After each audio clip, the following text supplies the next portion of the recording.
and you the keeper now. It's a kingdom, let's play it how you like. How does it make you feel? Or you wanna change? I'll be whatever, watching my weekend dance. You got to move tonight. Stars are watching us in the sky.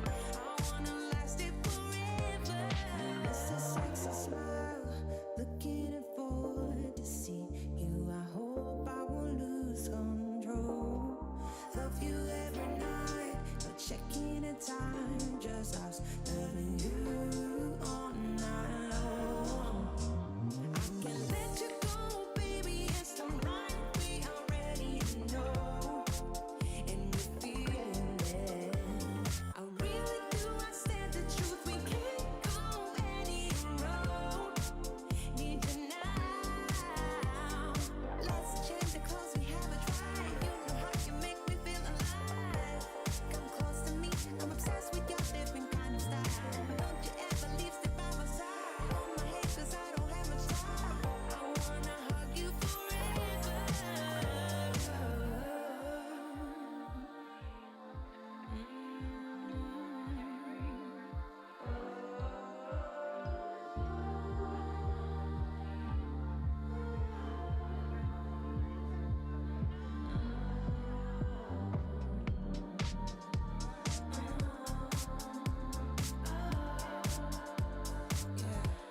I miss that sexy smile, looking forward to see you. I hope I won't lose control. Love you every night, not checking the time. 'Cause I'm loving you all night long. I miss that sexy smile, looking forward to see you. I hope I won't lose control.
Told me I'm your anchor, I told you you're my bow.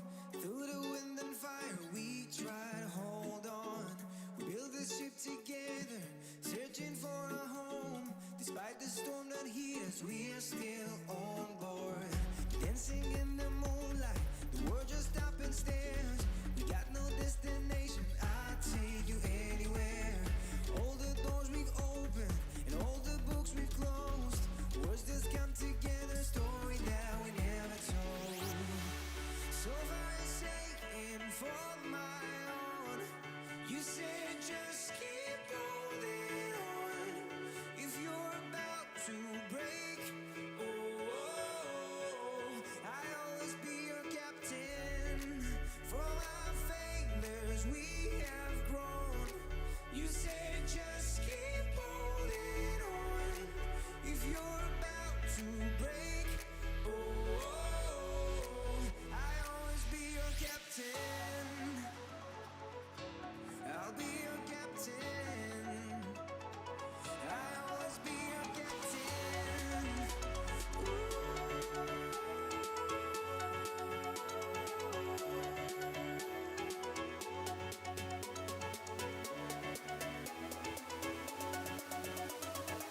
I'll always be your captain. Oh, Esport. You and I have come a long way. It was such humble beginnings. As we gathered in small groups, we were professionals right from the start. Passionate, organized, and ready to rumble. We dreamed big, and surely enough, our parents supported us at every step of the way. Didn't they? Fired up by all this love, it wasn't long until we caught the scent of competition. To be honest with you, it wasn't always that easy. Joe here, he had to take on 2 side jobs to afford playing professionally. It's gonna get better, Joe. Fist bump. Some of you dared to not even call this a sport. And look where we are today. An endless stream of esports events every year. Bet you didn't see that coming, Mom and Dad. And you know what? We have been with you every single step of the way.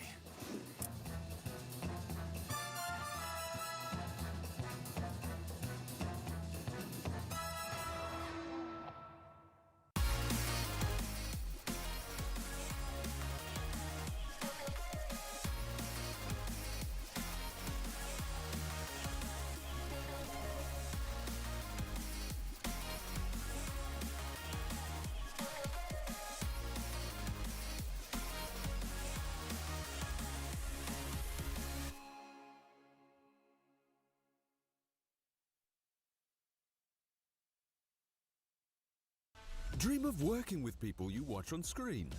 Exclusive esports opportunities handpicked just for you. Candidate profile to raise above competition. Let 10GG handle routines. Make a step towards your dream today.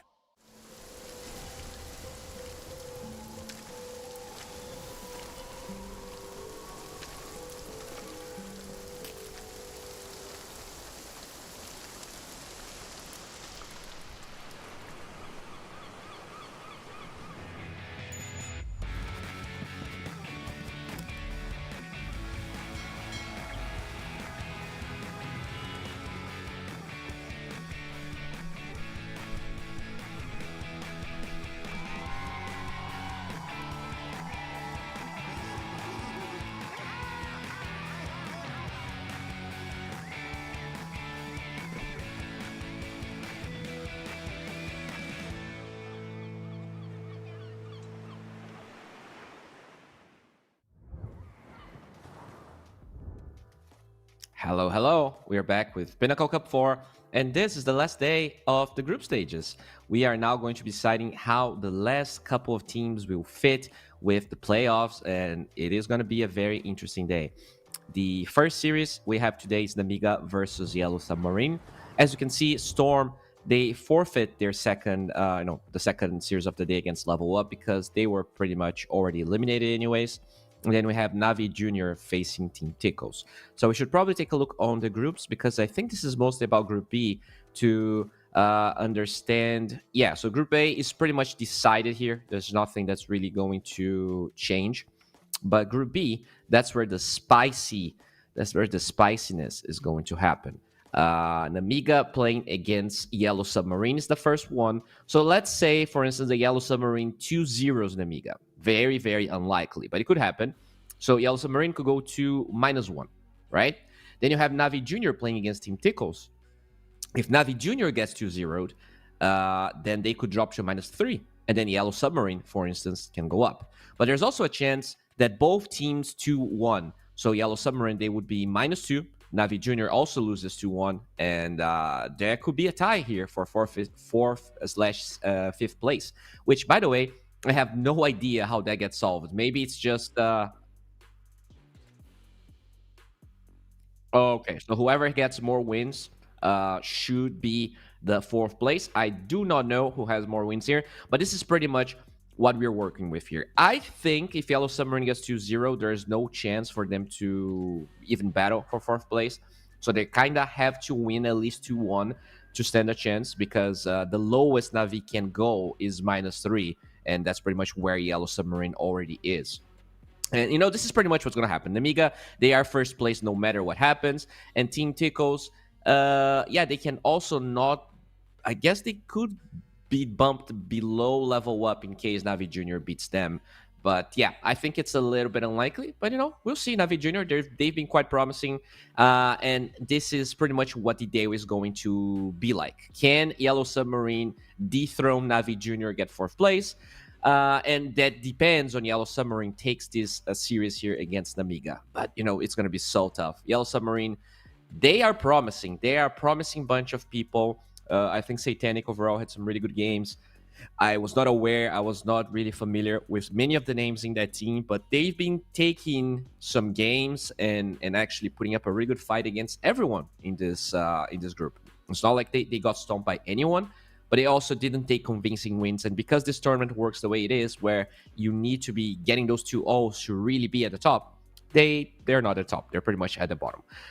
Now, this is their last chance against the hardest opponent of the group so far, Nemiga. Now that they have the addition of Own It in the team, they are looking really, really good, which is quite interesting. The last Nemiga carry is now playing for a different team during the playoffs, but that's for another time. Malrine is their mid, Seabase their offlane, Hellscream support 4, and Pantoman in position 5. All beautiful faces you know and love. And then we have our opponents, the Yellow Submarine crowd. Satanic playing carry, Bibli in the mid lane, Pihon in the offlane, Rue playing support, and Ike playing position 5. Would love if Bibli and Pihon actually had their handles, had their tags during the games, because I feel very dumb saying Bibli when his nickname is something completely different. But just throwing it out there. Guys, I know you're new here to the professional scene, but let's keep those names correct. Let's keep the things easier here for the viewers and for myself, as we are about to start this series here. I think we are just waiting for one of the Nemiga guys so we can join this match of Dota 2. And yeah, I mean, Nemiga, they did not play Pinnacle Cup 3, and they came in with a bang. Like, I knew they were going to be one of the favorites for this tournament, but the way they were able to handle Team Tickles, which, by the way, was second place in the last Pinnacle Cup, as well as Level Up. I was very impressed by them, and, they're not really holding any punches here. Everyone that faced them got destroyed. He only lost one game during the entire tournament, I think. Because, yeah, they have 7 points. They must have only lost one game. Just incredible stuff coming from them, which is expected considering the pedigree and the names they have in the team. But still, they put up a really good fight during the TI qualifiers. And now they're still here with the same crew, which is rare, by the way. A lot of these teams, once TI qualifiers come by, they separate, they kind of, at least make one or two changes. But Nemiga, they're looking really good. For Yellow Submarine, I kind of like them. I really want to believe in them. I think Satanic, a 14-year-old just starting, winning tournaments against big names is always an awesome story, especially in Europe, right? It's not like he's coming from this unknown region or this region with lesser results and kind of getting known there. It is actual Europe here, Western, Eastern Europe playing together, which is very promising. There's rumors that this could be the secondary Team Spirit team. But so far, we don't really know yet. They also need to prove themselves, and they're doing a good job. That's their first tournament.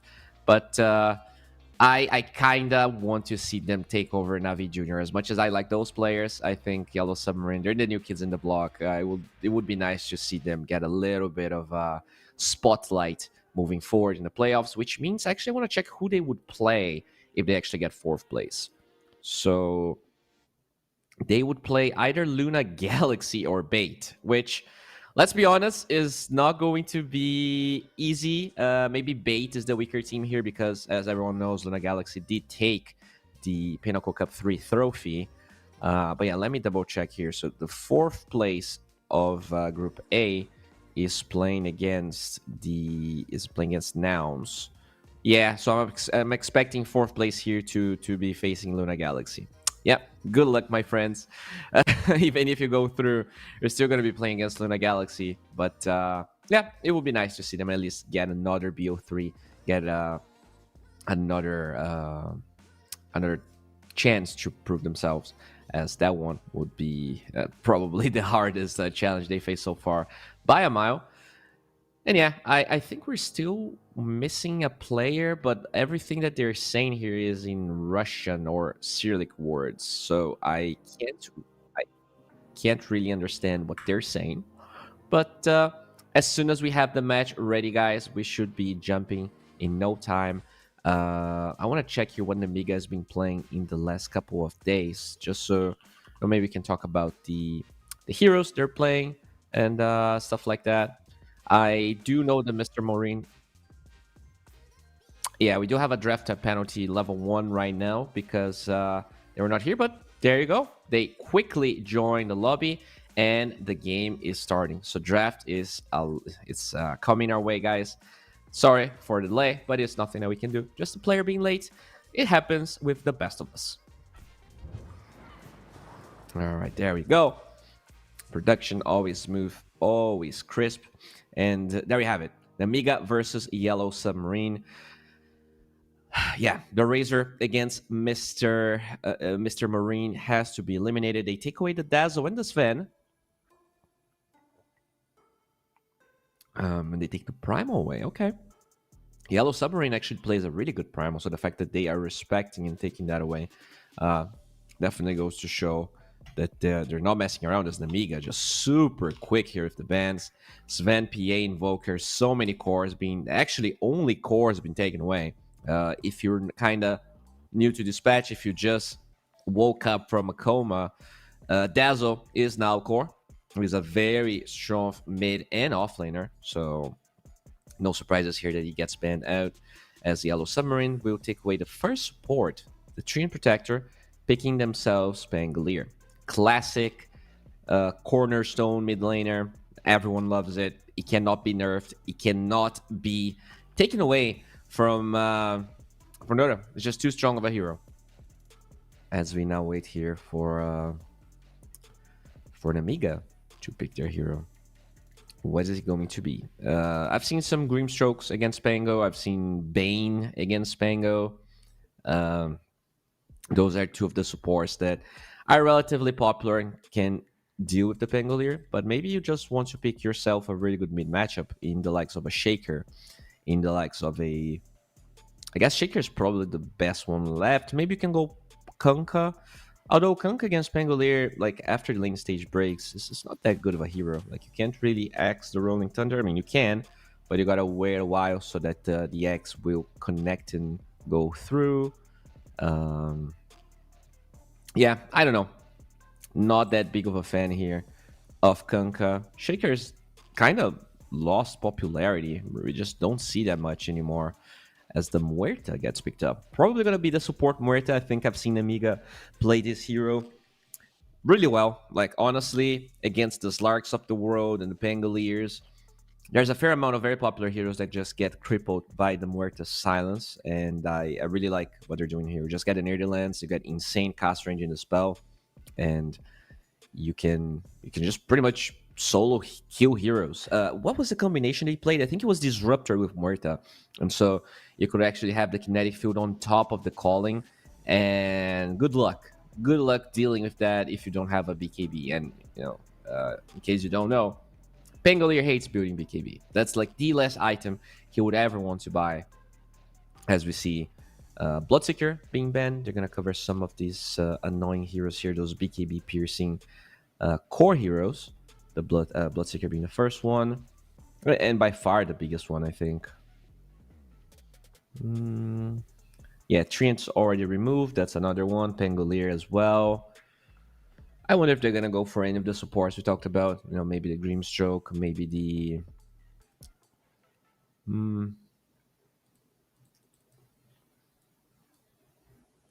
I guess Grimstroke's probably the biggest one that I can think of.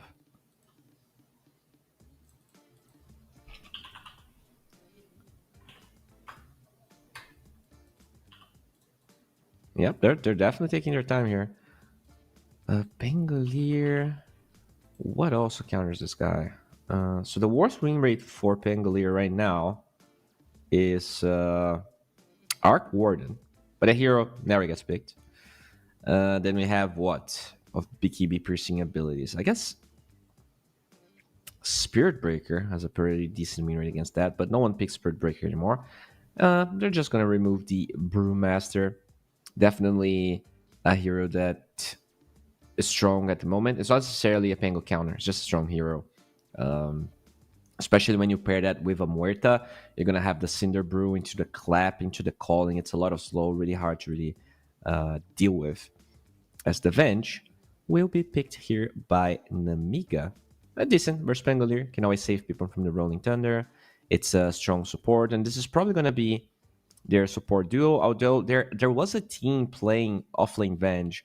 I don't remember exactly if Nemiga was that team, but it is something that was done, can be done. So let's say here that the Venge is flexing to the offlane, possibly as now Yellow Submarine. You have that double pick. What's it going to be? You don't have Warlock to work with anymore, but we still have NP, we still have Grimstroke, we still have Willow. Those are the three big supports that we see very often. I guess Phoenix is sometimes picked up, but against Muerta, I think that's a terrible idea. And Grimstroke's going to be picked up alongside what? I like the Willow here. I think Willow is really nice. You don't really care about the Swath that much. You can kind of go through the Muerta without worrying. I like the Shadow Realm. I think it's a decent protection here. And pretty much every other support wouldn't be able to handle swap into the Calling, as they will actually pick possibly their core. Some teams flex Doom to support position. I am not sure that's something that Yellow Submarine will do. So I'm assuming Doom is the core here. And the Grimstroke Doom lane, if that's the two heroes they want to pair together, is very strong. You have two move speed increase abilities. It's very easy to just pop Scorch Earth, Inkswell, the Silence, and people die. I do like that a lot about their draft. As now Nemiga, they have the double pick for themselves. You can pick your carry here if you want to. You can also pick the mid laner. You already know the position that Pangolier is going to be playing. So maybe you can go for something like... Okay, they get the Beast. So Venge not flexing to the offlane anymore. It's going to be a Muerta plus Beastmaster lane. Okay. All right. I mean, I'm assuming it's Muerta 4. I don't really... I don't really expect Muerta to be picked as a carry as a first pick position. Maybe if they feel like they can flex it, it's going to happen. And for that to happen, you do need to pick your mid now. Because if you don't pick your mid now, you lose the flex. I would like that, honestly. You keep the flex open just in case. I don't think they have to. Yeah, they go for the shaker. Kind of disappeared a little bit. This hero was very, very popular and doesn't seem to be anymore. But the shaker will be the position selected here for Nemiga. And now Yellow Submarine. I guess there's a world where the shaker can be 4 and Muerta can be carry, and so they can let's pick another mid. But I don't see the value in it because you already know Pengo is going to be mid. So I just keep that shaker in the mid lane and figure out exactly what you want to be doing here to Muerta. Because I kind of like Muerta carry against this Doom Grimstroke lane that they have. That's why I keep on kind of talking about the flexing capabilities, because just using that shot on a Doom that's in swell running towards you, he's going to be running away really fast against you, and that can kind of save your life. So you either play Muerta carry here, or you could maybe play Muerta 5, and it does the same thing. If they feel like the matchup itself that the Yellow Submarine is going to pick is not good enough. Speaking of the carries that are very popular, they're still available. Void is available. I've seen a lot of popularity here for the Wraith King, but I'm not sure that's something that Mr. Satanic's like running. So we have Void, Slark, Gyromorphling are the top tier heroes still left. But oh, they're going to go for the classic. The hero Satanic is known for. It got banned in a couple of games. It wasn't really ideal in other ones. And they get this Naga. Okay, Naga into Shaker. Not necessarily the easiest matchup. But it's also... And Naga into Muerta, especially if Muerta is a support, can be very scary. I think you get slowed down, like your illusions just melt to the calling. You have no mobility ability, so you get really slowed by the Hawk as well as the calling. I don't know. I am excited because it's a new hero that I'm gonna see him play. But at the same time, I have my doubts about this Naga pick. I feel he's like, all right, there's nothing that seems amazing. Just give me my favorite hero. But it's not necessarily a good game for it, as we're going to see Shadow Demon Anch being banned. Yeah, 2 decent heroes that are left. We talked about the Willow still being in the pool. And yeah, I guess like when we look at meta heroes, Phoenix, NP, and Willow are the most popular heroes still available.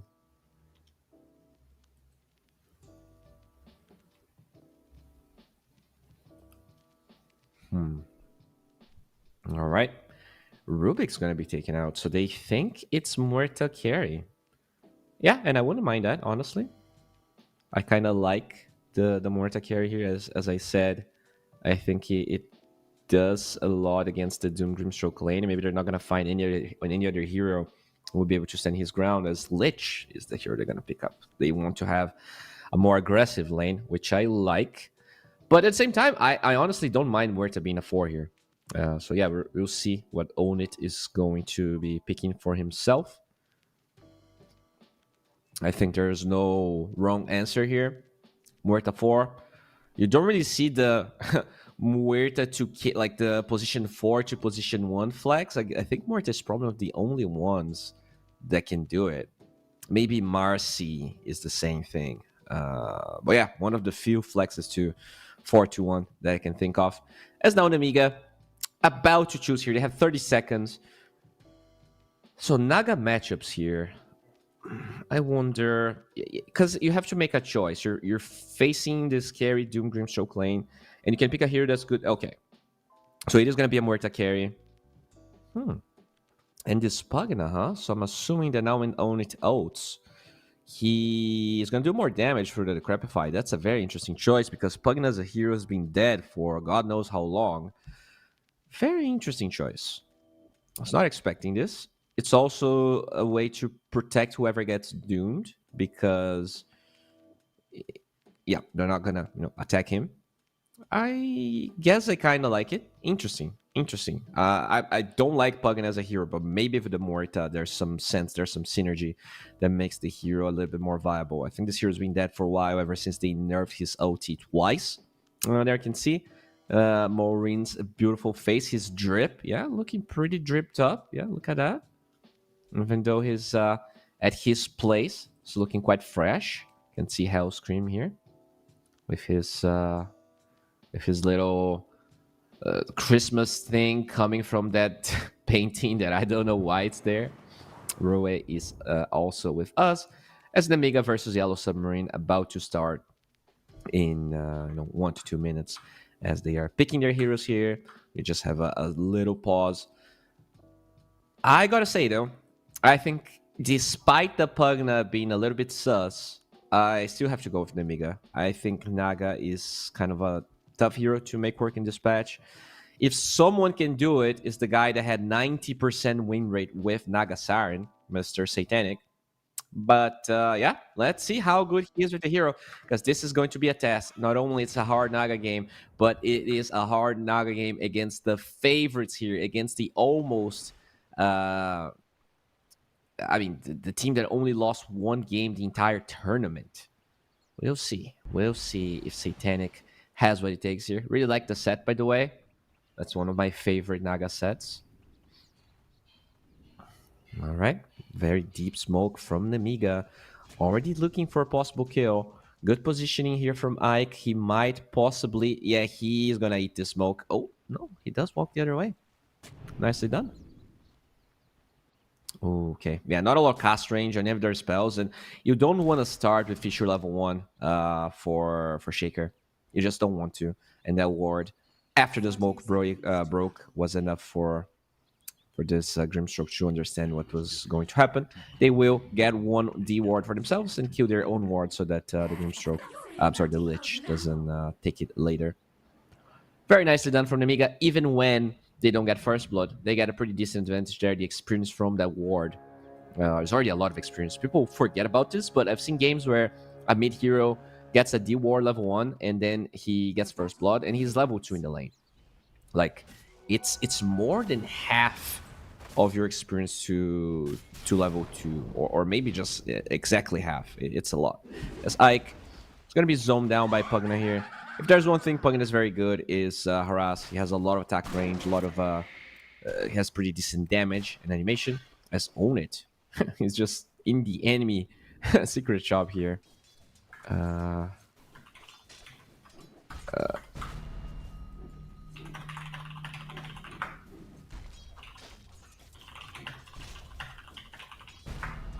Okay, so Maureen versus the Pangolier. Pretty classic lane. Maureen should win, but Pangolier doesn't care because he is a broken hero. We'll see. We'll see how good Vendetta is going to be looking with this Pangolier, because this hero is banned like 80% of the time. And it's kind of crazy. Like, this hero used to... Oh, wait a second here. His Rue is very low. Will be killed by Pantoman. And Nemiga already starting this game with a bang. And yeah, their side lanes are wrong. We were talking about how, Pango is going to be losing mid, but this side lanes, like Naga is kind of a very mediocre hero. They last pick this Lich, which, gives their lane a little bit more strength, but to be honest, feels like a kind of a desperation move in the sense that if they don't pick that, then Naga's not going to do well enough. But at the same time, why are you picking Naga then? Like, you're using your last pick, something that should totally change your draft to pick this Lich, and from I guess theory standpoint, I can't really stand behind this decision. We'll see how good this is going to be looking like as Mr. Pantoman is just taking some harass from the Grimstroke. We do see Doom being level 2. Once Grim gets his 2 as well, there's some potential here for some aggressive play, some Scorch Earths into Inkswells, but right now we have a pause and we have a disconnect. All right.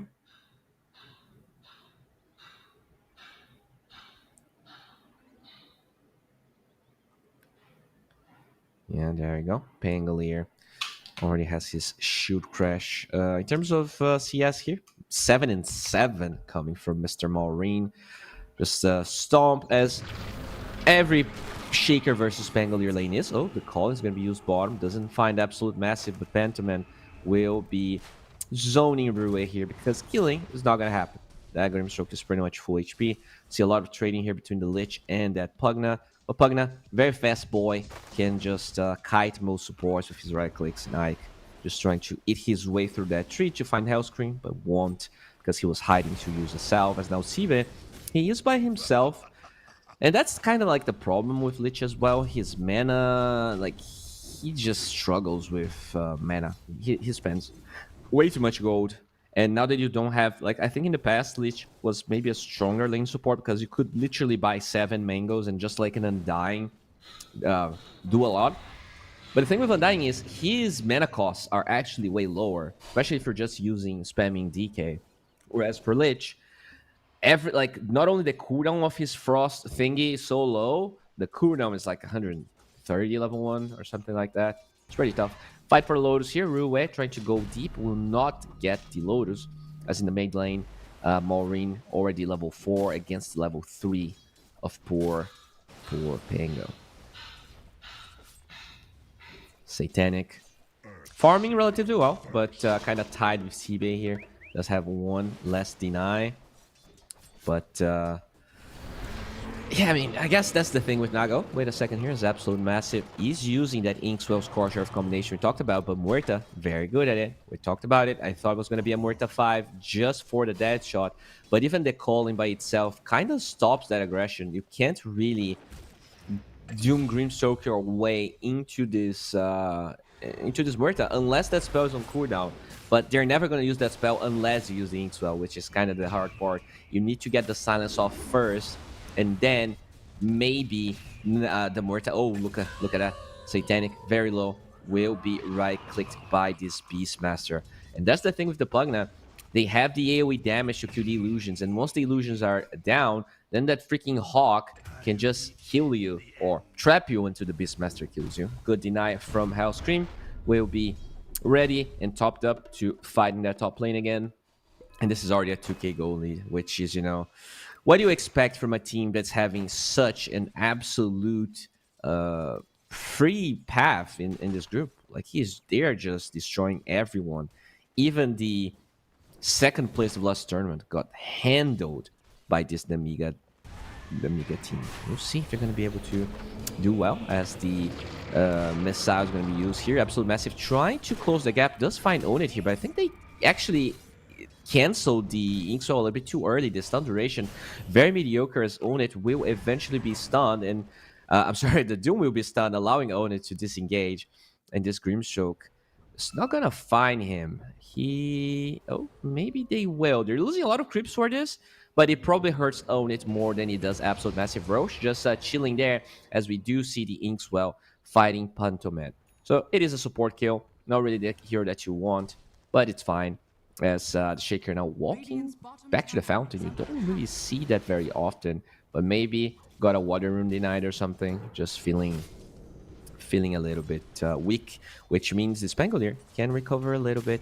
Will probably get his 6 at the same time the Shaker gets his 6. Harrow Queen dropping the Nether Ward right there. Some action happening here. Satanic doesn't have his mirror image for 12 seconds.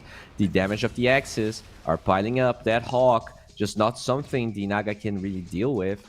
And this is just, they're just slowly trying to wear down this yellow Submarine lineup here. Look at those raindrops. Lich just trying his best to soak as much damage as possible. He needs to beat this wall, but Lich, you know, not really that type of hero. Usually you see Lich with another aggressive support to get kills, but in this game, all the Lich can kind of hope for is survive. And, you know, that by itself, he's spending a lot of mangoes, he's spending a lot of gold in consumables to be able to sustain himself through this aggression. And now, there's troops dying under tower. Satanic cannot stay in that lane anymore, forced to jungle, which is probably the right decision, but it will allow Zibe to not only scale very, very much, but probably kill Ike. They have the Hawk, they have the Boar, and there's absolutely no way out here for this Lich. He's gonna drain some mana, he's going to cast some spells, but it doesn't matter. And now Satanic here, just trying to kill some Boars. But even them seem pretty tanky here. Just really tough start from Yellow Submarine. I gotta say, every game that they played, like not a single one of those games looked nearly as hard as this one. Nemiga, oh, Vendetta, can you get this one? If he will. He just cancels the roll. finds that nether ward as well. Can he get the wisdom rune? It's still there, but now finally it's a TP from Pantoman. He will secure the wisdom rune. Nicely done, making sure that the Pango doesn't steal it. Maureen, level 7, despite having to go back to the fountain. 47-14. This is a disaster here for Yellow Submarine. They are both level 7, but the net worth, I guess that kill on the net worth and the Pugna was actually pretty good for the Pangolier. Net worth actually kind of even. But yeah, I wonder how are the levels in the net worth so close if you have 17 denied? That's kind of crazy. Maybe the Shaker had to use more golden consumables. That seems a little weird for me. As Sibe with his Vanguard, with his Arcane Boots. This is one of the most farmed Beastmasters I've seen in a while, as now Vendetta will be echoed, will be stunned, and this game is pretty tough. Look at that. Pangolier already dead. Meteor 1 tower taking heavy harass. We have Maureen with this shield rune. Really not scared at all, and they're gonna get more aggression going. Magic Missile with the Nether Blast. Fissure block is perfect. Can they get a tomato deny? No. Oh, wait, what? He was decrepified. How did he... What? He was decrep. I guess a tomato... Oh, okay. But it was only the Lich there. I don't think there were 3 heroes. Anyways, I don't care. Like, you need 3 units for the tomato to clap, and I feel like only the Lich and maybe the Pugna were in range. But yeah, he clapped. He did clap, and his cheeks got clapped really hard. Got denied. Very funny. He used the Decrepify to try and make sure that the creep doesn't deny, and that's exactly what happens in the end. He amplified the clap damage.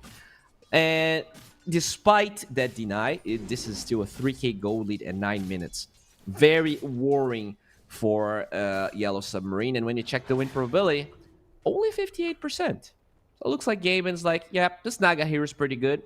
I think Muert is trash. So yeah, 8% for Nemiga. That's all I'm really willing to give at the moment.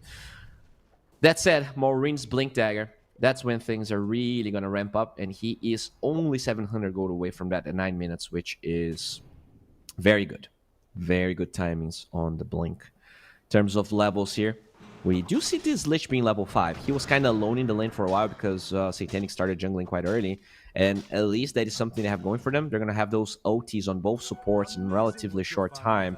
Grimstroke is also kind of close to his 6, although the Pugna already has his. So, slight advantage for the Nemiga experience-wise, but not as big as maybe could have been, knowing that this is already a 3k goal lead. Rune on the bottom side, and it is Mr. Vendetta that will pick it up. Oh, they try to Inkswell aggressively here, but the Magic Missile will stop the aggression of Rue. Good Fissure block. They're gonna get this Grimstroke kill. Maybe not. Rolling Thunder by some time. Grim is dead, but Maureen trying to use that tree area to protect himself. The Echo only lands on the Lich, but that is more than enough damage anyways. And now Maureen, he wants another one. Nether Blast will find the Pangolier. Maureen will try and go forward, but gets doomed. Gets denied. Beautiful right click from the Vengeful Spirit, and they're not really willing to give away anything for Yellow Submarine.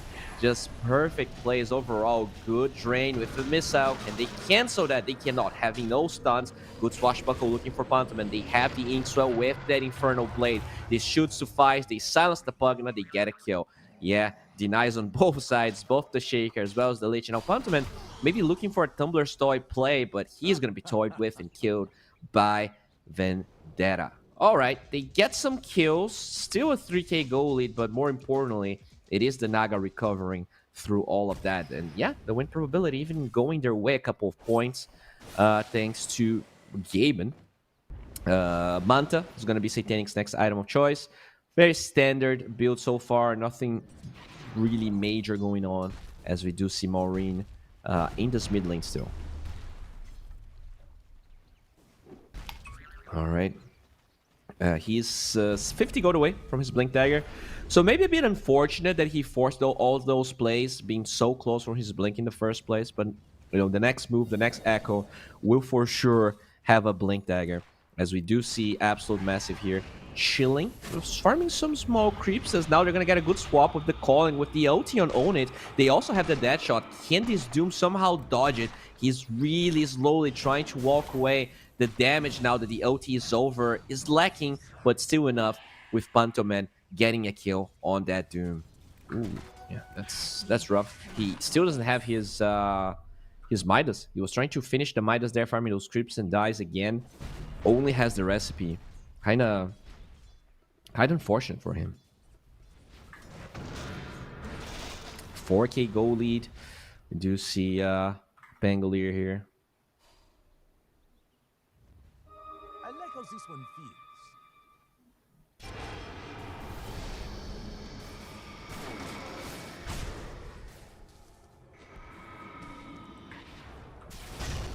Oh, bottom lane. Echo Slam. They're gonna find two. This Lich is going to survive somehow unless Pantoman has something to say about it, and he does. They will get a really good Soulbind, locking that Venge, finding this Doom on the Shaker, and finally, no deny from Pantoman this time as the slows from the Shield Crash guarantees 2 kills on the side of the Nemiga. So the Echo only finding a Lich while they get 2 kills in return. Maureen, his aggression being punished, but they will be punished mid here. Yeah, really good play from the Pugna, getting that kill. So they try to go for own it. Really good the calling here, zoning them. They can't really engage. And that Shaker TP, just instant echo with the Fisher. They save their carry, but at the end of the day, oh, so he was greedy. He wanted to try and kill the Doom, so he didn't instantly kill the Lich. And this is what actually bought time for Rue to get the Soulbind. Yeah, just slightly greedy there from Maureen, canceling his attack animation. And yeah, a bit unfortunate. Double Doom is always going to be very scary, very powerful. Nicely done right there. As we do see another smoke play. Vendetta. Fisher with the Ancient Totem. Another one with the Draven as well. Can they save this Pangolier? The swap canceling the Rolling Thunder. Beautiful from Pantoman. They will be able to get that kill. It's a 3-man rotation, but nonetheless, it's a big one. Also guaranteeing double damage from Maureen, which could allow him to kill another support even without Echo. He has a lot of damage, and look at that Pugna already having Aether Lens, just controlling noobs from afar. That Aether Lens is super annoying. Dire's middle tower is under attack.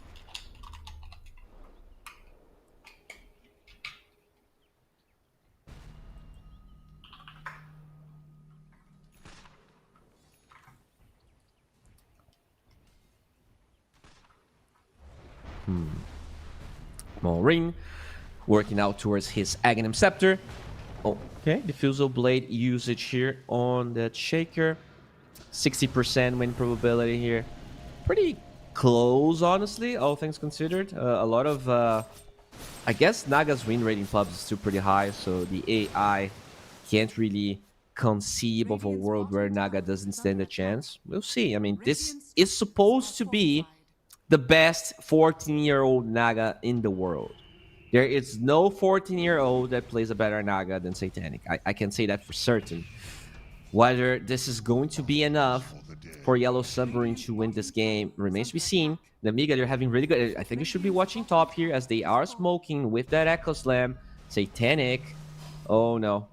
Can he Manta dodge a blind Echo Slam? There you go. Instant Echo with the Fissure in the Drain. This Naga is 14-year-old, but it's not going to be spared. There's not going to be any punches held by Nemiga as they're ready here with a Catapult Wave. That's a really good smoke. Not only they go through nighttime, but they also have this Catapult Wave to now use that kill to claim Rio State, and it feels like there's no response. They're going to smoke with 2 heroes inside of Yellow Submarine. They have no glyph, so even if they're here, tower's already going to be down, and I think Nemiga, they have really no incentives to stay in this area. We'll see if maybe they can find anyone, but look at the Venge positioning. They have wars. They are very much ready for anything that Nemiga, the Yellow Submarine, can throw at Nemiga. Tower is under attack. Dire are scanning. Radiant's bottom tower is under attack.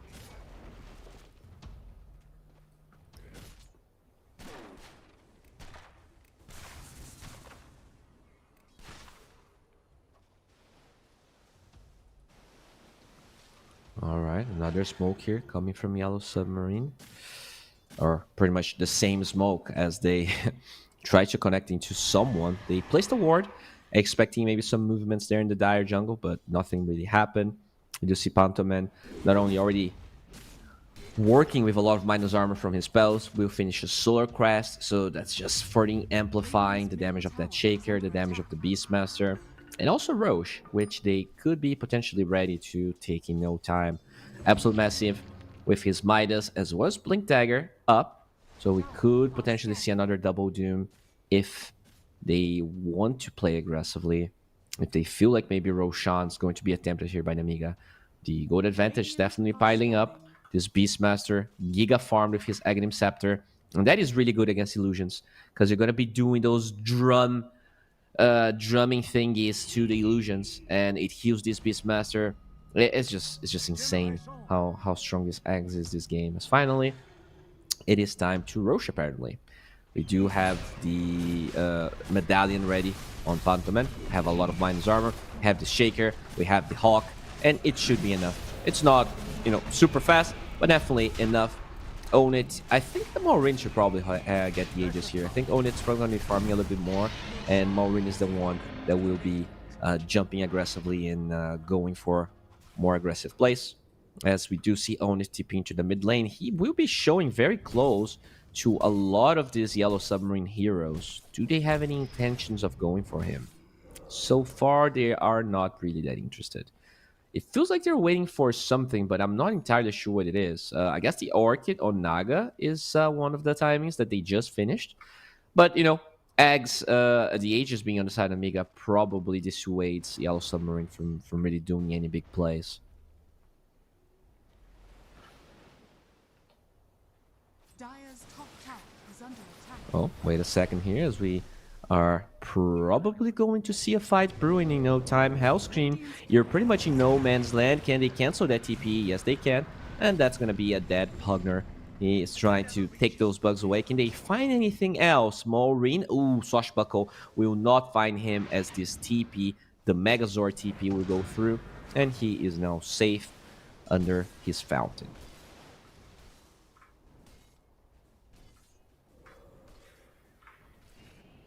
Okay. Pantoman now. Okay, he does have what's the name of this? It's the Eye of the Vizier. So those swaps on the Venge are gonna be insane. That's a lot of cast range. You don't even they actually improve the cast range of swap enough where you don't even need to go Aether Lens anymore. And just by having this, it's gonna have a lot of cast range to work with, but it does reduce his mana quite a bit. And Venge is not necessarily a hero that has a lot of mana to work with. He has 420 mana. Just blaze it. Just blaze it, Pantoman. You're doing a good job. As we should be. I expected maybe more aggressive plays because they have that Aegis on Maureen and his Echo's Lamb has been available for a while. But they are also waiting for something on the side of Nemiga. But, I don't know what it is. The Axon Beast has been up for a while. Okay, it's a BKB. He literally has a full BKB on the Beast. And as he gets it delivered, they're going to smoke right on time. Okay, this is it. This is the test for you, Yellow Submarine. You're actually holding this game at a very reasonable gold advantage. But it's the Naga effect. It's the Doom effect. It looks like 2K. But you have a Midas on the Doom, you have Devourer. Oh my lord, yet another Echo that finds King. He does get the Satanic Orchid off on the Shaker, and those illusions are still alive somehow. Very bulky boys as a... Okay. That's just not the pause that you want. Pause, police. Whoa, whoa, whoa, whoa. Yep, that's... Okay, sorry. Yep, not sure what happened.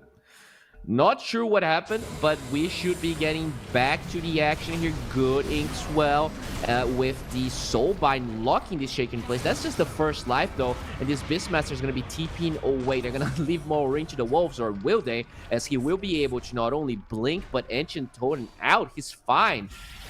In fact, they lose the Pangolier, as now this Venge will be decrepified, and Satanic is kind of in no man's land. He doesn't have Song of the Siren available.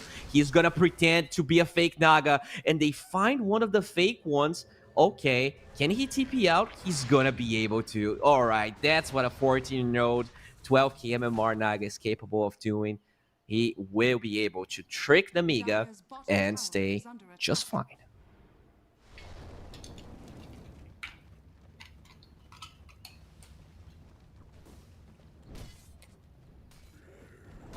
All right.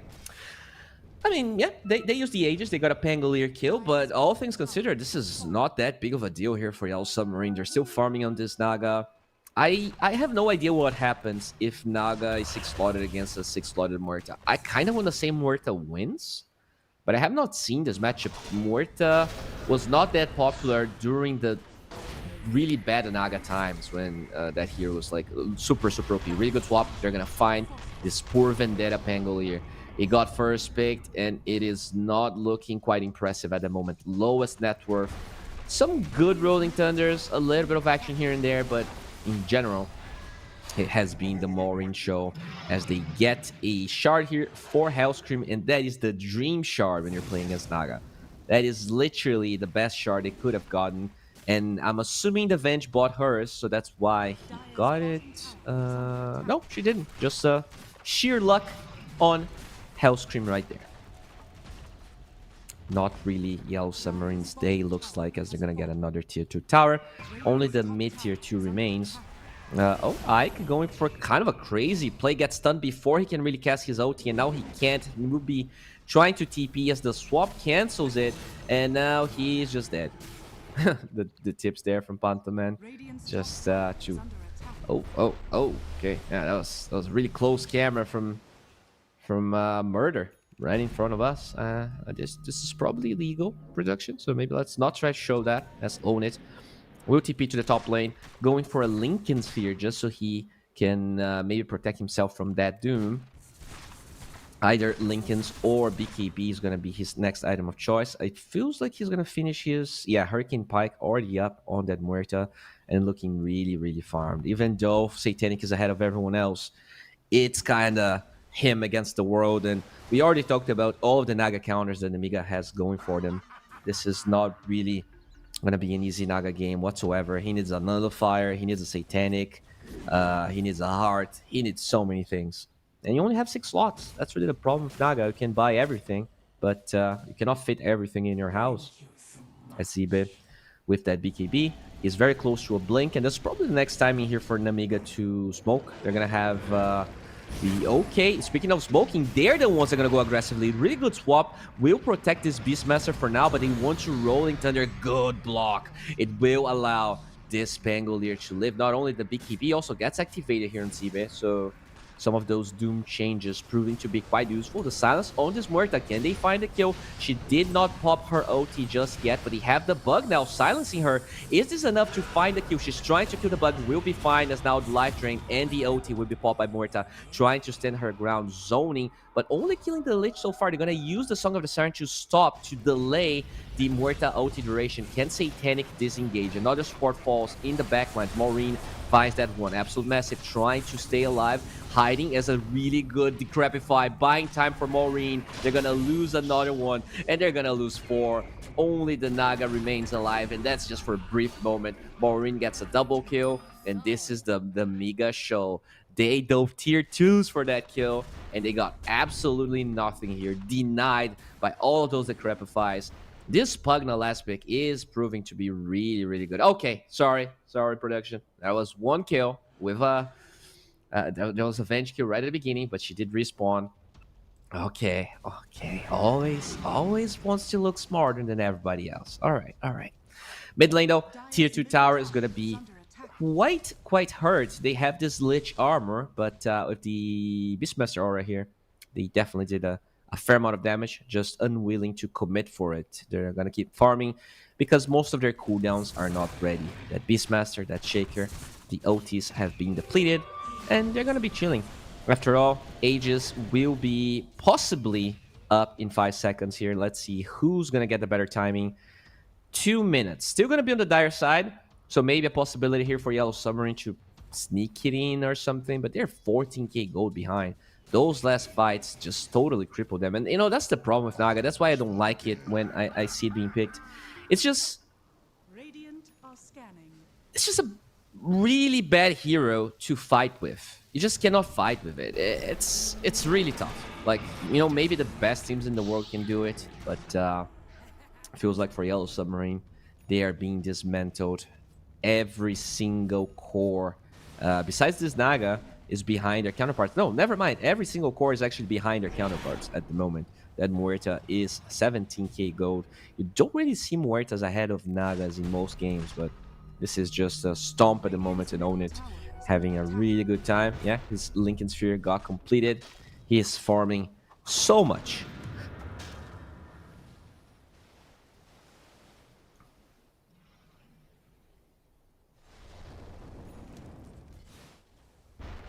Okay. Grimstroke now working towards a negative scepter. Not a lot. I mean, the Naga illusion is fine, but it's definitely not great. I don't even like the Aghanims this game. I think something like a Dagon or Side of Vibes would be better. The Dagon's really good against the Precious bounty. the Crepify and everything. But yeah, we'll see. We'll see what they're going to be doing here as the Doom is working towards a pipe. Yeah, remember, Muerta's damage when she ults is magical. All of that Shaker, all of that Pugna damage is also magical. And they're just camping here as Nemiga. They understand that all you need to do is really secure Roshan. Hey, they're 7 seconds away. It will be spawning in here. And Hellscream is just in Roshan duty, just waiting. And surprise, Rosh is up. Well, doesn't ping it out, but probably told his buddies. And now they're going to get this Roshan. The only thing they really need to do is go high ground, and they should be taking this game number 1. I think the high ground on the side of Yellow Submarine is decent. You have the Lich Armor, you have Soulbind, Rolling Thunder, Double Doom, Song. But they are very far behind. There's 2 lives, there's Cheese. This is like, and also you have Swap, the Crapify. The fact that they cannot dispel the crap still is a big problem. That Nullifier is something you really want to be finishing in no time. Surprisingly, Satanic might have that before the high ground siege comes forward. He's just like 700 gold away from it. They might buy enough time for this. We'll see. He even stacked for himself. Should be able to complete this, I think. All right. If they can use that Nullifier, if they can kill whoever Hellscream the Creps, could potentially be good for them, as they are now going for this tier 2 mid instead of going top. This is going to buy the time necessary for the Nullifier being ready on Satanic. In terms of the other items here, Pipe's still not going to be ready for Absolute Massive, and the Spangolier only has X/Shard on the way. Not really that great, but you know, you take what you can get. Let's own it. Just destroying the Shard here. Does have a slower crest to work with, has all of that armor, and also the aura from the Venge. So much damage that can really output. Now, a smoke from Nemiga.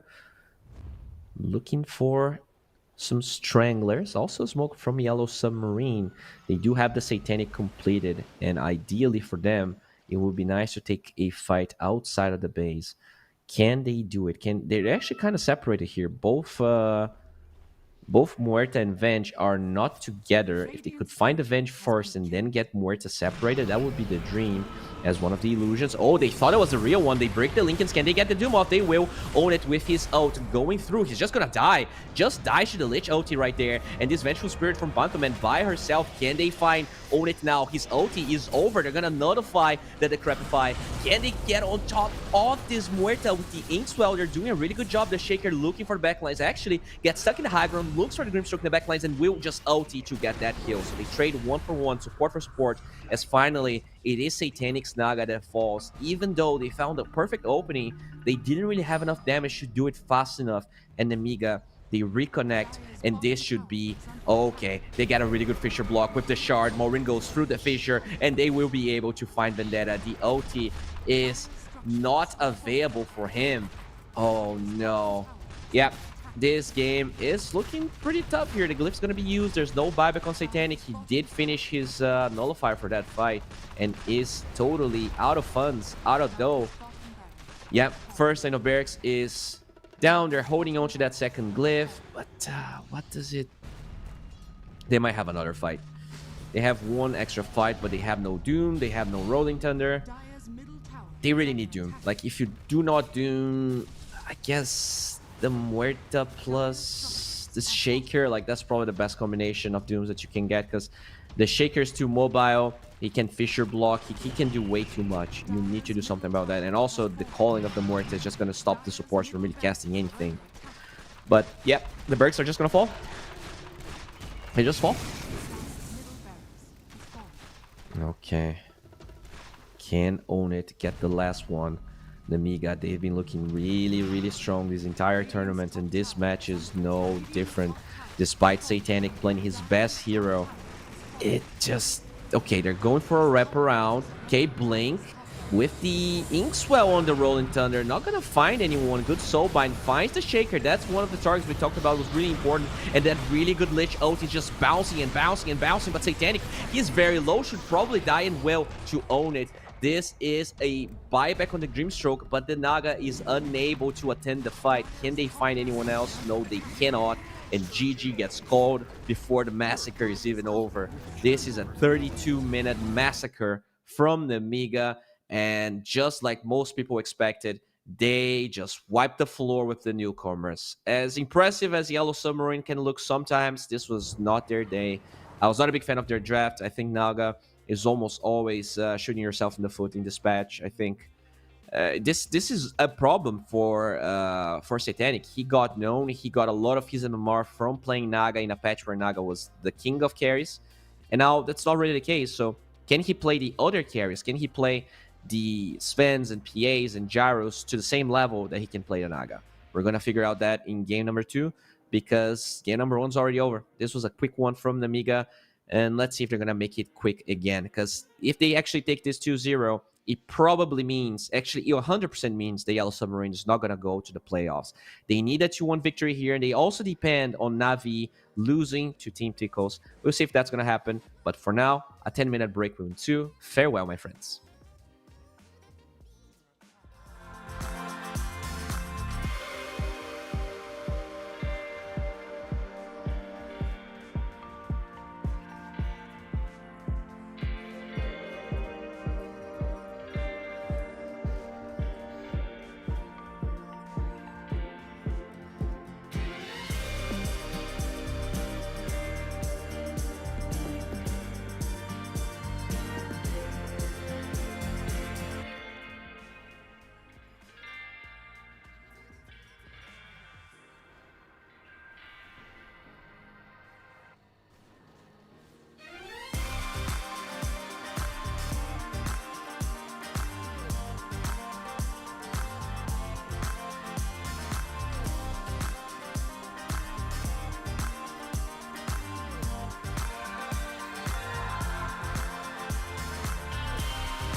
Seagulls flying overhead, towels down in the sand, little crabs walking over our legs, and we were together just like lovers should have been. Like the changing tides, you have changed your mind, and now you are no longer mine. Last summer, you were holding my hand. Last summer, you were laying in my bed. Last summer, we were more than just friends. But that was last summer. That was last summer. I miss this. Oh, Esport. You and I have come a long way. It was such humble beginnings. As we gathered in small groups, we were professionals right from the start. Passionate, organized, and ready to rumble. We dreamed big, and surely enough, our parents supported us at every step of the way. Didn't they? Fired up by all this love, it wasn't long until we caught the scent of competition. To be honest with you, it wasn't always that easy. Joe here, he had to take on 2 side jobs to afford playing professionally. It's gonna get better, Joe. Fist bump. And some of you dared to not even call this a sport. And look where we are today. An endless stream of esports events every year. Bet you didn't see that coming, Mom and Dad. And you know what? We have been with you every single step of the way.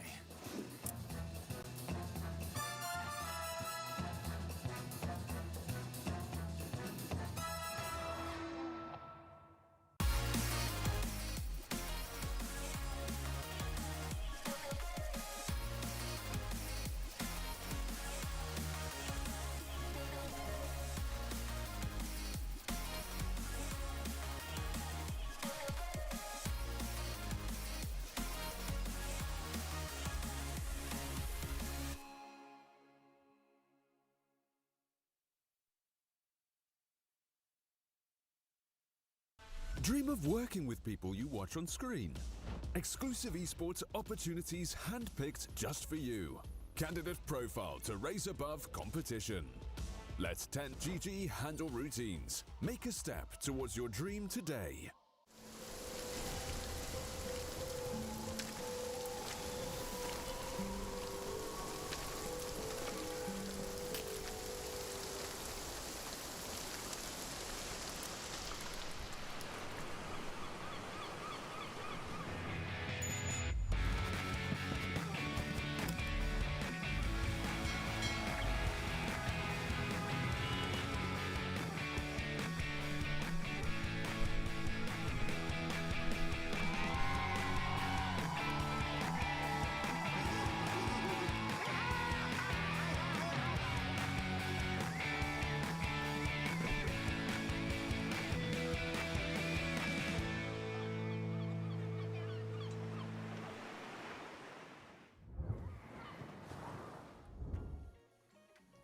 Hello, we are back with game number 2 between Nemiga and Yellow Submarine.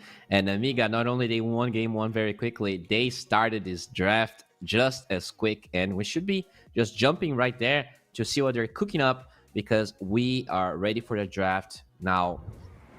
This is going to be such an interesting match. I think Yellow Submarine, they're going to have to adapt to a lot of things Nemiga threw their way. And they already did. The Muerta being removed is something that they attempted to tackle here.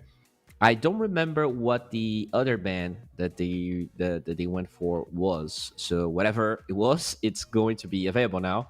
But still, I do feel like that Muerta was a big problem, not only for the lane, like they couldn't really use their Grimstroke doing quite well. The Naga just got shut down quite heavily for it. I think If they play this good of Muerta, you will be forced to address it. And now for the Nemiga, yeah, they have one extra ban. I think they took like one side took away the Sven, the other side took away PA. And the thing is, now for Yellow Submarine, if you take the Sven, they would pick PA. And if you take the PA, they would pick the Sven. And there you go. Sven gets removed and PA gets picked because the Brew is the option Yellow Submarine decided to deal with. Overall, Nemiga already off to a really good start. How do you handle this Phantom Assassin? Just not a lot of counters. One of the few counters I've seen working pretty well and that Dota 2 Protector recommends is Slark.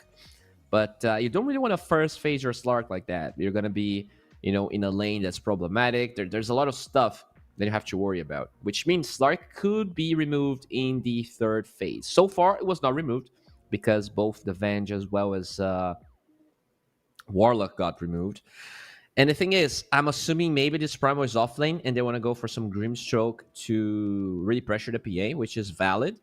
But the thing is, you can dispel the Inkswell. So the Enchantresses and the Oracles, they could still be a problem here if they just second pick the Grimstroke. I think for that to work, you cannot pick the Grimstroke right now, which they will. I'm expecting some Enchantress or Oracle. I mean, I guess you don't really have to, but it's nice to have it. If Nemiga wants to go a different path, I guess, what could you really do? So NP is unpickable for Nemiga because they have Primal on Yellow Submarine. I guess. Yeah, I mean, the Oracles and Enches of the world. Yep, there you go. Very easy to deal with that in the lane, at least. Later on, could be a problem.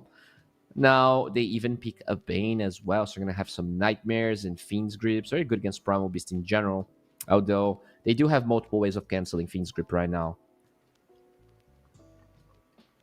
Willow's still available if Yellow Submarine wants to run that hero. I think it's overall good versus both PA and the Bane, and even Enchantress to some degree, because your Bedlam does a lot of damage to the Enchantress through her ulti. To me, that probably kind of screams as the best support option available. Everything else, I guess it could maybe Bane. I'm sorry, Phoenix, because Phantom Assassin is not that good at hitting the egg. The Fire Spirits are good until she needs to buy a BKB. Yeah, I guess those are the two options that are kind of gravitating my head at the moment. Either Phoenix or... yeah, I really like Phoenix, actually. We'll see if Yellow Submarine like... I think I've seen them play that hero, as they just pick up a Dawnbreaker first. So now, instead of the Primal, I'm assuming Dawnbreaker with the Grimstroke is going to be the combination that they want. And provided they only go on the Ench, and this Grimstroke is level 4, you can always silence first and kill the Ench before she can even dispel the Inkswell. So eventually the lane actually does become playable. I do like they have going here. 2 very tanky cores and kill potential for the PA lane. So if this Ench ever leaves, Phantom Assassin dies, and if the Ench stays in the lane, she can still be killed, and we get the Phoenix. All right, feeling good. Got 2 picks right here. I guess 3 if you count the Grimstroke. Now for Nemiga, you do not know how the safe lane looks besides the supports, but you probably know Prime was going to be mid. So you can pick your mid hero if you want to. The Pangolier is still available. Shaker is still available. You can go Quap, which is an option a lot of players go for when they're facing against the Primal Beast. Is there anything else that really jumps to mind? Not really, actually.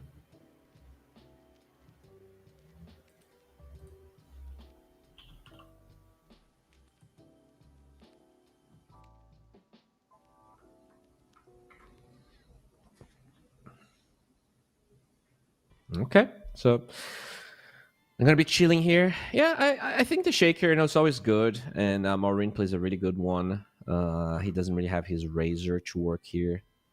So Shaker just kind of seems pretty good. But Earth Spirit's available if they like that, although I'm just not that big of a fan of Earth Spirit, to be honest. Kanka is a decent hero versus Primal. It's honestly, Kanka's not bad. Kanka is good. You get someone, you definitely want something that's a little tanky. And if you're not going to get that from your off lane, you might as well get it from the mid lane, since you already know that Primal has to be mid. I guess there's maybe one world where Dawnbreaker is carry, right? And Primal could be in the off lane. I guess that is the only. Maybe that's why they're so confused. Maybe that's why they're taking their time here. Because what if the Dawn is carry? That's really the question. It's not that common, and I guess I'll check if Satanic plays it, because it doesn't strike me as a Satanic hero. But yeah, looking here at his profile, no Dawnbreaker games. Yeah, let's see what they're gonna do. They get themselves the same Beastmaster from game number 1. Probably gonna be a Bane Beastmaster lane, quite the powerful, annoying lane. And now they're gonna have to ban some carries. Void's available. I think Dawnbreaker OT with Chronosphere and Phoenix Egg is super scary. You have Inkswell on top of it as well. So maybe Void is one hero you should probably remove. Slark is another one we talked about. Yeah, it's the best win rate against PA when you take away the Sven. And for Yellow Submarine, you want to take away matchups that are bad here against this Primal and against the other heroes that you have. Do you even take away the Quap? Because like the Quap's annoying, but it's not that strong against Primal after lane stage breaks. So I wonder if that's something they're even considering, or if they're gonna take the Shakers or like heroes that overall have a better game plan to deal with what Yellow Submarine has. The Shaker can kind of solo kill the Grim. Pangolier, I guess, to some degree does the same thing. He just isolates the supports. He can look for the backlines, and he's not scared of jumping the backlines. Whereas for a Quap, you need BKB, like especially against a Grimstroke Silence. You can just jump in like you can against other supports, like the Ench, for instance. Ench is not going to do anything to you, but the Grimstroke can definitely Inkswell himself and then silence you. It's a whole thing to deal with that guy. For now, Yellow Submarine. Still deciding here what the last ban is going to be. Either that Shaker, the Quap, maybe Puck is not bad, right? You just keep everyone alive. I guess the silence on the Grimstroke's good, but no, they just take the Shaker. If it ain't broke, don't fix it. So I'm assuming Nemiga is probably going to go Quap, which is usually the hero you see against Primal. They did take away the Void. Nice. All right, we're pretty much in sync here with both teams. As Nemiga will... Okay, that is a curveball. All right, is this mid Beastmaster, by the way? Or is this offlane Beast? Okay. All right, Maureen Lone Druid. That is a new technology I was not aware of. And they will get a Terrorblade here for Yellow Submarine. I really like the Lone Druid. I think it should be super annoying for this Primal. Not only the root really stops what you're doing. You can only really deal with that once you're level 15 with the spell talent. But the fear as well is annoying as all. I really like this Lone Druid pick. It feels like Maureen. He will control that mid lane once again. I guess that hero is a little bit slower in what's supposed... Like, it can't really gank lanes as easily. It doesn't really do the same thing as Shaker, but it's a really good Lone Druid game. The Terrorblade pick's fine from Satanic. I think he's going to be a little bit more enabled than he was in game 1. That Naga's a little bit meh, to be honest. Terrorblade can definitely do a lot here. But PA is just so annoying, man. It can actually destroy even a Terrorblade. So, unless Nemiga struggles in the early game, which seems hard, because they have an answer for that Grimstroke in the safe lane again, they are probably going to be winning mid. And even the off lane is quite strong. We have Bane Beastmaster. Like, that is a super strong lane. Once again, Nemiga with the better game plan and the better lanes. If Yellow Submarine wins this, I'm going to be very, very surprised, very impressed, because in general, their game plan seems really good, and their button clicking and just overall map awareness was amazing in game number 1. Definitely a test here for Yellow Submarine. They never played too bad, I want to say, but they, you know, I think they're just understanding how hard the game of Dota 2 really is. Like, you have players that are really, really good. Even when you are really, really good, there's going to be 100 other players that are just as better. And they've been playing together for a while. So let's jump right into the game. Let's see if Yellow Submarine can take it to Nemiga. But I guess the question in my head right now is, does Yellow Submarine have better chances to win game 2 than they had game 1? And I guess they do ever so slightly. I really like this Terrorblade here. I think it's a much better hero than the Naga they had. The Phoenix and this Dawnbreaker working together could be really strong. You have a lot of damage over time. You have a lot of tech speed slow. The Phoenix into Lone Druid is really the thing that could change the entire mid game. If you're consistently using the Fire Spirits on Maureen's Bear, he should probably have a really bad time. It's 120 attack speed slow, I want to say. How much is it? It's 140 attack speed slow. So that bear should barely attack. And that's the thing. Like, he's going to have a really good game, but they might need to, like, he might need to get an early BKB in that bear. We'll see. We'll see if the Phoenix will have the freedom to really constantly slow down the bear, because that is the only saving grace that I can really think of. The battle begins. All right. Okay.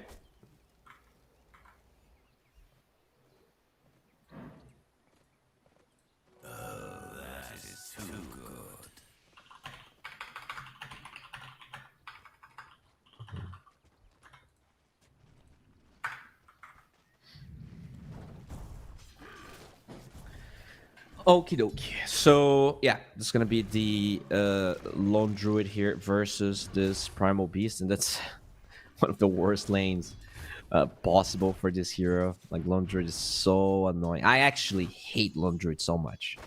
I hate it with my guts, this hero. You know, you just want to have a fun game of Dota. You came back from work. Well, speaking of Own It, he probably hates this game as well. He's going to get first blooded by Bruet.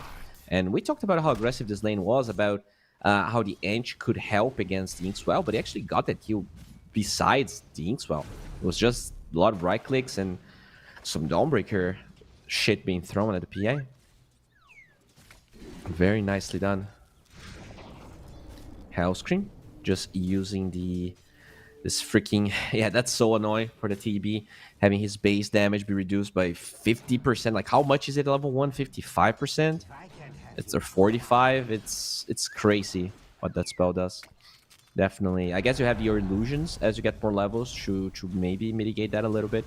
But at level 1, it's going to be almost impossible to CS. Oh, speaking of impossible here, can Ike survive? Seems possible, but with those axes being thrown, this should be a kill here. So Nemiga, they will counter attack in the right side lane, and they get another one. Some tornado action here in the top lane. Pantoman just controlling the tornado, chase down the Grimstroke. In terms of CS though, no surprises that Maureen is owning the mid lane. We do see this Beastmaster having an overall good time, and even the PA besides, despite that death, having a really good time. Blood grenade being thrown at TB. They don't have the damage. If TB is enfeebled, like, you're not going to be doing any damage. Minus 49 damage to the poor guy, man. Like, we're supposed to. 55% level 1. What the hell? They have to change the scaling of this. Like, it needs to be, like, maybe 40, 50, 60, 70 or something. Like, starting at 55 is crazy. Who actually had that idea? Well, Lone Druid having a pretty good time, actually. Keeping some of the items in the main hero. Interesting decision, but you can see that Vendetta, his plan is cut the wave. His plan is just try to find a way that he can CS with this bear away from him. And this is everything he kind of has to focus on. If he has to go in between tier 2 and tier 1, he will go for it, just because it's impossible. Not only the bear can deny you, but he's just going to be right-clicking you. It's such a pain in the butt. Because now Bottom lane, we see a lot of action there. The reflection is really good. It's one of the reasons why they picked TB this game. Not only it's good versus PA, but you're gonna get the Beastmaster aura. Not right now because it's not learned, but as the game develops, you will get for everyone that attack speed aura, which, you know, honestly only benefits the Dawnbreaker and the TB, but still a decent thing to have.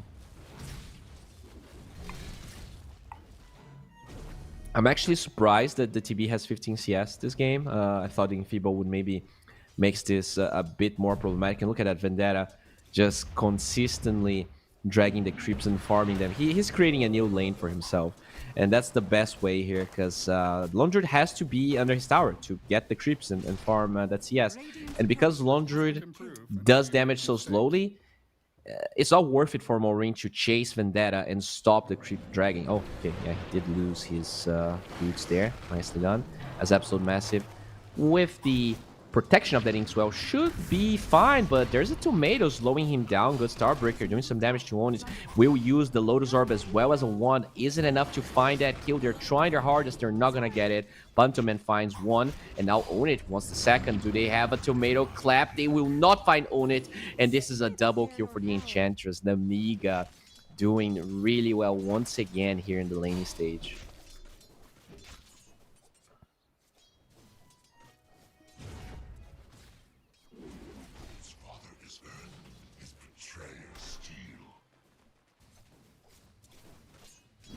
Alright. Phantom Assassin already has that Orb of Corrosion. A lot of slow coming their way as Ike will jump Zibe here. Lots of Fire Spirits damage. With the Inkswell, they should be able to get the Beastmaster. Really good rotation, and they find a big boy.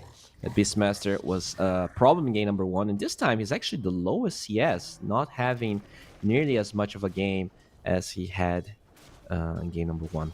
Problem though, Vendetta a little bit crippled, you know, 1 level behind Maureen. Sure, he has better CS than maybe we anticipated, but it is still kind of an uphill battle here.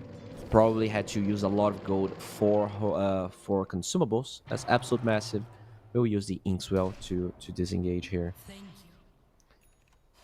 Actually, let me check the cooldown on Inkswell versus the cooldown on Enchant. So Inkswell is 18, the lowest level, and Enchant is... Okay, they're almost the same.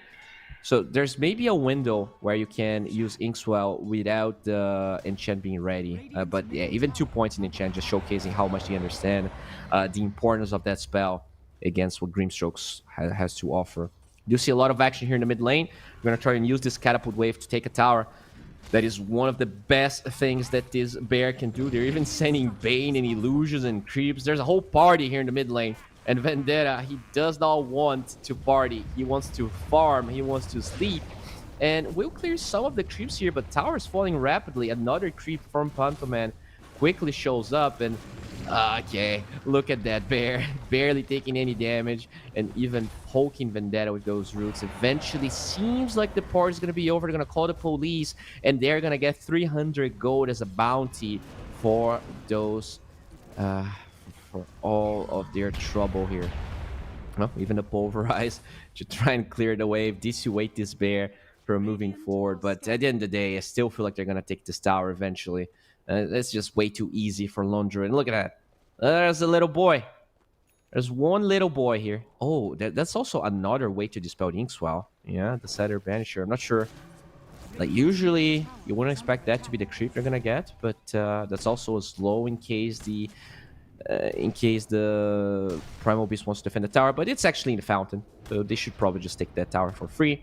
As Onit is now jungling. He wants to finish his battlefield. He's having a good time. Pretty much tied with the Terrorblade in terms of net worth. It's really the Primal. We kind of talked about his CS being good, but look at his actual net worth. He is the lowest score by a big margin, but they're going to find Onit with the Inkswell. It's going to be a long stun duration.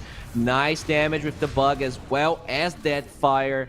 And they should find Onit. Can they get any counter kills? So far, it looks like they can. Absolute Massive, Absolute Slowed has only brown boots. Can they get one root? Oh, okay, Nightmare should buy enough time. The slow from the Dawnbreaker, and now Satanic will even use the Sunder to buy some time, as now the Fire Spirit's already again just slowing down the attack speed of the bear.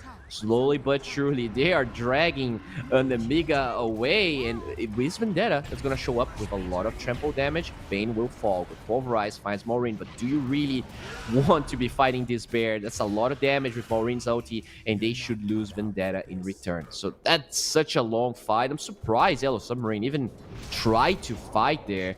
Even Satanic showing up for a single Sunder is crazy, as Absolute Massive taking 2 crits from the PA will be able to kill the bug, but eventually the Inkswell is going to stop and slow him down, but you cannot be close to the bear.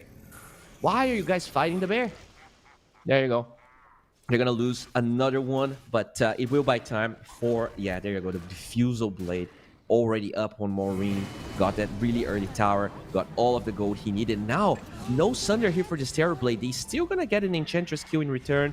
The little Centaur is trying to do damage, but that's Terror Blade. Good luck. Good luck killing that guy. Okay, TP here from the Terror Blade will... I guess he went to the fountain. I can't really see his icon there. Lots of TPs. They're looking for Seabit. Yeah, there you go. He's in the fountain. Good Icarus dive with the Inkswell and the Bug and the Solar Guardian. That is a lot of garbage thrown at Seabit, and he will be falling here in this bottom lane. That's another death for him. And not the easiest game, not even close to what we saw in game number 1. And yeah, I mean, this is definitely a better fight from Yellow Submarine. We're seeing them take some fights that they didn't really try to in game number 1. A big part of that is having a Terror Blade instead of a Naga. But did they shut down this PA enough? So far, I'm not sure. And it also goes down to how well... like, how useful is this Lone Druid in the mid to late game compared to a Shaker? Because in my head, I expected the Lone Druid to be further ahead. Like, he is highest net worth, but I expected the Primal Beast to have, like, literally no items. And that's not what happened. In fact, it looks like Shibe here, he gets stunned by a random Centaur, and that's going to set up a beautiful smoke. I think he's just a paid actor, that Centaur. And Shibe dies again with Hellscreen TP and try and help. He's going to be silenced up, cannot attack the bugs because of the attack speed slow. That's another combo we did not talk about. And with that egg stun, they should find a kill. Rue picks that one up.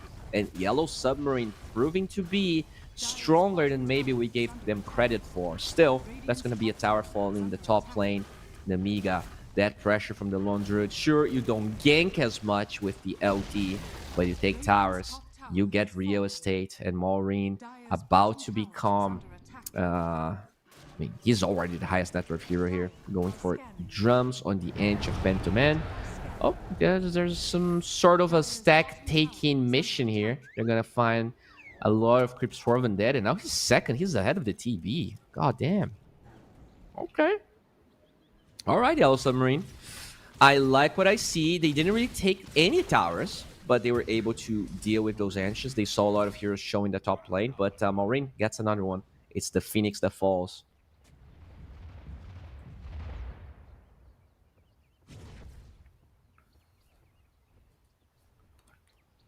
Vendetta now going for a blink, and I really like this blink, by the way. I think it's the way that you can kill the Ench, the PA, all of those heroes that don't have a way to defend themselves so far. As Rue will be waving his hands to that Ench. Vendetta picks up a shield rune.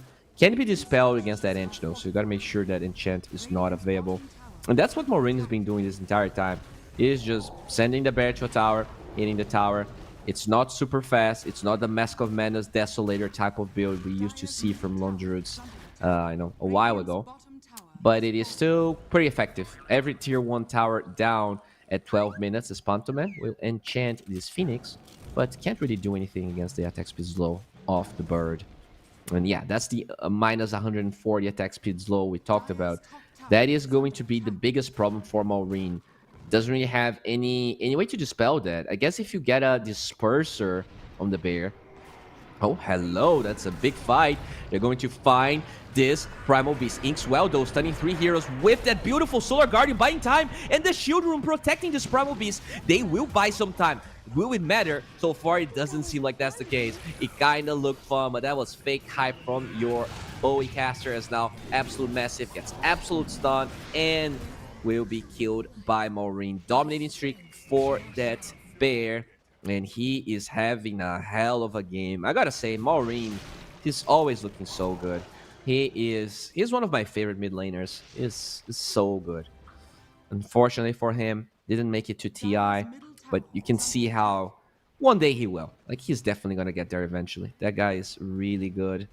Just needs more time, it seems. As speaking of time, 14 minutes are approaching, and that's when the Wisdom respawns in the top lane. Looks like they're gonna send the Dawnbreaker to check it out, but you gotta be fast, or else Pantoman here with this little hill troll will snare you. Will prevent that from happening, Rue.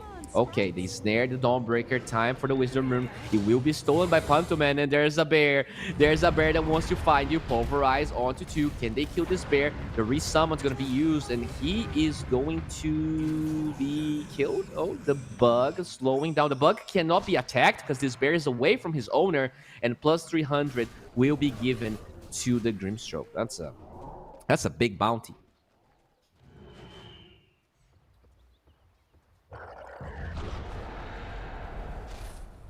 Alright, so Vendetta did finish this Blink Dagger, and she's gonna go straight up to a heart. So, no Blade Mail this time, no BKB, and I like it. I think Blink is definitely necessary when you have this Inkswell hero. Like, the Terrorblade's not gonna be initiating, the Solar Guardian, like, the Dawnbreaker wants to counter-initiate, so someone needs to go in, and it's going to be this Primal Beast. Definitely makes a lot of sense to go for that item. Own It did finish his Battle Fury, which means he is now farming some Ancient stacks in the Dire Triangle. And even though he's farming those stacks, Maureen's still looking really, really strong ahead of him, just because of all the kills, just because of all of the towers he claimed for himself. But as I say that, the PA is about to surpass that bear. Very close. Desolator, BKB, Ags are going to be Onus items. No surprises there. It's just the bread and butter of PA, as we do see Bane just farming around this PA. Make sure that she's not going to be ganked, found, killed. Oh, the blink off the mark as Nightmare is going to hold this Primal Beast in place. They're going to send the bear, send the dagger, send the Fiend's Grip. Finally gets used, but there you go. The shard on that Grimstroke, dispelling the Fiend's Grip. Good Soul Bind with the Pulverize on 2. Can they cancel it? Hellscream has no Nightmare so far. They're going to get a really good Solar Guardian trying to heal this Primal Beast. It's not enough to heal him. And Maureen with his transformation is just going to be so tanky. Absolute Massive forced to get out. They have the Inkswell, but now the Roar will be canceled. 2 beautiful Inkswells are going to be dispelling clutch spells from the side of Nemiga, but even that is not enough. They're going to be overpowered. They're going to be trampled by what Nemiga has to offer. And this is a 3-4-0. Make it 4 if Ike falls. And so far, it seems like that's exactly what's going to happen, as Pantoman will actually be killed by the Sun Ray, but this Terrorblade does not want to help. He's going to get the hell out. So it is actually a 4-4-1. And yeah, let's rewatch that fight. So they actually wait. They do not show anyone else, so that once the Fiend's Grip gets used, they can dispel it. That was beautiful. Even the Root being dispelled at the same time. But they just try to fight this bear, man, and it's never a good idea. Like, even with the Soul Bind, it's just not enough damage. They are giga tanky. The bear looked super, super low HP, but once he transforms, he gets so much HP, and he baits that Dawnbreaker into her own demise as well. Even with this second Inkswell, the Roar there just does nothing to it. It doesn't matter. Absolute Massive cannot run away. The slow from the bear, the daggers, the physical damage, too strong. Yeah, very nice. And this ends up being Roshan here for Nemiga. They don't even send Own It. He's just farming the mid lane. And it's actually Maureen that picks up the Aegis. So as the PA farms, they're going to get more towers here. They're going to be getting tier 2 towers now with the bear. When we look at the items, looks like the Harpoon is going to be the next item here for Maureen. I really wish that one day we can see the bear items through that screen, but we don't have the technology. So yeah, thanks production for clicking. You guys are beautiful. Yeah, showing everything that he has, which will be the harpoon we're talking about. Time for a rune here, but it's actually Hellscream that picks it up as he nightmares this little bird. And goodbye, Ike. That was a good attempt, but you're gonna be killed, controlled, and killed. Yeah, I mean, Yellow Submarine, they start really strong again, but there comes a time where Nemiga just, like, they turn it on, and there seem to be no escaping from this. By the way, that's a solo PA in the bottom side of the lane.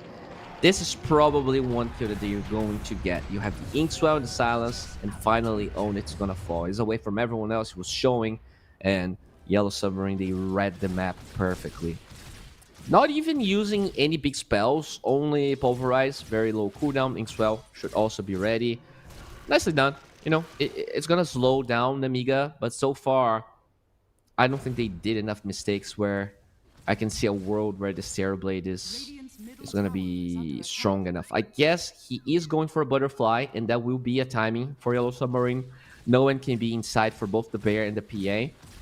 But I guess it's not about him not dying. It's about them having enough damage to kill Nemiga, to kill especially Maureen. And that's the problem. You're gonna have to jump the Bane. You're gonna have to jump the Beastmaster and the PA. Trying to kill Lone Druid is a debate. I think they need to learn that soon, or else this game is gonna feel pretty over in no time. And also, those butterfly illusions that the Enchantress is gonna be able to steal will look very strong. And yeah, don't show that production. Let's pretend this is a little closer as the Phoenix gets very close to your screen, gets a D-ward off, and now a smoke from Nemiga. Guess they want to posture here for this 2-2 tower in the bottom side. Vendetta, not level 15 just yet. Really needs that 15 for the Dispel on the root. Dispel on some. Okay, they will roar. This Primal Beast, the Sunray heal is just not going to be enough. Maureen in a Wicked 6 streak. And Despair is out of control. You just gotta call a Zoo, gotta call a Vet. Oh, okay, Fiend's Grip full duration on Absolute Massive, but he will tank through it. Looks like Own It not confident enough to jump since most of the other players are not here. Nice Nightmare holds down the Dawnbreaker for a little bit, but they're still gonna lose this Bane. And that's it so far. Can they re-engage? The entirety of Nemiga is back up. And now you do not fight Maureen. You just don't. An Absolute Massive. You're absolutely killed. 4 dead on the side of Yellow Submarine already. And they use the Metamorphosis. So even when everyone else respawns, they're not going to be ready to take this fight. And the slow from the dagger. Inkswell will try to buy time as they stun and silence the bear. Good soul bind. Maybe buys time, but Rue, he will pay a hefty price for trying to help that. Oh my god, look at that. Primal Beast just jumps and dies again. This game's a disaster. Yellow Submarine, you kind of survived the lanes in a much better way than I expected, but it didn't matter. Nemiga just grouped up and just won all the fights. That Lone Druid pick proving to be much more scary after the laning stage than in the laning stage. Maureen is... I don't want to say he's solo carrying this game, because in a lot of the fights, it's actually Yellow Submarine trying to kill the bear, and now that's an Aegis bear specifically. But it's hard to ignore him when he's going towards everyone else. Like, he just gets in your face, and he's too fast, he is going to disable you, and now the stolen Butterfly Illusion gets the tier 2 tower. Oh no. 2 tier 2s already down. This Aghanim Scepter that the Primal Beast was trying to make is just totally delayed. He's now going for BKB because he knows that he can't even move in those fights. That's a disaster. This is the true definition of disaster.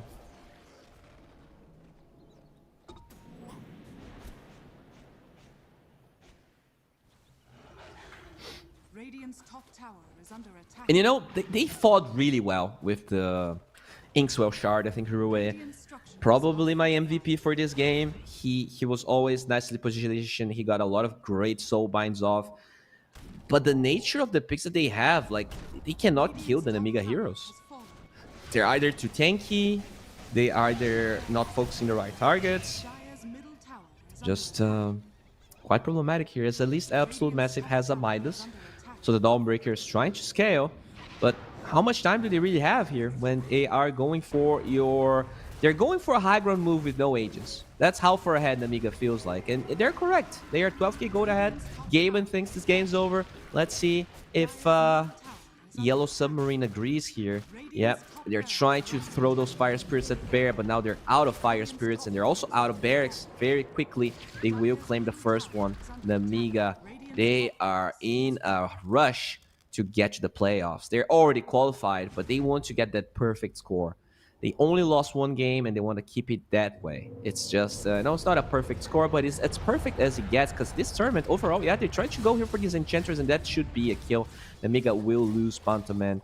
Nicely done by Yellow Submarine, but that is a crumb.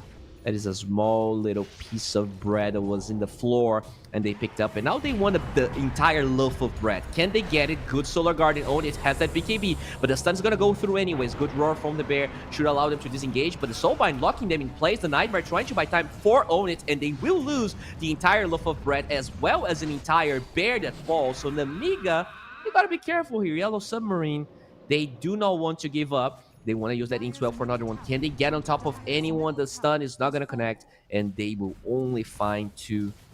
Not bad, especially if they can force this tier 2 tower, but they're still Glyph, and only the PA is dead at the moment. I could really see Nemiga taking this fight if this Metamorphosis is over. They're gonna go and try to kill this Enchantress. A lot of damage, good Nightmare, saving Pantoman for a while as the Sunray, as well as that Trample is doing a lot. Can those right clicks of the TB get a kill? They can. Satanic finds it. Metamorphosis still ongoing, but finally about to wear off. It is time for you to get the hell out. Yellow Submarine, you already got more than you could have ever wished for. Yeah, I think that was a bigger swing than he showed, because we also had the fight before that. Yeah, that's a big swing. They doubled their chances of winning here. I think it was about 6%. They tripled their chances of winning, as Roshan should spawn in 30 seconds, and we already see Nemiga smoking.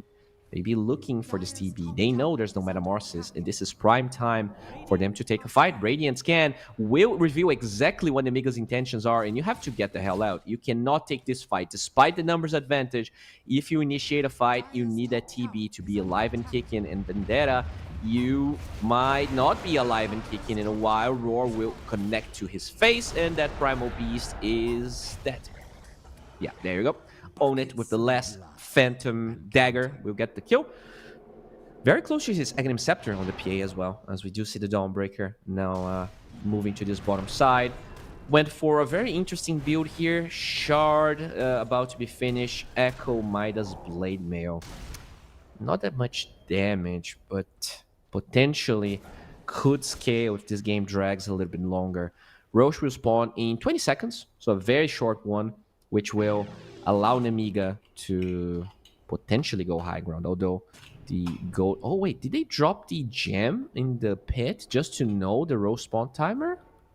I guess when you're this far ahead, you can just keep the gem there. Okay, that's nice. Wait, is it giving vision? I'm not sure. It does give vision, right? Yeah. It should be giving vision. Yeah. There we go. And now it spawns, and Nemiga should be ready. Now, can you pick the gem with the courier? I guess if it is giving vision, it should allow you to get... Yeah. Okay. Maybe I'm dumb, but I have not seen this. Maybe chat can let me know if this is something that's being done a lot, because I don't remember. Well, anyways, we have a little bit of a pause here. I'm going to see Own It in his gamer room. Very dark, as every gamer should be. Just a dark room where you play games for 18 hours. Oh, that's a good keyboard. Look at that keyboard. Love the blue. I love it. Okay, gotta ask Pantoman what brand that is. That looks really good. Maureen with the drip. Love the black and white in the shirt, in the hoodie right there. It looks really, really good. Looks like he also got a haircut. Yeah, it's looking fresh. And his gameplay reflects it. Having a really good time. Hellscream having a good time as well. Just chilling in his room. Looks like they have some lags here. Absolute massive lags. Yeah, that's what the Dawnbreaker said. Oh. Wait. What is this? Is this the Beastmaster boar? What is okay? Did he change his mind? He wants to have a no. Hide the bear. That's his new friend. Poor bear. Yeah, you got traded, my friend. Unfortunately. All right, we are back. The pause is over. Roche is going to be taken here, and if Yellow Submarine wants to win, they need a hell of a defense. They honestly need a miracle. Like, it might not only look like a 9k goal lead, but you have PA with a 9k goal lead and this Lone Druid on top of it. Like, good luck. The biggest problem is the damage killing Lone Druid. Like, they don't have a vessel. They don't really have any sort of high damage spell. Like, the only high damage spell that they have, which is the Primal Beast. No, I mean, that's not damage. Like, that makes the TB stronger, but he needs to be right-clicking for a long time. They need burst damage, which they are lacking. They are severely lacking. I think BKB on the Primal gives them a little bit, just because of the way Trample works, but he ended up going for Ags. The break is nice. I'm assuming he breaks the bear and you don't get the root, but it means that he's not going to be using the Trample as well. And you need to, let's say, you need to stack up the Uproar charges so that your Ags does something. And the PA can kind of like 4-shot you before you even cast Uproar. That's really the problem, is they're going to throw a ward. It looks like Yellow Submarine is aware of the ward. Yeah, there you go. Gonna take it away. We can always get caught. So good Inkswell in case a jump happened, in case a stun got used. Oh, yeah, that's what I'm talking about. You know, good luck using your Ags here. I played Primal against PA maybe 10 times this patch, and it's always like that. You're like, okay, I'm gonna buy a Shivas, and I'm gonna get the Ags. I'm gonna be super tanky, and PA is not gonna kill me. And like, when you actually press Uproar, you're 10% HP and already dead. It's very frustrating. Any hero is bad against PA, as we see Hellscream just terrorizing this poor Dawnbreaker, and now it's the PA. That's actually the Nightmare, not Bane. Own it, claims another one in the mid lane. They're trying to fight this bear, knowing that some heroes were in the top side, but you gotta be very careful. Okay, that bear is so scary when he uses the Harpoon. Holy shit, it just jumped like a freaking machine, and now the Uproar will lock down this poor Primal Beast. They do have Ags available, as Rue will die. No buyback on him. 2 buybacks available for Yellow Submarine, and they're going to be forced to use it. Maybe not for the first lane of barracks, but for the second one, as it will quickly fall. Look at that PA go. Look at that bear. Yeah, this is some fire spirits, yeah. It's definitely slowing them down, guys. Yeah, they have a Beastmaster and drums. It's definitely slowing them down. You're going to counter it, sure. This is almost unwinnable, I guess. I mean, they have to buy back. You have to buy back this Primal Beast.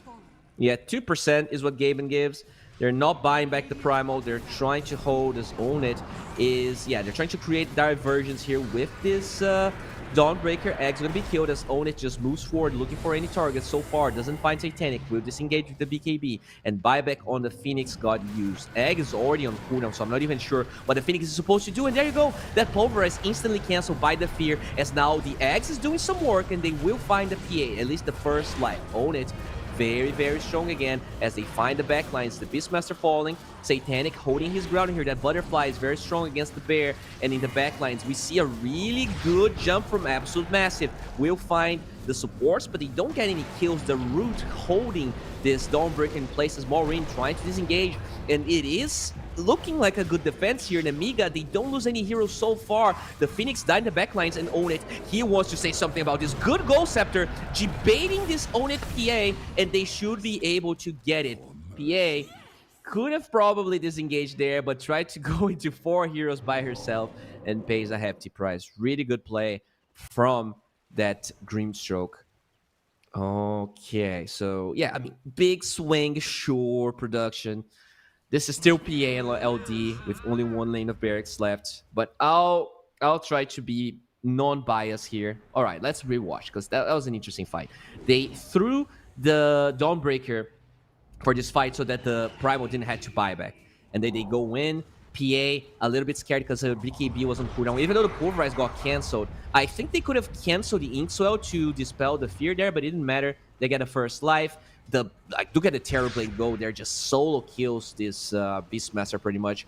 And Maureen trying to get on top of this Terrorblade, but the evasion is quite annoying. They're gonna need an MKB soon as Absolute Massive. It was just tanking the damage of 3 or 4 heroes there by himself. The Primal Beast looking for the backlines. We see a really good Inkswell right there. They find they find Maureen here in the backlines. Own It finds the Phoenix, so that's a dieback. But that's when Rue gets a beautiful Ghost Scepter, just G-baiting for Own It, and he gets killed. So nicely done. They find 3 cores actually, because the Beastmaster did die at the beginning of the fight. But you know, there's still tier 1s up on the side of the Nemiga. Every tier 2 is still alive. How are they looking MKB wise here? I want to check what this bear is building. So yeah, MKB is going to be Maureen's next item.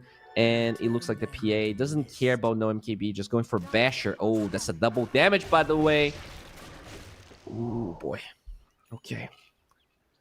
All right, guys. Hold your breath. Hold your breath. Let's own it.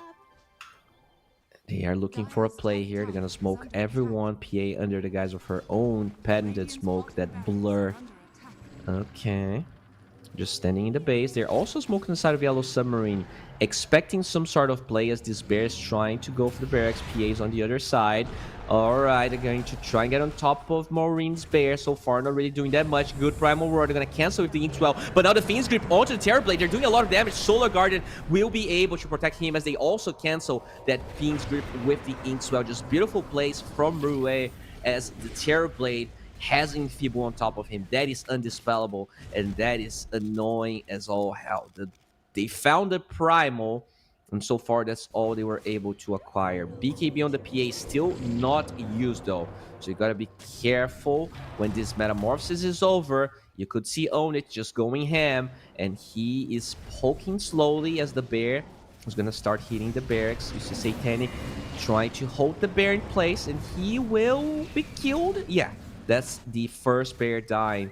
They do have a resummon in about 16 seconds for Maureen. But knowing that the Metamorphosis is down, I think they're going to try and force this. Own It, still using that blur. Looking for the supports, looking for anything. And there you go. With the help of the Beastmaster, Own It will zone down Yellow Submarine and Mega Creeps will be acquired. Yeah, they don't get many important kills, but they get what matter. 99% is what Nemiga has. And just be honest. If PA has 99% chance of winning a game, does she have 100% chance of winning the game? And the answer is yes. Like, PA has 50% of winning a game when she has 1% chance of winning the game. So if it's 99%, she is winning games in every dimension, all right? In every... Just fuck that hero, man. I'm honestly so surprised that the patch didn't drop for PA just yet. Like, is Ice Frog waiting for the entire of Pinnacle Cup so we can only watch Sven and PA play Dota? I'll be honest, that definitely grinds my gears a little bit. As they're still trying to defend here for Yellow Submarine. This is their hope to stay in the tournament. Not only they need to win this game, they need to win the next one. Just so they depend on the results of Navi Jr. versus Team Tickles to be able to get 4th place and move forward to the next stage of the tournament. So, you know, this is their first attempt here at a big tournament.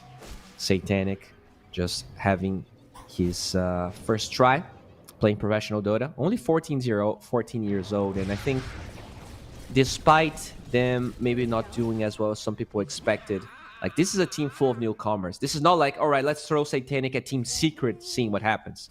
This is a team with 4 players I was not aware of, and they are actually taking it to Nemiga. Okay, this game was...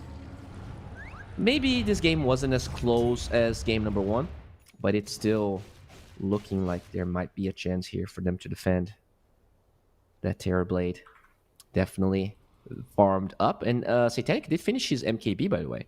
So with Terrorblade having an MKB, same things. Oh, hello, that's an Enchantress skill. Not too shabby. Shouldn't really matter too much because the creep equilibrium here is impossible for Yellow Submarine to really do anything about it. It's only the TB that deals well with it. Maybe if they get more damage items on Dawnbreaker, she's going to be able to do a bit more. But generally speaking, this Dawnbreaker, not at a stage where he can like very quickly kill creep waves. So getting a kill doesn't allow Yellow Submarine to get out in the map. Like basically what's going to happen here is Nemiga is going to get that Roshan, and the question then becomes, how do they actually end the game? Because hitting tier 4s, hitting the Ancients, it's going to be a bit harder. Those supports, the Ancient, the Bane, are easy kills for Yellow Submarine. It's just the big boy cores there aren't. So you're going to have to find maybe a kill outside of the base. You're going to have to try and find something to quickly end the game. Maybe just a Rapier on the PA is what they need. And in fact, he's going for a Sacred Relic, but it's a Nullifier, not the Rapier. At least not just yet. I guess he's sending a TP. Yeah, there you go. Some toilet paper for her. And did she get the Edge item? Did she? Oh, okay. Oh, Mindbreaker. That's good. Not as good as the damage item, but probably one of the best tier 4s here if you're a carry. Now Maureen going for Roshan. And should be a free Rosh. Aegis on the PA, Cheese on the... maybe even the Beastmaster, actually. Let's see how they're going to divide things here. No Refresher for the Beast, and the Cheese will be Maureen's. Bears definitely love cheese. I've watched a fair amount of Discovery Channel to know that. Don't run off. Okay, so they're gonna try and actually surprise them here. Oh, Espantoman. Okay, he's trying to go for the ward. Vendetta jumps in with the Inkswell. Can they find this Enchantress 4 step away with the little sprung towards the low ground? They don't even find the Ench, as now this Phantom Assassin will be forced out. That Metamorphosis with the MKB is very scary, and Onit should be able to use the Blur to defend himself. There's also a double damage in the bottom side, scouted by a ward, so that's going to be even harder here for Onit to deal with. That said, the Grimstroke Eggs, that is really what makes this scary. The problem is, 10 seconds of cooldown here. Dark Portrait is what they have to do. If they can create this PA illusion, maybe create even a Beastmaster and a PA illusion with your Soulbind. That's probably the ideal scenario. Still, Phantom Assassin with double damage. That is such a scary sight. 500 damage. Absolute massive. Absolutely dead. Never mind. Will be alive for just a little bit. They get the Soulbind. They will lock down that Phantom Assassin. The first life is over. Can they get the second one? Really good stun. Roar locking down the Terrorblade. There's no Inkswell to dispel that, as the Phoenix is forced to use the Ghost Scepter to run away from the bear. I heard a Roar somewhere and a lot of damage flying out. Own it, forced to BKB. This Satanic Terrorblade is still alive, but his Metamorphosis is not ready. He's just fighting with his bare hands, and this is not enough. Speaking of bear, he will find another kill. Vendetta is dead, and tier 4s are under assault. 2 heroes dead here for Yellow Submarine. They're going to be forced to use the Glyph and own it. He's so scary. Still has that second life. They killed him once. What about the second time? Maureen going forward. Absolute massive, using his body, trying to tank up Abyssal Blade onto Satanic. He will be force-staffing himself out, but those hits from the Enchantress are ruthless. Pantoman grabs that one as the last tier 2. Okay, GG flies out. Oh, that's a little bit underwhelming. Okay. I mean, the game was over anyways, let's be honest. 3 heroes were already dead. Nemiga. It took them slightly longer for this. I think Yellow Submarine put up a really good fight. Even that attempt to camp high ground as they were trying to go for the end. It's just that the Enchantress went by herself and they hesitated jumping in Enchantress. They didn't really want to kill a low-value target. But yeah, that's the end of it. Yellow Submarine, they are 100% out. Nemiga, they are first place. Even if they lost this 2-0, they will still be game number 1. Let's check the result here of the groups, just so you guys understand what's happening. Nemiga, 9 points, 5-0. Only lost 1 single game. And Yellow Submarine, they have -5, so it's impossible here. Even if Navi Jr. loses to Team Tickles, they should still be 4th place. But the thing is, Navi Jr., if they win, they could potentially, if they win to 0, they can go to +1. Team Tickles goes to 0, and Navi gets that 3rd place, which is, it's good. I don't think it really changes the seeding that much, but it should probably change who they're going to be playing against. So we'll see here. how that's going to happen. I'm not going to be casting that game. It will be the freak. So with that, I kind of say goodbye to you guys. This is my last game here in the tournament. It was awesome to cast Pinnacle Cup 4 Malta vibes. I hope you guys had good vibes. I hope you enjoyed my presence here as well. And yeah, farewell for now, as we're going to have a short break of about 1 hour, I want to say, until we are ready to start the next series. That would be Navi versus Tickles, because as you can see, Storm forfeit their match against Level Up. They were already out of the tournament anyways. There was no point for that series for them. Still, thank you so much for watching. Stay tuned. Do not leave the stream, because in about an hour, we're going to have the last series of the group stages, which is going to be cast by Harry Freak. Bye. Oh, Esport. You and I have come a long way. It was such humble beginnings. As we gathered in small groups, we were professionals right from the start. Passionate, organized, and ready to rumble. We dreamed big, and surely enough, our parents supported us at every step of the way. Didn't they? Fired up by all this love, it wasn't long until we caught the scent of competition. To be honest with you, it wasn't always that easy. Joe here, he had to take on 2 side jobs to afford playing professionally. It's gonna get better, Joe. Fist bump. Some of you dared to not even call this a sport. And look where we are today. An endless stream of esports events every year. Bet you didn't see that coming, Mom and Dad. And you know what?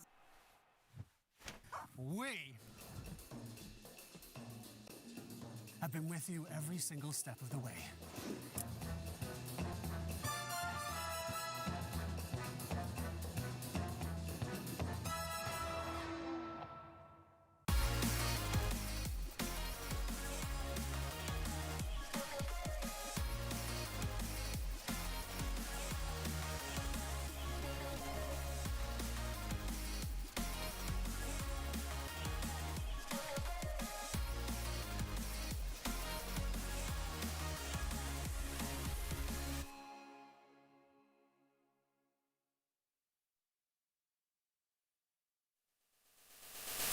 Dream of working with people you watch on screen. Exclusive esports opportunities handpicked just for you.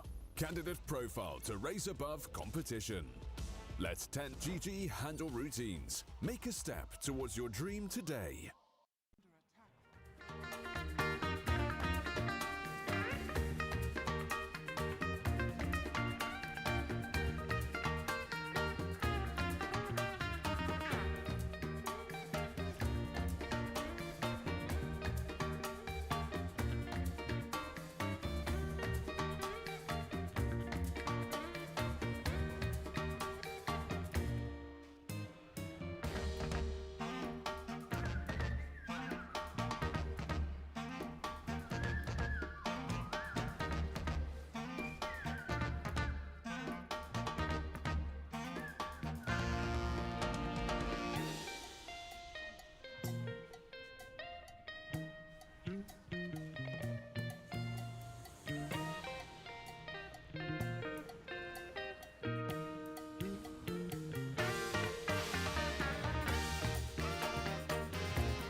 I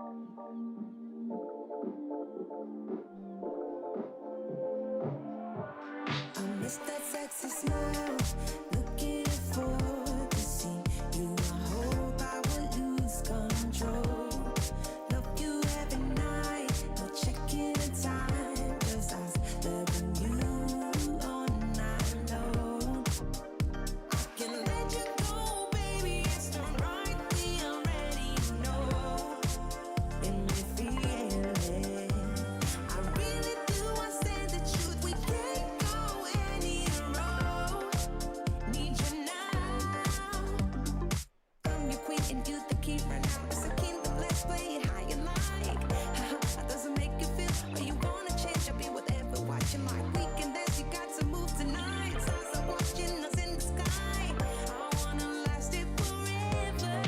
It's a sexy smile, looking forward to see you. I hope I won't lose control. Love you every night, no checking the time, just us loving you all night long.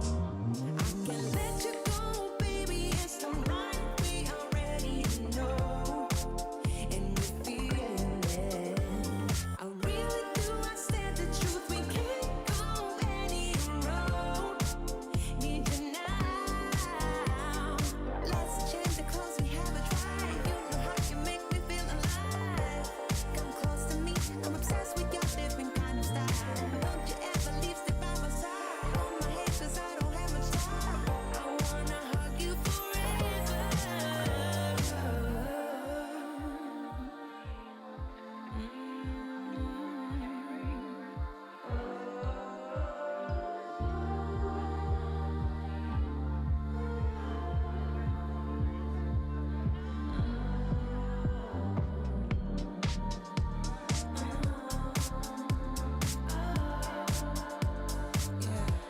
I miss that sexy smile, looking forward to see you. I hope I will lose control.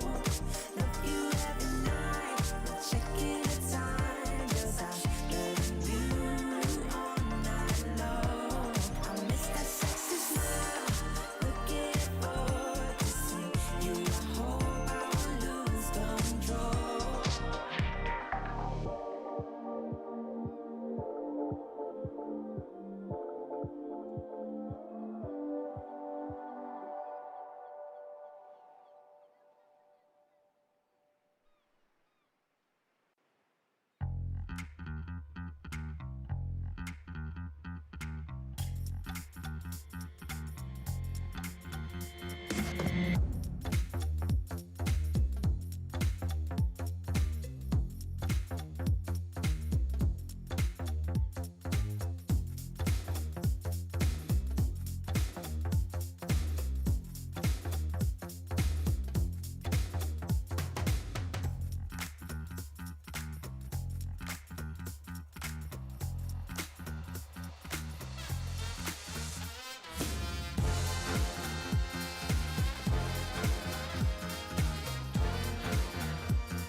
told me I'm your anchor. I told you you're my pole. Through the wind and fire, we try to hold on. We build this ship together, searching for a home. Despite the storm that hit us, we are still on board. Dancing in the moonlight, the world just stops and stares. We got no destination, I'll take you anywhere. All the doors we've opened and all the books we've closed. Words just come together, story that we never told. So far you're saying for my own. You said just keep holding on. If you're about to break, I'll always be your captain. For our failures we have grown. You said just keep holding on. If you're about to break, I'll always be your captain. I'll be your captain. I'll always be your captain.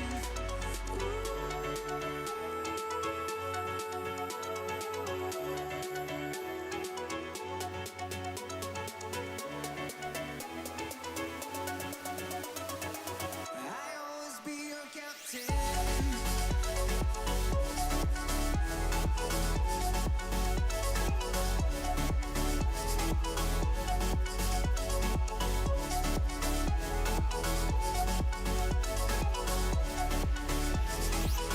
You told me I'm your anchor. I told you you're my pole. Through the wind and fire, we tried to hold on. All the doors we've opened and all the books we've closed. Words that come together, story that we never told. So far you're saying for my own. You said just keep holding on. If you're about to break, I'll always be your captain. For our failures we have grown. You said just keep holding on. If you're about to break,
Seagulls flying overhead, towels down in the sand, little crabs walking over our legs, and we were together just like lovers should have been.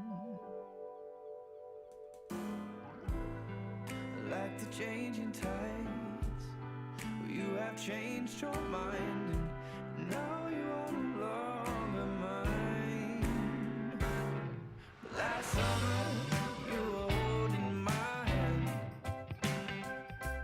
Last summer you were laying in my bed. Last summer we were more than just friends. But that was last summer. That was last summer. I miss the salt in my hair, and I miss your emerald stare, and I wish you were still here in your red sundress, watching the sunset by the pier. In your red sundress, watching the sunset by the pier. Last summer, you were holding my hand. Last summer, you were laying in my bed. Last summer, we were more than just friends. But that was last summer. That was last summer. That was last summer. That was last summer. Like the changing tides, you have changed your mind. Now you are no longer mine. With tears in my eyes, I recall the times when I had you by my side.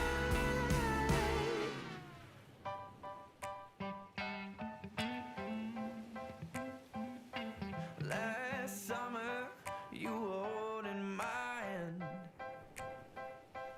Last summer, you were laying in my bed. Last summer, we were more than just friends. That was last summer. That was last summer when you were holding my hand. Last summer, you were laying in my bed. Last summer, we were more than just friends. But that was last summer. That was last summer. That was last summer. That was last summer. That was last summer.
Do you wanna be a bad man?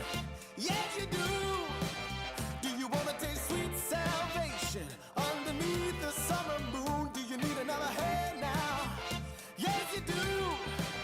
Go see Miss Josie down on Columbus Avenue. Down in the city, there's a place that never sleeps. You can see it all up past 57th Street. Music is hot and the drinking there's free. It'll turn you upside down before you count to three. One, you're looking for a helping hand. Two, you need a friendly face. Three, feeling good you can barely stand. You're falling all over the place. One, you're looking for a helping hand. Two, you need a friendly face. Three, feeling good you can barely stand. You're falling all over the place. You own it, they got it, they flown it, you bought it. Ow! Do you wanna be a bad man? Yes, you do. Do you wanna taste sweet salvation underneath the summer moon? Do you need another hand now? Yes, you do. Go see Miss Josie down on Columbus Avenue. Columbus Avenue. Ha! Go see Miss Josie down on Columbus Avenue. Columbus Avenue. Ha! Go see Miss Josie down on Columbus Avenue. One, you're looking for a helping hand. Two, you need a friendly face. Three, feeling good you can barely stand. You're falling all over the place. One, you're looking for a helping hand. Two, you need a friendly face. Three, feeling good you can barely stand. You're falling all over the place. You own it, they got it, they flown it, you bought it. Ow! Go see Miss Josie down on Columbus Avenue.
such humble beginnings. As we gathered in small groups, we were professionals right from the start. Passionate, organized, and ready to rumble. We dreamed big, and surely enough, our parents supported us at every step of the way. Didn't they? Fired up by all this love, it wasn't long until we caught the scent of competition. To be honest with you, it wasn't always that easy. Joe here, he had to take on 2 side jobs to afford playing professionally. It's gonna get better, Joe. Fist bump. Some of you dared to not even call this a sport. And look where we are today. An endless stream of esports events every year. Bet you didn't see that coming, Mom and Dad. And you know what? We have been with you every single step of the way.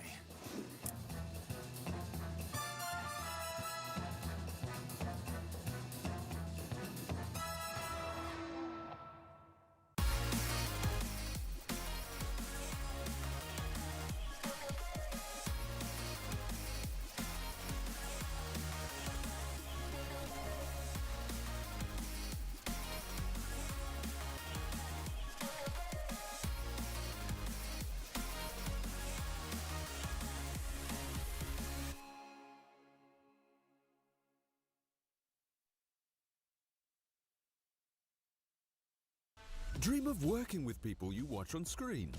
Exclusive esports opportunities handpicked just for you. Candidate profile to raise above competition.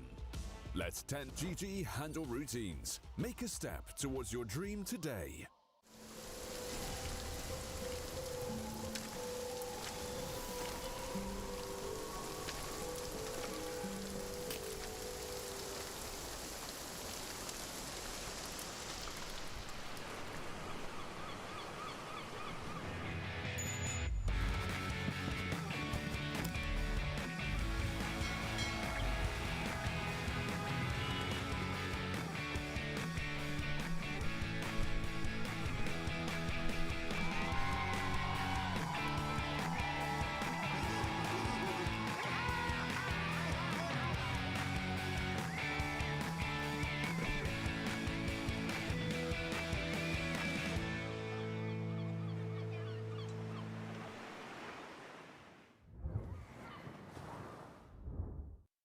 Eight days of the group stage have led to the last game of the groups. We have seen Nemiga versus Yellow Submarine today. Level Up versus Storm unfortunately did not play, as Storm forfeited their victory to Level Up as they didn't have any chances of going through anyways. And now we're gonna have Navi Jr. versus Team Tickles to round out Group B and know who's gonna be going through to the quarterfinals and who's going to be going into the decider bracket.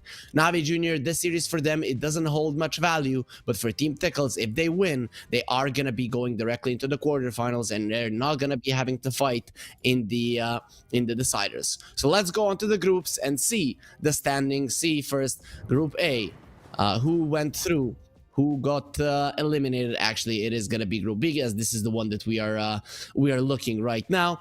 So Storm is out, Yellow Submarine is out, Nemiga are at the top, Navi Jr. are fourth, there is no doubt about it. And now Team Tickles, if they beat Navi Jr., they're going to be overtaking Level Up and going to the quarterfinals. But if they lose, well, then Level Up are going to be the ones in the quarterfinals and Team Tickles are going to be one in the decider bracket, fighting against one of the 4 directly invited teams. Let's look at Group A just a little bit before we get ourselves into the match. Sibe at number 1 spot, 9 points. These guys, they crushed it, moneymakers. After them, Vivo Kidstars, Marsbet, and KZ Team and 4 Zoomers are unfortunately gonna be eliminated. Kidstars and Marsbet are gonna be playing tomorrow versus the directly invited teams, which are Luna Galaxy, Nouns, Infinity, and Bait. So let's focus on our last series of the group stage. That's Team Tickles versus Navi Jr. Navi Jr., the youngest team here. I don't know if anybody even comes close, as we have some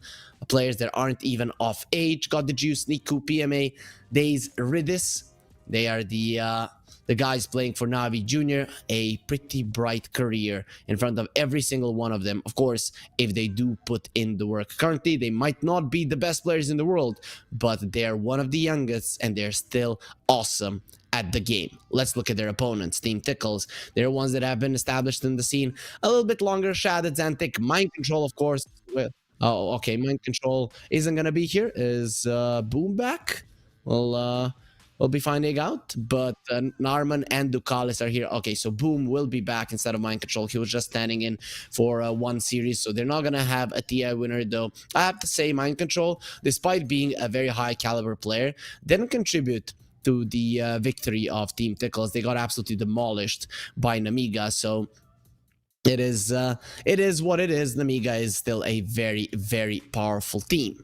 But as we were going through all of this info that you probably already knew, the draft has started. So let's get into it and see what the teams have in store. And can Navi Junior take away that number 2 spot from Team Tickles and win, not for themselves, I guess a little bit for their ego, for them feeling better before the deciders start tomorrow, but also for Level Up, who are hoping to have a free day tomorrow if Navi Junior does win this series.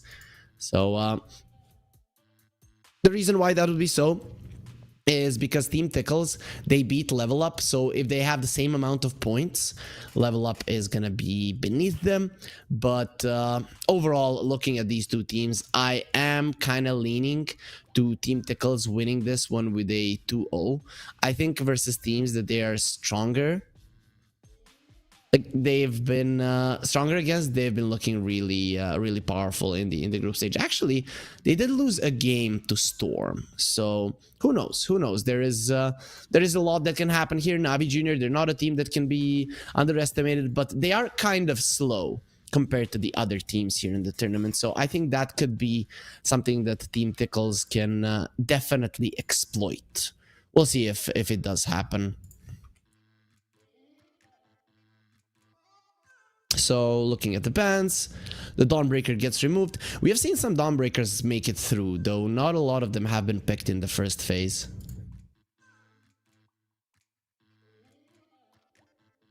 Grimstroke first phase, that's interesting. I mean, it is a hero that is very popular nowadays, though. A lot of the teams ban it out in the second phase if they see a hero which they're afraid of. With the Grimstroke, in the combination of the Grimstroke as well, right? If you see a PA in the first phase, you ban out the Grimstroke. They ban out the Grimstroke and they leave the PA. So Navi Junior, they can definitely pick that one up for themselves. Banning out the Sven is kind of calling for it, right? Nope, they're actually gonna go for the Venge. I'm just trying to blink here a little bit more.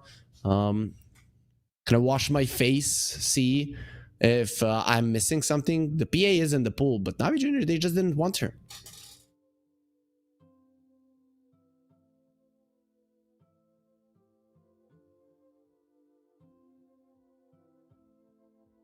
It's one of those moments, right?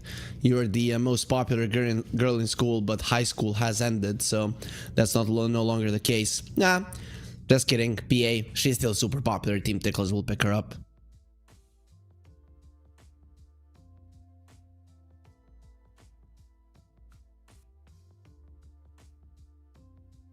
So we do have two very strong ladies on each side. One a support, one a core. We have seen a couple of Vengeful Spirits off lane, but really not enough to look at it as, okay, there is a good chance that this is going to be an off lane Venge. I think Daze has played a couple of Venges as well, so it wouldn't surprise me if this is a position 4 as well, though Daze has been mostly known for his melee aggressive position 4s, and it would be cool to see a Tusk or something along those lines.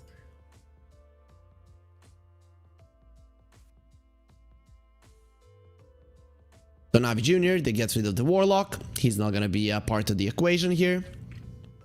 We're going to have to wave goodbye to him, as we are waiting for the last two bans here in the second banning phase. Navi Junior, they don't want to be playing versus the Beastmaster, and they won't. So he gets taken out.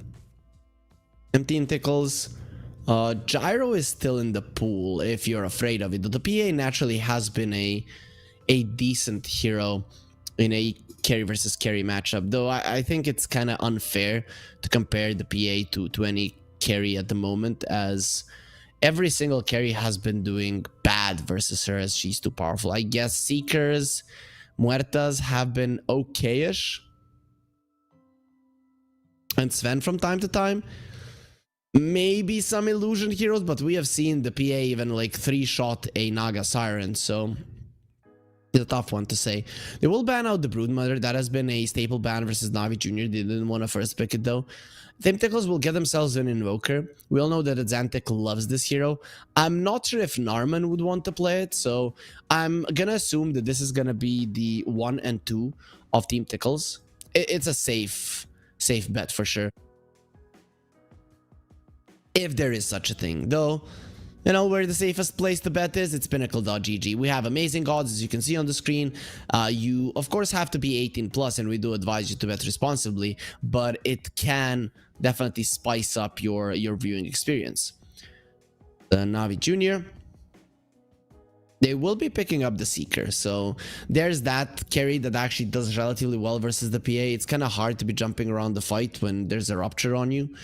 Plus, Seeker is a hero that has a decent amount of base armor, which generally helps versus the PA, especially in the first 20 minutes. It's not like she's going to be rotating and killing you with just an Orb of Corrosion. Of course, once she hits level 18, has a Deso and things like that, things do become increasingly difficult to deal with, but it is generally a really solid pick versus the PA, and the Bane does come out. We've seen the Enfeeble attempt to deal with the PA. Of course, once you get the Aghanim Scepter, you don't care, as you're going to be purging it off every 10 seconds, but it is a decent pick. I don't love it. I don't hate it. I have my doubts about the Bane nowadays. He just doesn't seem that dominant in the laning phase as he used to be. His stats just not as good as they were, so it's he is kind of weaker, but he is still a nuisance, right? You can set up around the map with the Nightmare. I think that might be the biggest reason he's not being played that much, because the map is so vast. So even if you get the Nightmare on somebody, there is a low chance that one of your teammates can actually come and assist to allow you to get the kill. One of the reasons for sure.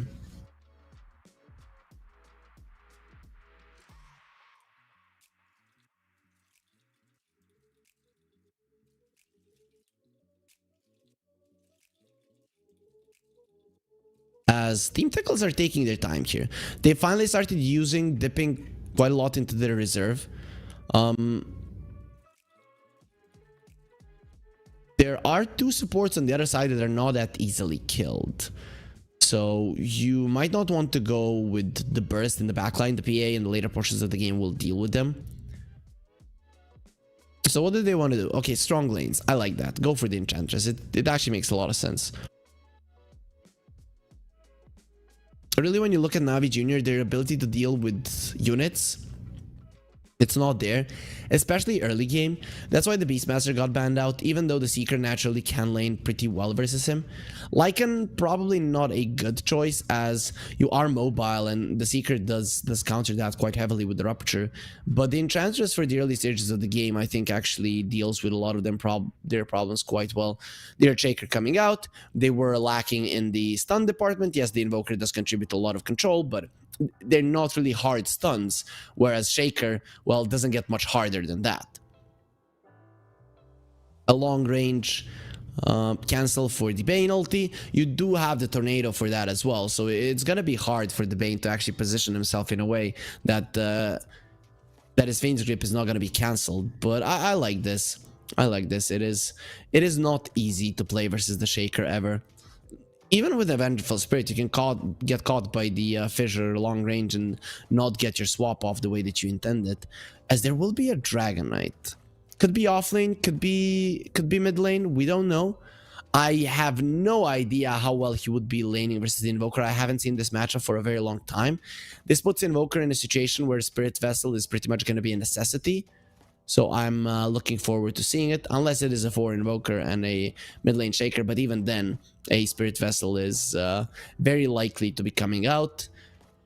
I think Navi Jr., they're thinking of ending this game a little bit earlier. Sure, you do have late game potential with these 4 heroes, but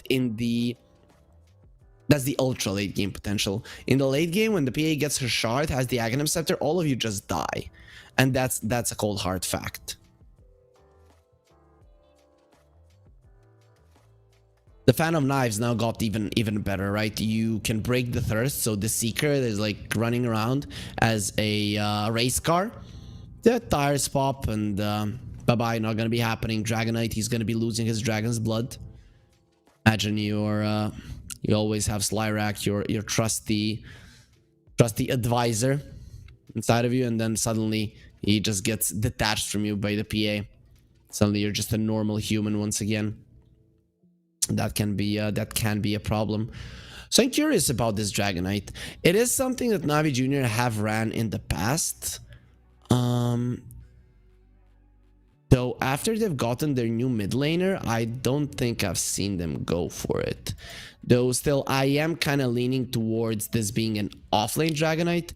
As in the laning stage versus the PA and the Enchantress, he just doesn't care. You get 2 points in the Dragon's Blood, you get the double bracer, you get a wand, and you just stand your ground, and the Enchantress and the PA, they can just tickle you, right? Hence, Team Tickles.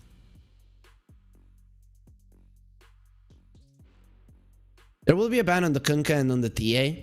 So they're thinking that Navi Jr., they need a mid laner that is going to be allowing them to play a tempo game. Take Roche as well. I think that's a really fair assessment, as there will be a ban on the Timbersaw and on the Doom. Doom, a really good ban, considering that you have a Seeker and the Dragonite, both of which kind of rely on healing up in fights. And it actually will be an offlane Seeker unless they're going to be putting him in the mid lane. I'm not even going to guess. I think it is going to be Got the Juice Slark. However, this is a pretty solid Slark game. Shaker can stun you from the fog, but if the Venge or the Bane are in the vicinity, you actually do have a save.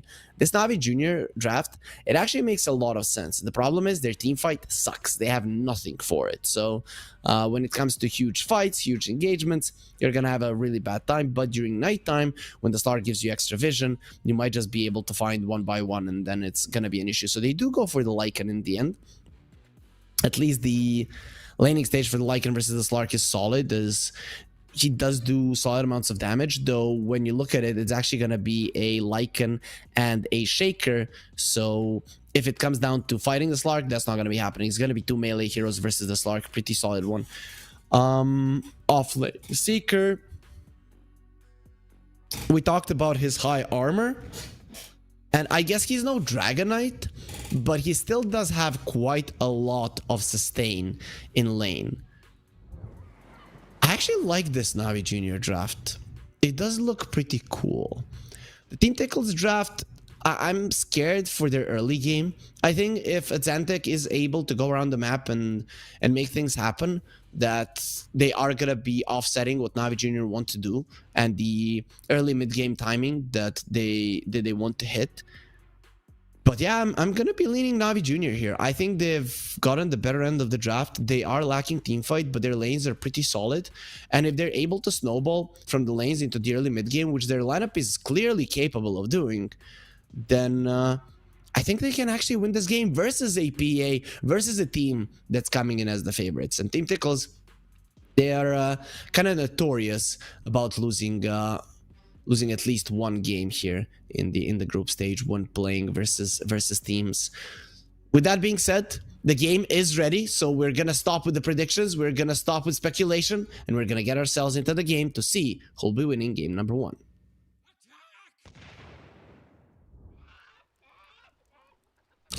And there we are. We're gonna be looking at these two teams.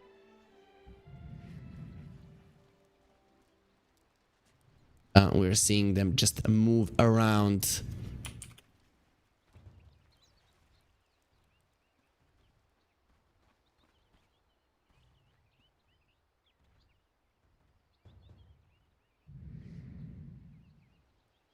Looking at the Shaker.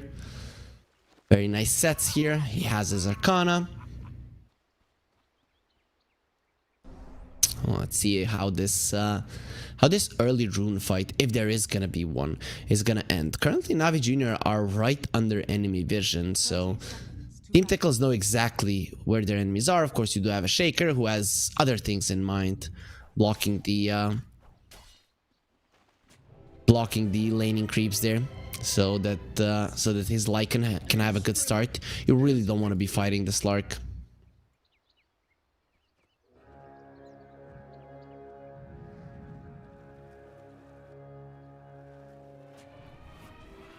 The battle begins. As there will be usage of the Blood Right. You put your enemies in an uncomfortable position where they have to choose versus their HP, potential their lives, and the bounty rune, and of course they're gonna be choosing the first two. Okay, this lane is gonna be interesting. A Dragonite versus the Invoker. Invoker, of course, he's now Universal Hero, has a decent amount of damage, though Dragonite, he has 11 damage more. So this should be a lane win for Niku. We're going to be seeing if Fazante can do something about it. Dragonite, nice usage of the Breathe Fire to secure the range creep. Should be a pretty decent lane for him. I really haven't seen this matchup so far. Bottom lane, Ducalis is going to do his best to secure the lane for Shad. But as I mentioned, the laning stage could be a big victory for Navi Junior. They do have the capability of winning it quite heavily, so it's just a matter of time to see if they really can do it. Ridis does lose his courier. Narman doing Shaker things. The Venge does have a decent amount of regen anyways, and it's not looking like Team Tickles really want to fight. But the lane is going to be in a good position for Boom at least. Oh, nice fissure. God the Juice is going to be taking a solid amount of damage here. He will stand his ground, fight the wolves actually. Now turning around onto Boom, stealing his stats. Let's go, you two versus me. With the minus armor, read this. He does make sure that the God the Juice has the edge when it comes to that fight. And now he's going to be having the pounce. So next time that happens, he can escape if need be. The Dragonite is taking some damage from the Invoker, but in terms of CS, he is crushing it here on Niku.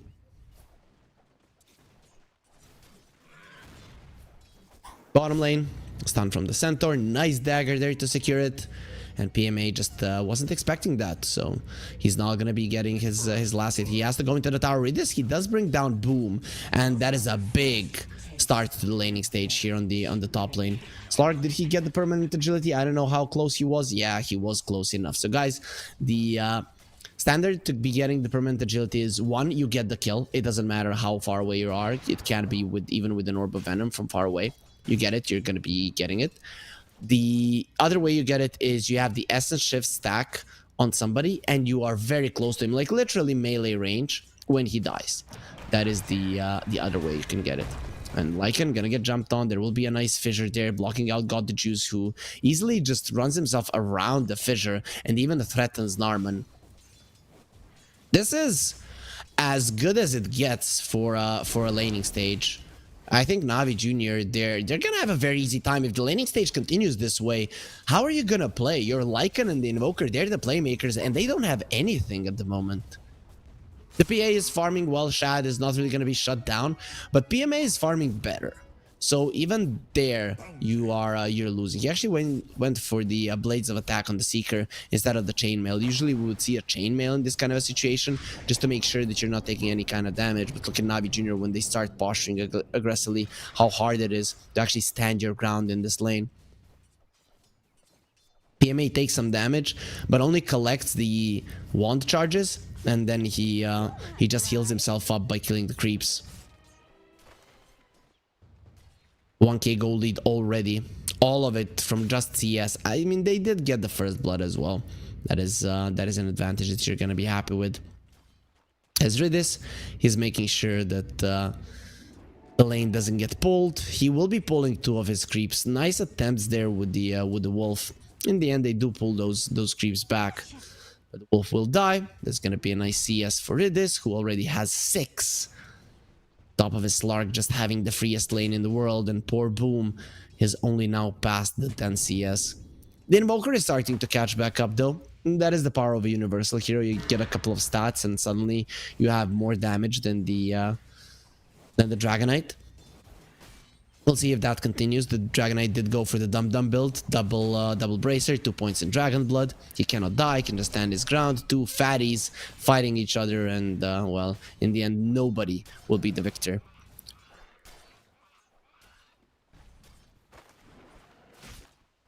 But overall, I don't see how Tickles pressure anybody. Like, what do they do? Maybe the Enchantress rotating to the top lane can be something that changes things. But currently, the Slark, he looks like he would murder all of them. Especially now when his power treads get delivered. Daze is falling low, so maybe the Bane could be a target. Though this Invoker is gonna have to be doing the heavy lifting. Really, once he gets the urn, he needs to be everywhere. It's not even a if he can do it, he has to do it if his team is to have any chance here.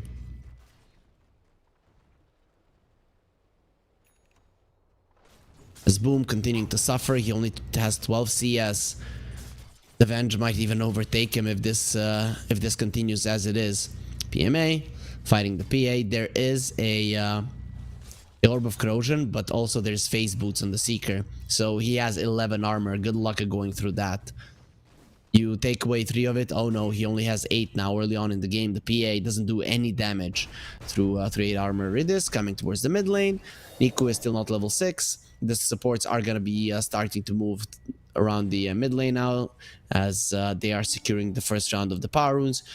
Not as important as it usually is, as well. The mid laners do not have bottles in this matchup. Niku, he got the shield rune and instantly got taken away.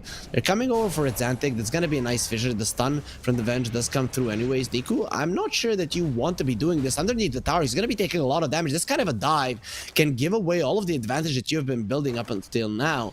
But overall, he is going to be fine. Xantic takes some damage. Now he doesn't have the mana, and he isn't going to be too useful when defending this mid lane tower now from the first dragon form. Niku is not really taking that many hits from the tower. 2 points in Dragon's Blood.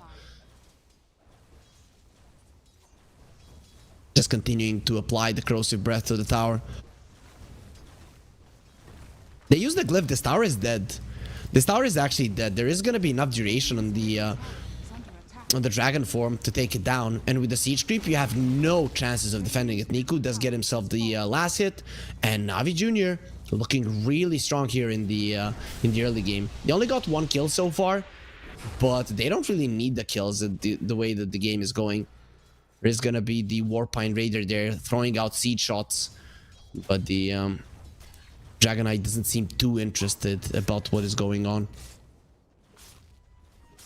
Curious to find out which item the Seeker will go for. Is it going to be... I would like to see a Blade Mill, to be honest. It is a very popular item nowadays, and it used to be like a staple for a Seeker. In this game, considering you're playing versus a PA and a Lycan, added armor would be great. So I would not mind seeing it. Speaking of armor, Lycan, he does have the Helm of the Iron Will. He wants the Helm of the Dominator. He actually has a wolf head there, despite not having the shapeshift. Though dreaming of a day when he's going to be growing hair, just as every boy in the world. And still don't see any kills, any rotations. Narman did come to the bottom lane. They cannot let this tower fall as well. Yep, yeah, very a huge amount of kills here happening. Let's see if that's actually gonna be continuing, because this is the most exciting game that we had so far in the group stage. The last game is gonna be giving us so many kills, so much action. Everybody's murdering each other, and we have 1 kill 9 minutes in. Why did we deserve this? Ducalis, he will wake himself up from the nightmare, and he'll be taken down. The second kill comes through, and they even pick up the bounty rune. The excitement, it cannot be stopped now. But all 3 of the cores of Navi Jr. are at the top of the network chart. And Team Tickles, they really need to be taking it slowly here. Are fortified. I'm thinking, what is the turning point? It has to be Xantic and his Invoker. When does he decide that it's been enough and that he wants to be fighting? He will have a Spirit Vessel now, still no charges. Maybe now you just run and die so that you get it, and oh, they will be finding Daze. Now you don't need to kill yourself. You can kill Daze and use his ashes. He will use the sleep on himself and got woken up by the Enchantress. PMA comes over very low in mana. Xantic gonna be TPing out. They don't have any vision. He had just enough mana for the Ghost Walk and a TP. I think he remained on 0 there at some point. But in the end, Team Tickles, after 10 minutes of gameplay, they get themselves on the board. Things are generally not looking up for them, as they are 2k gold behind, they're 2 towers behind, they are all 3 of their cores are behind the 3 cores of Navi Jr. Their PA, however, is farming pretty well, not as good as the Slark, but okay-ish. The Slark does have a defusal though, and that makes it very, very rough. Smoke was used from Tickles. Are they going towards the bottom lane? They have the Spirit Vessel, PMA. This is the Death Camp, the carry Death Camp, the one that you're greedy on and you overstay. And PMA, that's exactly what he's gonna be doing. The Invoker coming over, he is next to the Sentry, so PMA might have the info to escape. He loses his mana, he's trying to juke the Tornado, but the slows will be there and the Tornado should take his life. Meanwhile, the other offlaner was dying as well. It will be Boom dead on one side and PMA on the other. Of course, the advantage for Navi Jr. is that they do have the Dragon Form and the Siege Creep, and this tower is not going to be surviving. The third tier 1 taken out of the picture, and Niku immediately TPs to the mid lane where there's gonna be a bunch of creeps waiting for him, and that is a big ass dragon, a very scary one at that.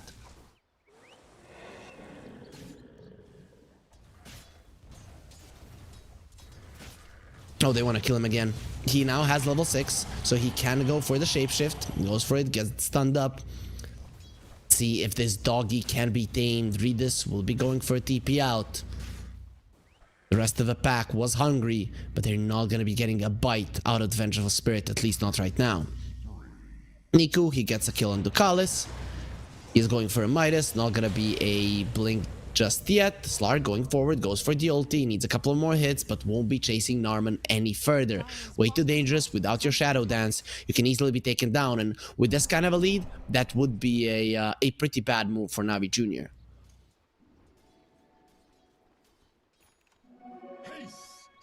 Haste for Niku. He did buy a Midas in the end, so... Oh, nice dodge there on the Tornado. So the haste is not going to be purged. Slark jumps to the side, not losing his mana.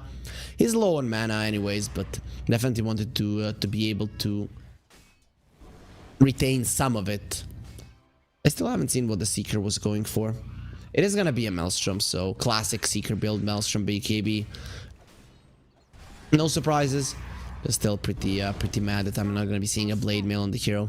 Blade Mail Radiance or Blade Mail Aghanim Scepter would be a cool approach. Dust onto Xantic, he's gonna be caught. The Dragon Tail follow-up stun. There will be a fissure to try to keep him alive. Niku is just standing his ground on the high ground. He doesn't care, even through the Spirit Vessel. He's still gonna be fighting you until your own death. Not my own. The swap from Ridis is gonna be reducing the damage that he's taken. Ducalis trying to live. Daze gets the kill. PMA coming in super speedy as he smells blood of the enemies, and he's gonna be spilling even more. Boom, he has been ruptured. He wants to run away. He goes into the tower. Some extra armor will be given to him. Daze, he does pop the brain sap to get his HP up, but Chad comes over to finish him off. So that is going to be a nice kill for the PA, bringing her closer to the Battle Fury, but it will cost them 4 kills. And they only get the 2 supports in return. So we have waited a long time for the action here in this game number 1 of Team Tickles versus Navi Jr., the last game of the group stage. Finally, the waiting will pay off as there was a huge fight. Navi Jr., obviously the victors. Clark, next sighting gonna be the Echo Saber. He has a defusal already. Healing Lotus on him. He will be slowed down by the Invoker. Xantic gonna be using the EMP. Got the juice. They're standing his ground. He's fighting. He's going for it. There it is. Can't go for the ulti. Xantic dropping low. There will be a tornado and Slark will have to move away. Can he move away though? There is a Nightmare safe if it does come to it. It will sleep up. The Warpine Raider got the juice once onto the high ground and the impetus will follow him. Finally he dies to the damage of Boom. I think it was the seed shot that followed him through. They bring down the Slark. Say they way too long. Boom will be caught. He goes out of his wolf form, and the EMP will not cover for him. Niku does lose his mana, but he doesn't lose his will to fight. Ducalis, he wants that rune. He wants his level 6, and he will be getting the untouchable if he wants to. But asleep, nope, not gonna be chasing any longer. Days, he gives up on it. In the end, Team Tickles, they should be happy with the trade. It is a trade on the defensive, but the Slark dying is still a huge deal. Delaying this game over and over again, it is important. You need to create space for the PA, and that is not the most beautiful of people. See if maybe the Seeker gets some cosmetic surgery, new cosmetics or whatever. Navi Jr., they need 2 minutes. There's pink spikes. PA. Look at that deadly focus. Oh, that skull is actually missing a teeth.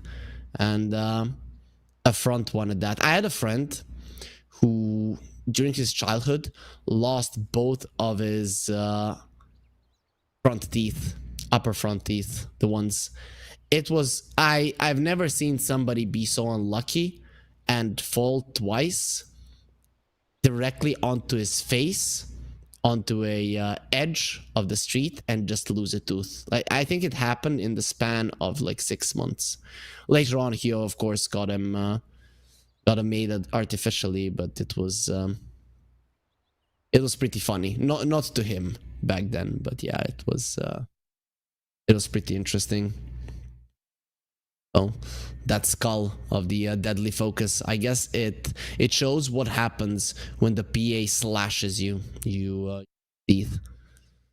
Avi Jr. Oh, that's a really cool ceiling. What is that? Is it like a mirror, or what the hell is that? I don't know, Niku, but he lives in a mansion. Lives in a freaking mansion. Got the juice. Lives in the dark, and considering that he's a Slark, he's accustomed to the dark, so you can definitely see quite nice in it. That's a nice big bookshelf he has behind him, so definitely an educated guy. Chad looks bored. He wants to continue playing. He wants to continue farming. He wants to continue slashing and critting with his PA. Ridis will reconnect with the Vengeful Spirit and will give a thumbs up, so we should be getting ourselves in it fairly soon. And yep, the game will be unpaused. There we are, back in it. The 5k gold lead for Navi Jr. is still very nice for them. Their Slark is no longer topping the network chart, but the one taking over is going to be the Dragonite with the Midas. And with that Midas, he might get himself to a point where he is the top dog, the strongest carry in this Navi Jr. lineup. It's not going to be the first time that we're seeing the Dragonite just like ultra farmed. Now he has the Blink Dagger. So has the initiation tool even. Has 2 mangoes, decides not to use them immediately. Okay, he just made a mistake. There will be a regen though, and was scouted out. So no need to use the mangoes at all.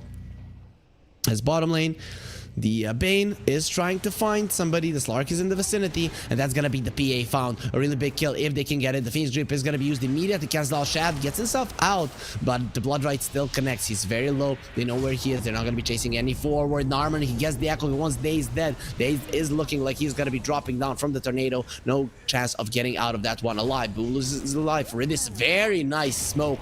Gonna be used to dodge the last tower shot, and he will be surviving Places of War. Think about going in again. He wants to use the swap, and there it is with the Rupture being used. It's just gonna be a kill. Oh, PMA got that one. Ridis more than happy to give his life away. Now got the juice coming forward. He will be taking away the stun, but he has to be careful. He'll get stunned up. He gets taken down. PMA very fast, but fast to run away. A 3 for 2. 1 core, 2 supports on one side. It's Ante going for the invis. Now turns around on Niku. Will get stunned up. PMA think about going in. Nice blink away. And they will be surviving. But that survival comes at a cost of their Slark yet again. You might have brought down Shad, and he is the win condition of the enemies. But it is even more time being bought by Team Tickles by winning this fight. It will be 1,000 gold swing. Pretty significant. A couple of more fights like that, and we're gonna have an even game. Navi Junior, they have to win this game. Also, they're kind of known as a slower team, though this game they are playing pretty fast. They might be making some mistakes in their approach. They are being a little bit overly aggressive, giving kills when they shouldn't. But I'm liking this one. This is the way that you learn. This is the way that you get better. The PA now has the Battle Fury, so Shad will be able to farm a lot faster. We'll see if and when he gets himself ahead of the cores of Navi Junior. Still behind every single one of them, but that doesn't have to be the case for a long time. With a Battle Fury, your farming speed is pretty high. He wants the death, so he just wants to kill people as fast as possible. Boom. He's gonna be finishing the Vlads. Still needs the recipe for the Helm of the Overlord. That's gonna be taking quite some time to finish up. He's still very, very poor. Narman has the Blink Dagger. Echo Slam will be up fairly soon. PMA has been found. He's gonna be taking massive amounts of damage. That is a perfect fissure, but PMA is still alive. Daze does come over. Save. His buddy's alive. Let's see for how long. Shaker goes in, and he got enfeebled and Fiend's Grip. He thought he had the kill, and he was wrong. The help is coming. Boom. Did use the shapeshift, so Daze is now gonna be in trouble. There will be a Sunstrike, a perfect one, and PMA gets taken down. It's a very speedy hero to catch with the Sunstrike. Now read this. He's not gonna be speedy at all, as he's inside of the ice wall. Zantic will get slept. He needs something to wake him up, and the Slark will say, wakey, Invoker. He does get the disarm onto the both of them, but the pounce will be there, so nowhere to run, nowhere to hide. You don't have the mana, you don't have any chances of survival, but it is still a win from Team Tickles. Especially this time around, it will be on the aggressive. They lose a Invoker, but they bring down 2 heroes in return, one of which is a core, and this will open up the situation where the PA now is ahead of one of the cores of Navi Junior, and well, just behind the other two. Daze finds himself an Invis Rune. He doesn't have the Fiend's Grip, but he still has the setup with the Nightmare if he can find the right target. Some of the Overlord after that fight, it's almost gonna be done. He didn't even have the Vlads just a minute ago, and then one fight happens where he lands a kill. Suddenly, you see him in a great position. The rubber band is not what it used to be, but there is still some comeback potential when you're behind. And I hated that rubber band. You would be winning for the entirety of the game, mess up one high ground, and goodbye, you've lost.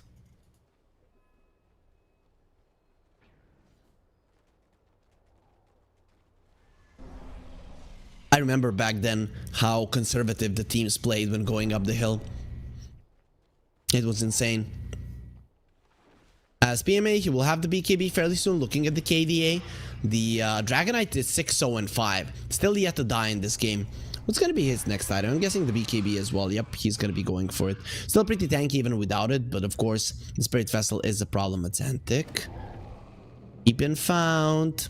He has been spotted, but not really found. Shad has been found, however, and with the Fiend's Grip, they're going to be finishing him off. Bottom lane, Team Tickles, they want to play, and they have the Echo Slam. They're going to be going onto the Dragonite. The swap is ready. Riddick's not going to be going for it just yet. He goes for it when Nico has already lost all of his HP, and now he's going to lose his life. That is a huge amount of gold onto it. Zantic is going to be getting another one as well. 1,000 gold for the Invoker, just like that, gets a double. And Chad, looking at the map and seeing that he is dead, but that his teammates got maybe even something more valuable in return, he's gonna be feeling super good. Of course, he is your win condition still, and the Slark after that is gonna be jumping in terms of net worth quite a lot, but the win probability, it's better for Team Tickles than it used to be, but still quite heavily in Navi Junior's favor.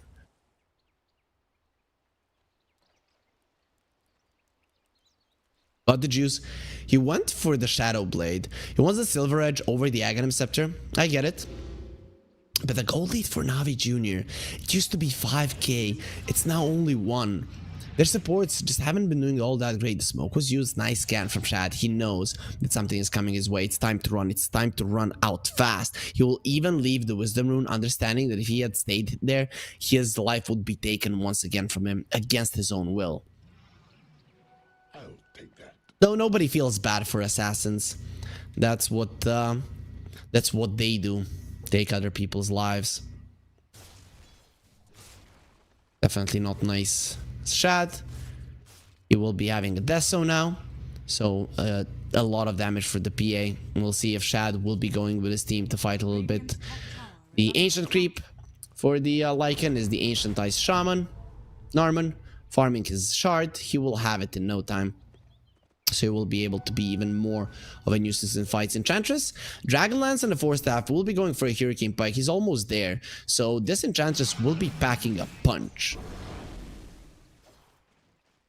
You have to be careful versus her, as that is pure damage. So all of your armor that you have on the Dragonite, it's not really going to be all that useful. Redis has the Solar Crest, so they're ready to buff up their teammates or their opponents. If it does come to it, the Stickles are in a smoke. Navi Jr. coming from the side. Enemy vision a couple of seconds ago, and now they're running away. His team tickles all 5 of their heroes in a smoke, looking for a fight. Niku can be in trouble. Redis, he's the one that dies first. Boom. They use the shapeshift, but Navi Jr., they're not going to be caught by this. Redis, he has given his life for a noble cause. There is going to be a silver edge on the Slark in 500 gold. Sorry, in 150 gold. He only needs the recipe. And after the kill on the Venge, they just straight up go into the pit. Their ability to kill the Roche is pretty solid. They've already taken it down 3/4 of the way. And he'll be taken now. That's going to be a Aegis into the pockets of Shad. The PA now definitely wants to continue fighting immediately. Goes for the blur. Shad is saying something to his team, and his exact words, because I can read lips for sure. And he said, "I'm gonna kill them all." That's what he said. Let's see if he's gonna be living up to his word. Move to the top lane, and Shad, he just runs away like the coward. So yeah, big on the words. But when it comes to actually doing what you said, it's a problem. Got the juice, he sees Boom, goes for him, he has been broken, there will be a follow-up stun, and Redis takes a kill like a nice support. He really needed to use that stun. The Lycan wouldn't have died, no way. This Lark now wants to go for more. He's found an opening, killing the enemy offlaner. They're going to be bringing down Narman as well. So 2 for 0. Navi Jr., they finally get themselves a clean engagement, and they might be getting more. Ducalis will be found. There will be an Infable on him, trying to get away, sleep, keeping him in place. And got the juice, breaks him. No untouchable for you. Phantom Knight's gonna be used at only 1 crit. That's gonna be a beautiful tornado. Slark didn't use the Dark Pack. Now he's gonna be using it. The Xantic has been jumped on, and he'll be losing his life as well. You only have the PA left. She has 2 lives. But let's see how long you can stay alive when you're the only one here.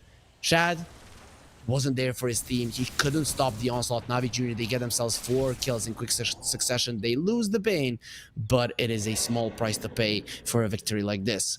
And really, when you look at the farm distribution, Navi Jr. are in a better spot, as the only reason that the gold lead is this low is not because of the difference in the cores, but because of the difference in supports, where Team Tickles are most definitely ahead by quite a lot at that. How much is that? 500 and 3,000, so 3.5k just from the supports.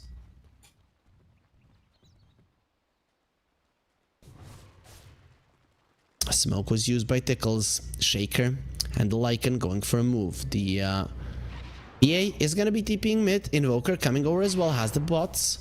Gets onto the Ancient Thunderhide. They want to go for that extra attack speed from the Frenzy onto the PA will be quite nice, making sure you get even more crits in.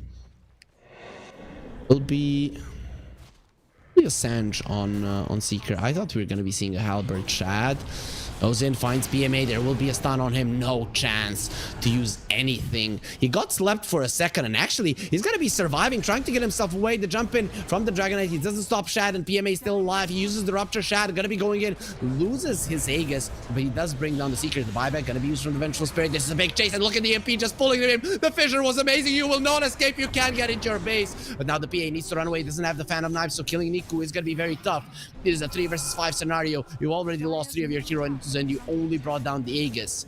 It would have expired 2 minutes from now. The Slark will be finding the Invoker, not getting out of that one alive. He looks very much that tornado. Doesn't do anything to the Slark. But now the Dragonite is so much trouble when broken. There's no way he can do anything. Redis has been found. 1 crit takes him super low. And the other one, just to secure, there's no chance of getting out of that one alive. Shad came into that fight. And Navi Jr., none of them, other than the Slark, came out of it. The PA hitting critical mass now with level 18. The damage is gonna be unreal. And Team Tickles, for the first time in this game, they are leading. And they're leading in win probability as well. He has found the DD. Shad, he wants more blood. He wants more blood. Look at that. 370 damage per hit. Who wants to be on the receiving end of that? Poor Seeker. He's gonna get stunned up. Where's the sleep? It needs to be faster. It will be there. He's sleeping. He's inside of a nightmare. A real one. The Fiend's Grip will get used. And PMA trying to run away. He needs the high ground miss. Not gonna be happening. PA has been enfeebled. Going for a TP out, Shad. Got scared there for a second as he was ruptured. So no reason to stand his ground and risk being taken down as he doesn't have the BKB just yet. But after that fight, he's gonna be dangerously close. Dangerous for Navi Jr. Amazing for Team Tickles. There will be a pause from Team Tickles. They're having some FPS issues. Like, Shad, stop critting them so much. We're having FPS issues because of that. You know, there's gonna be using the time, Shad, there to drink some water, tea, whatever was in that cup. We want some of that juice as well. We're gonna be looking at the creeps. Cannon fodder. Oh, the range creep actually is carrying a Yule Scepter. Or maybe a cheap copy of it. Who knows? Maybe find out some.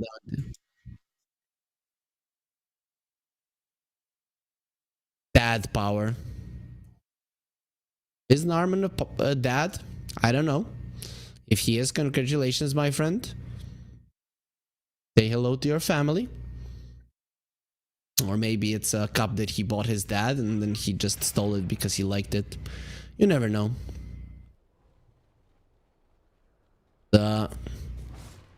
Navi Jr. There's Lark. He's still very, very strong. He will have an Aghanim Scepter now when he disassembles the Echo Saber. It's being delivered at the moment. We'll see if he can be the one to win this for his team. He is very dangerous himself. Has that enchanted quiver as well. So his first strike out of the Silver Edge, it really does hurt. I mean, we saw what he did to Invoker there. Like, half of his HP of the Invoker, it disappeared before he even understood what was going on to him. So the Invoker now wants the BKB. He's actually quite close to it. So he only needs the recipe. Like 1400 gold at the moment missing from him. He is getting more points in Exhort, meaning that the alacrity on the PA, it is gonna be hella dangerous. Really gonna be needing to keep your eyes out on what Chad is doing. Once he gets the BKB and the Aghanim Scepter, that's where things really become scary for Navi Jr.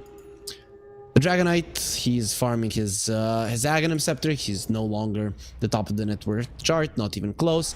The Lycan is actually right next to the Dragonite. If we would have looked like 5 minutes ago, it wouldn't even be close. Got the juice dropping super low, being pulled back. Shad gonna be stunned up. He has the Wolf Bite on him, but he cannot move. He's gonna be swapped and taken down. And without Shad, you're just easy pickings here. Where's your carry? Echo Slam Norman! He turns it around. He has the Fissure as well. Well, will get stunned up before he uses it. That could have been a disaster, but it is gonna be a disaster as you killed Shad.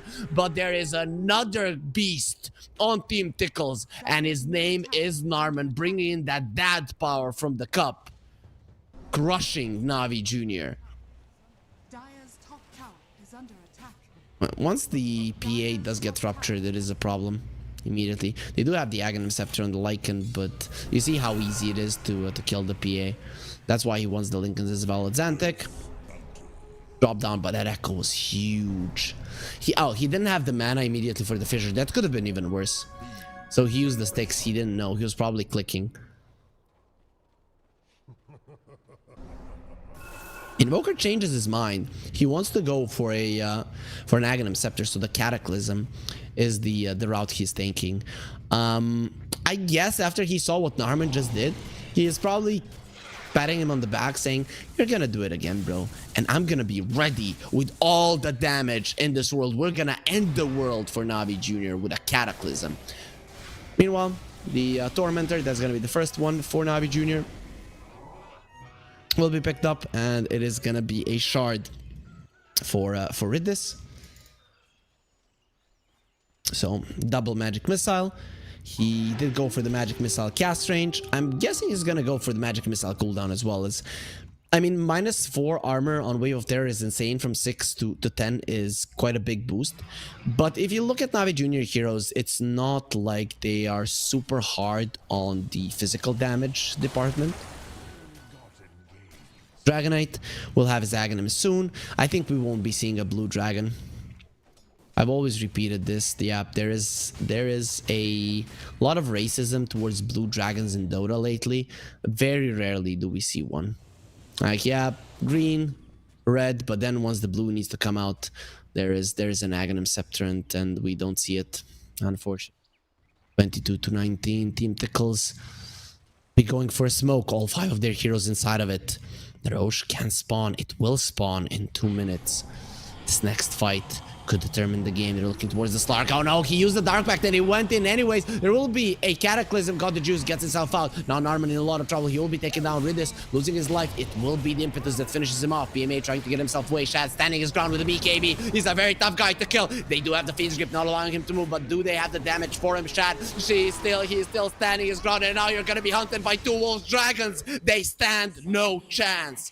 As Shad's teeth there, they were as sharp as his blades. And Navi Jr., they lost 4 of their heroes. They only brought down Narman despite not that good of an initiation. The Slark was ready.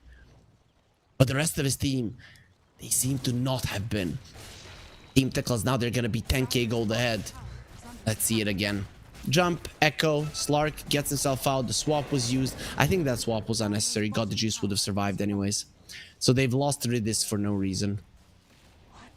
Shad actually just stood his ground there. That's what the 9-second BKB does. The Depth Shroud protecting PMA. Nice. That was a nice deafening blast. I didn't catch that. And look at what Ducalis is doing this entire fight. Nobody is targeting him, but he is actually doing so much. Even has the shard, so the Sproink is available.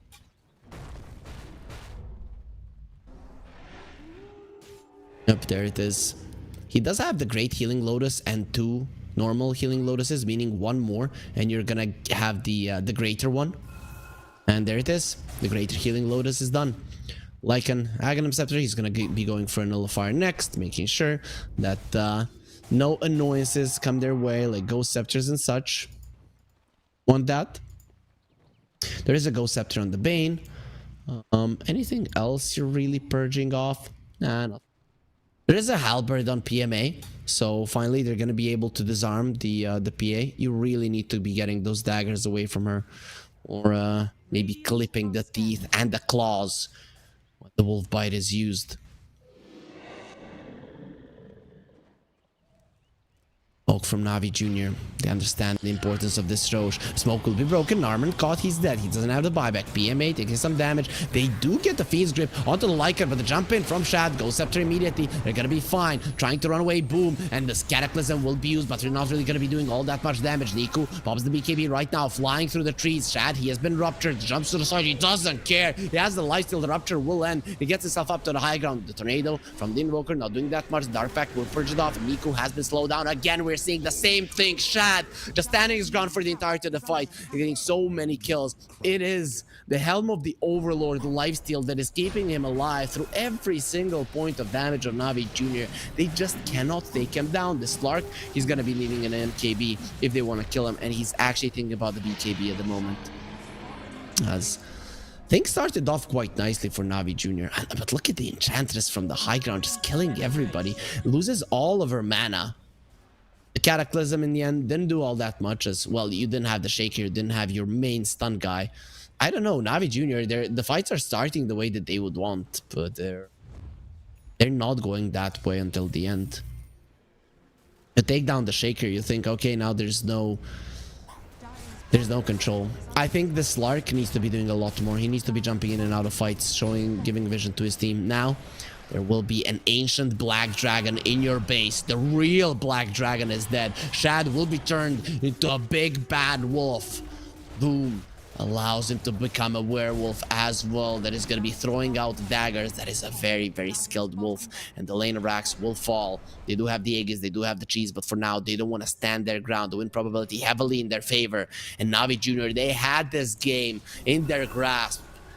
Oh, they don't have anything. The Invoker also with the Lincoln Sphere, making the Bane just not as scary as he used to be. And a lot of targeted spells on Navi Jr., but a lot of very important targeted spells as well. PA has the Lincolns as well. As now Bane will be found. One crit is gonna do it. Ridis, he did go for the Ghost Scepter. And yeah, you will be a ghost, no problem. Your Scepter, it is right. He does have the deadly focus. He just needs to connect with it. And the dagger does connect. The minus 30% damage will help him survive the dagger, but it will not help him survive the follow-up damage. Lycan, he did use the shapeshift. He's level 20 as well. The Dragonite gets the blink out. There is a buyback on the Bane, but is he really going to be able to do anything about these Draxes? Niku has a half duration left on his Dragon form. You lose the Dragon form, you're going to lose this game, and they found him. It's going to be an Echo Slam, and a Cataclysm is there is just to burn the dead bodies of Navi Jr., who instantly call GG. Team Tickles, after a very bad laning stage, after a hard-fought game, in the end they win. And I have to say, it didn't look like they were sweating, right? There were times when they were so far behind, when the enemies were the only ones that could make moves on the map, and in the end it didn't matter. They were patient, they waited for their chances, and bam, they striked, and then they won game number 1. Next game could be the last game of the group stage. Tomorrow we're starting off with the decider bracket. So let's see if Navi Jr. and Team Tickles are going to be giving us 3 games, are going to be giving us even more entertainment today, or are we going to have to be content with just 2 games? Stay with us. A short break coming up.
sport. You and I have come a long way. It was such humble beginnings.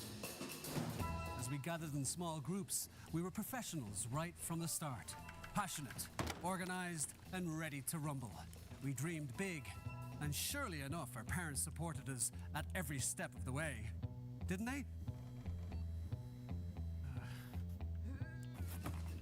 Fired up by all this love, it wasn't long until we caught the scent of competition.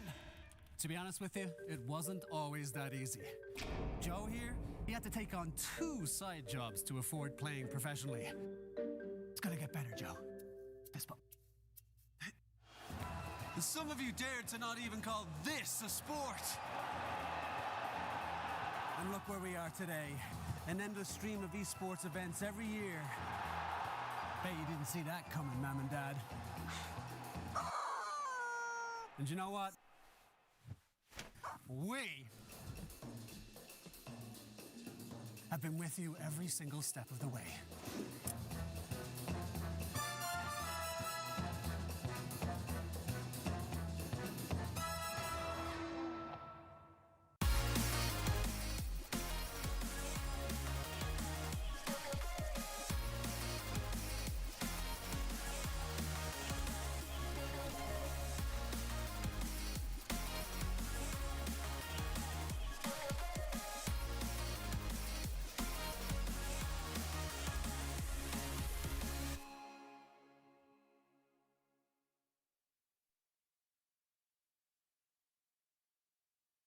Dream of working with people you watch on screen.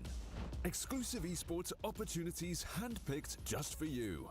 Candidate profile to raise above competition. Let 10GG handle routines. Make a step towards your dream today.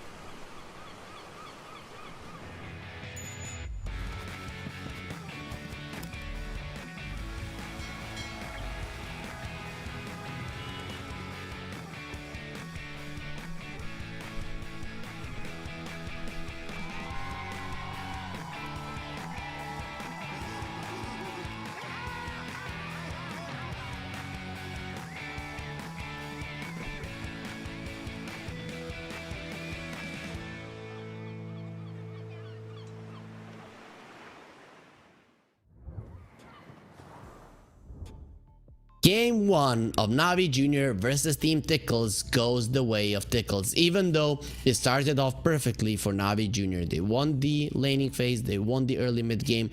In a lot of situations, that would probably mean winning the game. Not in this one. You were playing versus a PA, and it was just a matter of time before Shad started murdering all of you, and that's exactly what happened. He absolutely demolished the side of Navi Jr. in that previous game. He ended the game with 10-3-10. Really, the score isn't that huge, but the damage dealt was pretty insane coming out from him, as he did 29,000 damage, only almost 30, and the biggest one on the enemy team was God the Juice with 22,000. PMA on his offlane Seeker and Dragonite, who were ultra farmed coming out of the laning stage, their contribution to the game wasn't as high as you would want it to be, so Team Tickles will get the victory. Navi Jr., I don't think they're going to be making a mistake of letting the PA go through, but these kind of games, especially for a young team, they can be detrimental. I'm hoping that they have the mental fortitude, that maybe their coach or whoever is behind the Navi Jr. team will help them get through it, but this is going to be a rough series for them. Team Tickles, now one step closer to going directly into the decider bracket, where they're going to be facing into the quarterfinal bracket, where they're going to be facing the winner of Infinity versus Vivo Kidstars. If, however, they lose, they are going to be facing off against Bait or Luna Galaxy, right? Because those are the things that still haven't been decided. I think they're going to be facing off versus Bait, but not 100% certain just yet. For those of you people that don't know, Level Up and Team Tickles. A Level Up have +3 points, Team Tickles have +2. If Team Tickles win this series with a score of 2-1 or 2-0, they're going to be taking over Level Up. They're going to be the second in the groups. Thus, they are not going to be playing in the decided bracket, but will be waiting in the quarterfinals. The playoff is single elimination, so no double elimination, no second chances. After this series, one loss and you are out the door. So you have to be playing 100% all the time. You have to be focused all the time. There's no way that you're going to be able to come back. Though, you can't come back inside of a game, and that's exactly what Team Tickles did right now. So we're in the lobby, all of the players are there. Navi Jr. actually asked for second pick, so Team Tickles are gonna have first pick and Radiant. So that is a big deal. I have to say though, Navi Jr., this match doesn't mean anything for them. They're going into the decided bracket anyways, so they might as well experiment. I have nothing up against that. Team Tickles, the series is much more important for them, as the seeding in their situation is actually very, very important. So as we are waiting to start the game, I want to remind you guys that we are always posting the matches that are there for the day, for tomorrow, official info on our social media accounts. So go to Pinnacle Esports, Dota2, Eden Esports on Twitter, those two, and you can follow them and make sure that you have all the info necessary. Also, you can follow me here, freaking all of my colleagues. But as you're doing it, we're getting ourselves into the draft. So let's get into it to see how the game 2 will look. As of course, the draft kind of sets the tone to what we can expect in the game, how the teams want to be playing, how they want to be approaching, what they want to do, what is their plan. With the draft, they're revealing so much, but sometimes people have different ways of execution, different ways of approach when it comes to executing a certain draft. Though we'll see if that's gonna be the case here between Team Tickles and Navi Jr. Just gonna be basic stuff. Considering the current situation, I'd say basic stuff is more likely. So Navi Jr., please basically ban out the PA, please, as the hero is super strong. I think you may have gotten an idea about that. So they ban out the Pinnacle PA. Come on, you let the PA through, you lose the game. Next game you ban the PA because you're not dumb. Though, as I mentioned, it doesn't mean much for them. Of course, we here at as the viewers, me as a caster, we would want to see a full 3-game series, as many games as possible being played. But it's not always about what we want, rather about to get. Right. And today, if this is a 2-0 as well, it is gonna be our shortest day by far. September 27th, though, there were 6 games played, but here in October 2nd, there's gonna be only 4 maps played if this is a 2-0, which, you know, coming into the series, I expected 2-0. Team Tickles are a better team, though they have been dropping the ball here and there. Let's see if they're gonna drop the ball in this game 2 as well and allow Navi Jr. to get themselves a victory. Of course, you would want to start playing as cleanly as possible as you are getting yourself into the playoffs. And as I mentioned there, you drop the ball once, you might not be getting back. Team Tickles, they pick up a Sven, so it is not gonna be a PA that they go for. The PA is left for Navi Jr. if they want to go that route, and they will get it. Got the juice.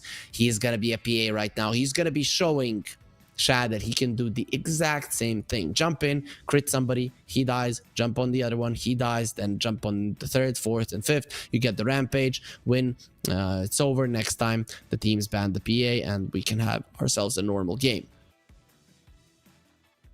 Just kidding, guys. I still believe that there are ways to play versus this hero. Not a lot of things have been have been explored just yet. That's why we're gonna have the 4 directly invited teams, one of them being a TI team as well. So we are gonna have 2 TI teams here, Vivo Keystars in the decider bracket, and of course Nouns. Vivo Keystars are gonna be playing versus Affinity, and Nouns are gonna be playing versus MarsBet. So I'm not too envious of MarsBet here. Navi Jr., they're gonna get themselves Avenge and the PA, so a lot of damage there for the PA from the Vengeance Aura. Definitely something that you're going to be happy with. Of course, the armor of the Sven will help him and his teammates as well, but we can assume that a Nullifier at some point will be available for God the Juice. Bans, there will be a Marcy ban. It is kind of the new Wisp. I don't know when's the last time I've seen the Wisp, but Marcy does turn up from time to time. Of course, as TI is approaching, we can expect that the Wisp there is going to be a hero that some teams just aren't going to be wanting to miss out on. It's like that every TI. We have Shakers, we have Enigmas, we have Wisps. It has to be that way. If it's not that way, then it's not TI. So, Team Tickles. Now, who cares about TI when we have this great of a tournament? Pinnacle Cup Malta vibes for the best tournament in the world for sure.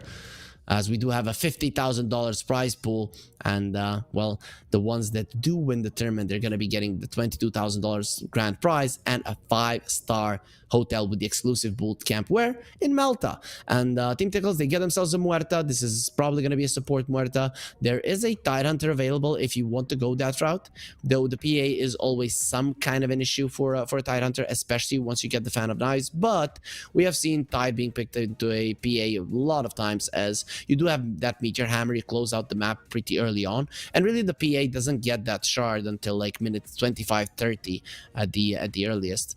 But it is going to be a Kunkka. Team Tickles, I think they, in the previous tournament, in the Malta Vibes 3, they played a Kunkka, and my co-caster Kibbs, that is going to be making an appearance tomorrow. Me and her are going to be casting on the first 2 games of the decider bracket.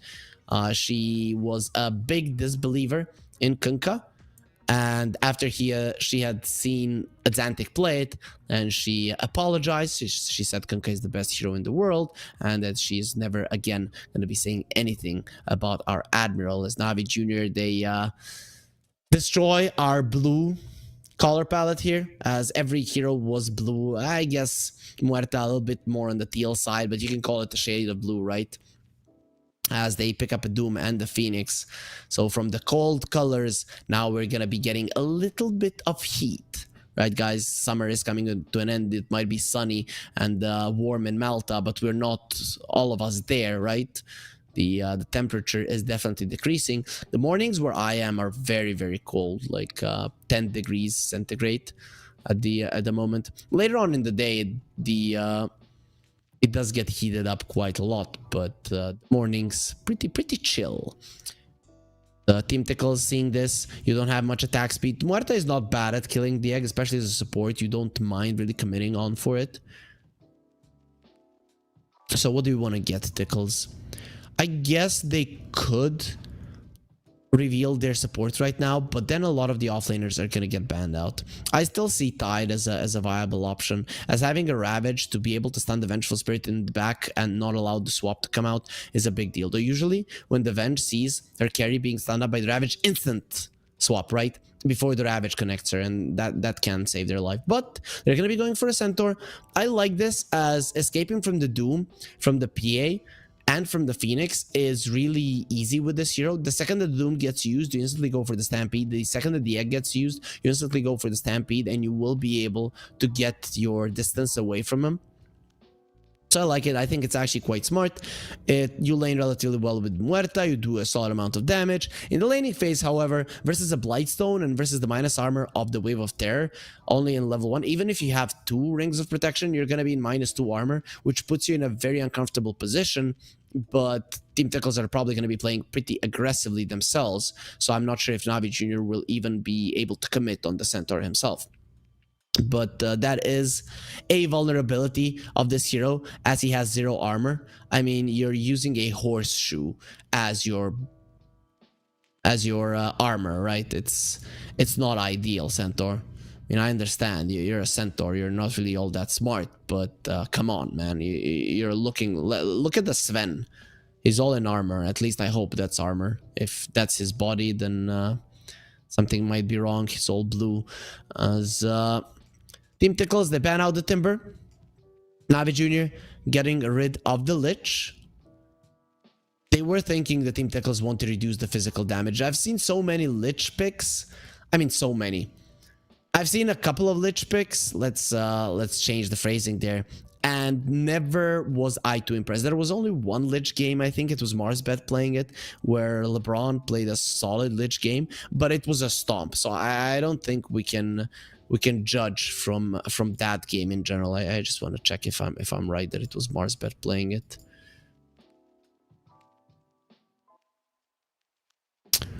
And I think I'm wrong. Yeah, I don't know who played it, but it was in this tournament, 100%. That doesn't really matter. If I get that info, guys, I will be helping you. Today we don't have a designated stats person, right? So it's just me, and well, it seems that I'm just not remembering things correctly today. Anyways, the Enchantress does get banned out. Primal Beast on the other side. Primal Beast making it to the last ban is pretty weird that nobody wanted to pick it up. This hero is pretty high up on the priority there, but neither Atlantic nor the mid laner of Navi Jr. Niku wanted to pick it up. Nature's Prophet also making it super deep into the draft. That is a good hero to go with the Sven. Another pretty solid one to keep the Doom away. I guess the Sprout isn't going to be that useful versus the PA Phoenix, even the Vengeful Spirit later on, but it's all about that early game pressure. Team Tickles, they didn't really have that in the previous game. They were the ones suffering playing from behind, though I think in this game in particular, with the Nature's Prophet TPs towards the top lane where Muerta and Centaur are going to be, that's going to be so much kill potential that Navi Jr. are constantly going to be under threat. And Phoenix and the Doom, they have some kill potential on the Sven, but he's pretty speedy, so he should be able to outrun them.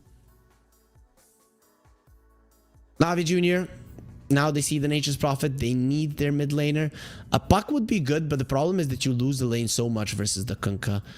They could go for a Dragonite again, but I'm kind of afraid they're going to be lacking in the damage department. A lot of the heroes that do a lot of damage and actually would lane relatively well versus the Kunkka are out. What comes to mind is an Ember Spirit, though the hero just isn't all that popular nowadays, though I like it as a pick here.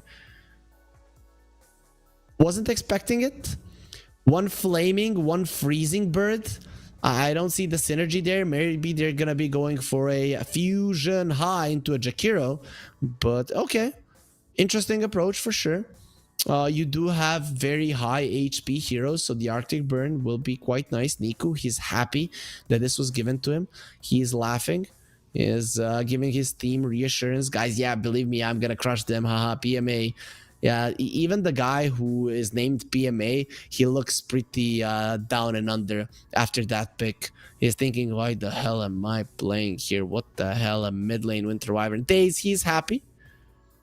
He looks pretty... oh no, he was happy earlier. He's not happy any longer. He was happy before the Winter Wyvern got picked. Just kidding, guys. This hero can definitely work, and I'm hoping it does. But... I mean, I favored Navi Jr.'s draft in the previous game. Sure, they do have the PA, but I don't really see a frontliner in their ranks. So to me, it's looking like this is gonna be a 2-0. Team Tickles, they have the early game. They have damage reduction. The Sven is a pretty decent carry versus the PA in general. So I'm thinking this is a 2-0 and the group stage ends with this game 2 of Navi Jr. versus Team Tickles. But I've been wrong again. Not too often though here at the Pinnacle Cup Malta Vibes 4, brought to you by Gaming Malta, home of gaming excellence. And if you want to know what they're all about, gamingmalta.org. Be sure to check them out, as we are going to be checking out game 2 of Navi Jr. versus Team Tickles now. And there we are inside of potentially the last game of the group stage. We've already seen how Group A ended. Now Group B needs to end as well.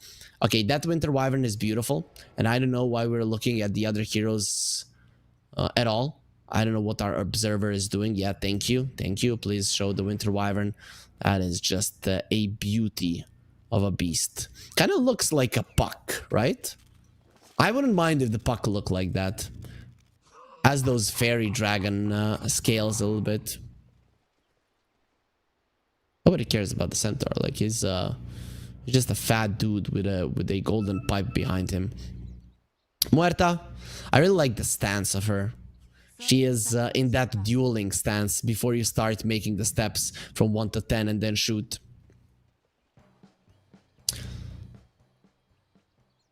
Observer ward, really big nose. This guy shouldn't be a ward, he should be a clown. You don't even have to buy the big red nose. Speaking of noses, Doom doesn't have one. I guess he had fun with Voldemort as well. As the game will be starting, should be a 2 for 2 in terms of runes. The Nature's Prophet is TPing into the enemies there. Actually, it is going to be a 3 for 1, and Daze might actually be taken down. He goes for the Scorched Earth, giving himself more movement speed. Stormhammer will be up in 10 seconds, and Shad will decide not to chase. That Scorched Earth is burning his feet a little bit, and he doesn't want that to annoy him any longer. Is it a 3 for 1? Did I see that well? Yep, it is.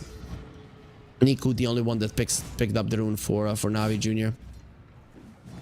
Of course, we have our amazing observer Exalted, who even when our producers are missing, he can do the producer job as well. He is just the best employee, I think, that out there for sure, and never misses a kill.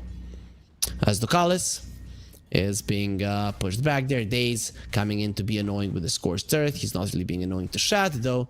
Shad is going to be farming quite effectively there underneath his tower. It is actually an offlane Venge and a 4 Doom, so that's something that we didn't discuss. I think it still doesn't change the way I see this game. It does give that little bit of a meat up front if PMA gets his Aghanim Scepter early on in the game. So you're gonna have that hero that just goes deep into the enemy lines and gives vision to everybody else to make their move.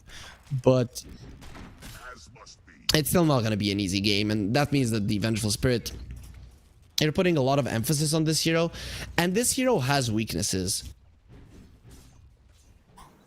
I mean, early on, she doesn't do anything.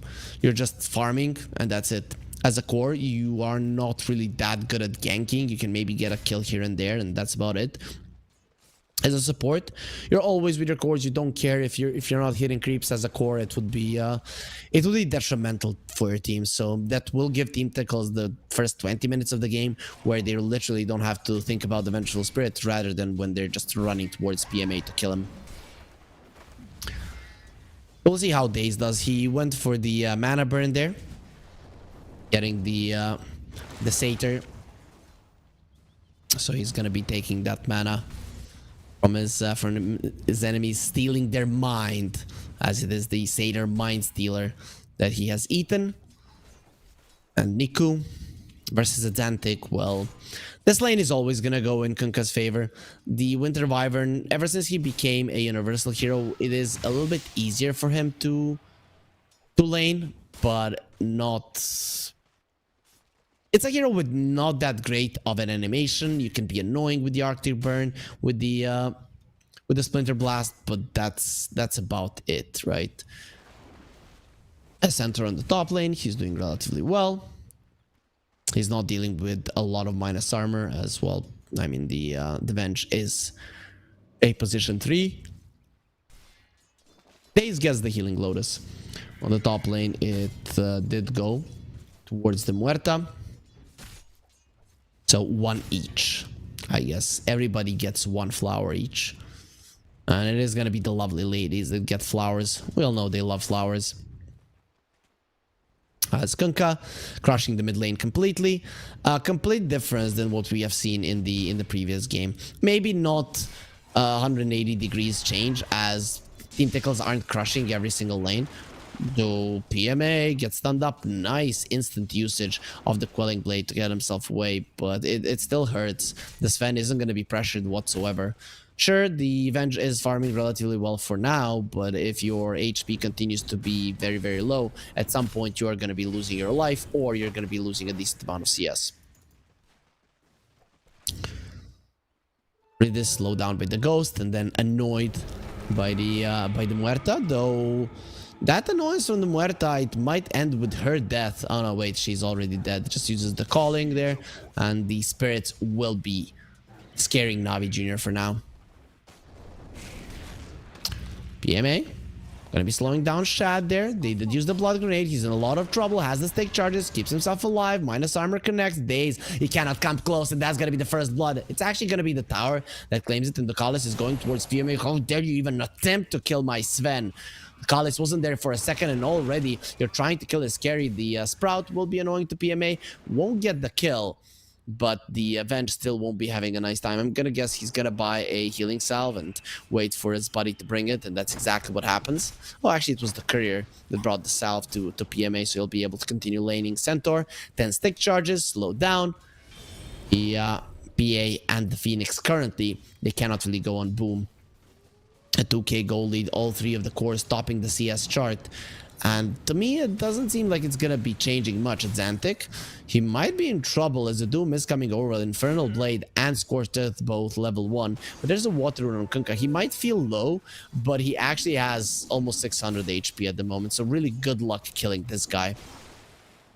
Oh man, Niku is taking some damage. Level 6 on the Kunkka coming through. He's gonna be using the boat. Niku dropping low. There will be a torrent. A lot of creeps on him as well. And the Tidebringer to end it.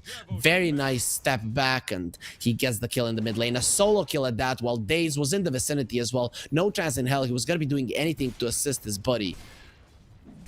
So the Winter Wyvern mid last pick. For now, at least laning wise, not working out. Xantic will push in the wave. He can go back to the base with an X, but he can also wait for the rune. It is going to be an arcane rune on the bottom lane, secured there by support as well, and the Kunkka won't need to return to the base. PMA stunned up. They have the Sprout gonna be used. PMA immediately goes through it, and that last hit from Ducalis is not gonna be landing the kill. If there was no added armor from the tower, probably would have died. Torrent won't connect. Kunkka searching for a kill, and he will not be able to find it. Nice attempt. The Torrent probably would have killed Venge considering how low he was, but actually had the Healing Lotus ready, so not that close to dying in the end. The Kunkka is still chasing forward, and PMA will be showing himself. He's looking now very much dead. The TP and from Ridis is gonna try to slow down at Xantic. He thought for a second it might be the Winter Bird coming over. No boat just yet, but Sven gets the double stun off the Torrent. Will be missing out on everybody at Xantic. Now he finally has the boat one last time, and there it is, gonna be used. He didn't go for the X, so at Xantic definitely making a mistake, and PMA still alive. There will be a nice net there. The Hill Troll was eaten by the Doom. Torrent again off the mark. The Kalis, he wants the Wisdom Rune. Ridis though, he did take it before him, and Xantic finally lands himself a kill. It took a little bit longer. Ducalis will be taken down by the creeps, who have more kills than Navi Jr. now 7 minutes in. Navi Jr., they seem to be allergic to bringing heroes down, as Niku, being annoying to the Kunkka, has the Winter's Curse, but nobody in the vicinity to really make use of it. So it is this is just gonna be a little bit of a harassment onto the Kunkka, and they will disperse for now. Ridis almost dies. The Torrent will be used. He does have the Icarus dive. He will never get a chance to use it, or will he? He does reduce the attack speed of Xantic. He's trying to go for that usage of the Tidebringer, and actually, Shad does lose his life. Where? He's gonna be on the lane. The Doom and the Vengeful Spirit. I guess he thought that these guys were gonna try to chase down the Kunkka, and somebody is chasing down the Kunkka as he's dropping low inside of the enemy triangle. He has stayed here for way too long. No problem. He has his supports to assist him. Daze, yes, we did want a bonus. Thank you, please. Got the Juice coming over. He's hoping for some crits, but there will be a Stampede being used. They trample over God the Juice, slow him down super super much as he wants more, has the 10 stake charges, got the juice, is not close to dying, but he's also not close to killing anybody. He does see the Kunkka clearly under vision, not going to be chasing forward any longer. The Sprout is going to be an annoyance to him, and he'll get the dead shot as well. He uses the sticks now, doesn't want his HP to drop all that much. That does leave the Centaur all alone on the top lane, and he has 60 CS, and he has 4,000 net worth. Both him and the Kunkka, insanely farmed. The other heroes, not really close to them, especially the Venge, and I don't even want to talk about the Winter Wyvern, who is being threatened to get taken over by Muerta as well. Muerta has the Arcane Boots, gonna be going for the drums. Winter Wyvern might be beautiful, but was definitely broke and weak. Daze doesn't have his Doom just yet, only level 4, but he has the net. If he wants to go for it, boom, turns around and got the juice. He is threatening him with violence, and well, Dota is all about violence. I'm kidding, guys. It's about friendship and working together. That's why we have the pubs that are so amazing to watch. The calling will be used. Torrent gonna be missing. Xantic gonna be going for an X right now. The stun does connect, and Daze will be taken down. Poor Doom, nowhere to run, nowhere to hide. Just doesn't seem all that strong. Nobody on Navi Jr. seems strong. Team Tickles, they're having a walk in the park here in the first 10 minutes. And I'm looking at the lineup of Navi Jr. No one really to make plays, right? The Venge, we talked about it. He needs to farm the Aghanim Scepter. Only then can we expect something from the Vengeful Spirit. The Winter Wyvern, sure. But is the Sven really going to be coming over to kill his teammates? I guess, you know, making them fight between each other, divide and conquer. Is a great tactic, but Team Tickle's right clicks aren't really all that dangerous, are they? Vision was placed by Navi Jr. Ridis, he's just staying to get himself some experience. There will be a Stampede being used. Oh, that's a really nice dead shot. The Silence connected on got the juice, but he still looks like he's going to be fine. Narman, he popped his ulti. The Pierce the Veil is there. A lot of TPs coming in. Now Narman is in a world of trouble. Boom, coming forward, threatens with a double edge. He's gonna be the one dying right now. The dead shot completely off the mark. There is some stick charges on the center. He gets the stun onto the PA, but ultimately he will fall. A couple of crits from God the Juice and one more slash to bring the big beast down. Of course, while this is happening, the towers will be falling, the map will be farmed. And Team Tickles, they really did force out a lot of rotations. The big thing is that there is no Stampede, so Navi Jr. they probably want to utilize that currently. We'll see if it's a possibility. Got the juice. He's kind of low, so going on Narman would be pretty dangerous. 2 points in Deadshot, 4 points in the calling. He just needs to stay inside of the spirits, and well, good luck killing him. Boom is back to the world of the living, and he will continue to be a nuisance here in the top lane. I'm still looking at Navi Jr., and I don't know what they do in the next 10 minutes of the game. They just wait. They have to wait. That's what their heroes are good at. Winter Wyvern, once there is a Witchblade, I guess Nico can be doing solid amounts of damage. The thing is, you get X'd, you're gonna die. There needs to be a good Winter's Curse. Their ultis on the supports will be coming out soon. The Doom almost level 6, and the Phoenix halfway there. Chad, meanwhile, he's not going to be waiting for those level 6s. He just wants the tier 1s to fall, and just one more hit from the Kalis. He sets it up for his carry, while Team Tickles, with the smoke of two of their heroes, are trying to find something. They will be finding a Winter Wyvern, maybe a Xantic, no vision. So Niku, he gets himself away in time. Navi currently still staying away from any kind of altercation. They just want to be farming even more. The Doom has level 6. He hasn't skilled up his ulti just yet. Thinking, oh, maybe I should get more points in Devour, as we're not going to be fighting the gold per minute. Well, Winter Wyvern behind the Muerta. The boat is being used in the mid lane. It will be connecting, but Winter Wyvern is not gonna die. Doom, however, is. The Kalis gets the kill. Daze, he just popped his head there in the mid lane, and the Nature's Wrath killed him. They're all gonna be tipping him, even his own teammates going up against Daze. Imagine how bad that has to feel at the moment. The Sven, his Echo Saber is being done. He wants the Blink Dagger next. We can look at the net worth right now, the gold per minute.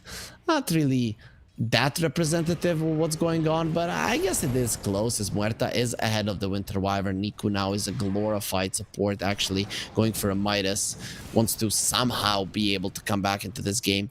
You have the Doom, you have the Egg, so you have your level 6s on the supports. The thing is, you use those level 6s and there's just a stampede, nothing you can do about it. They're just gonna run away.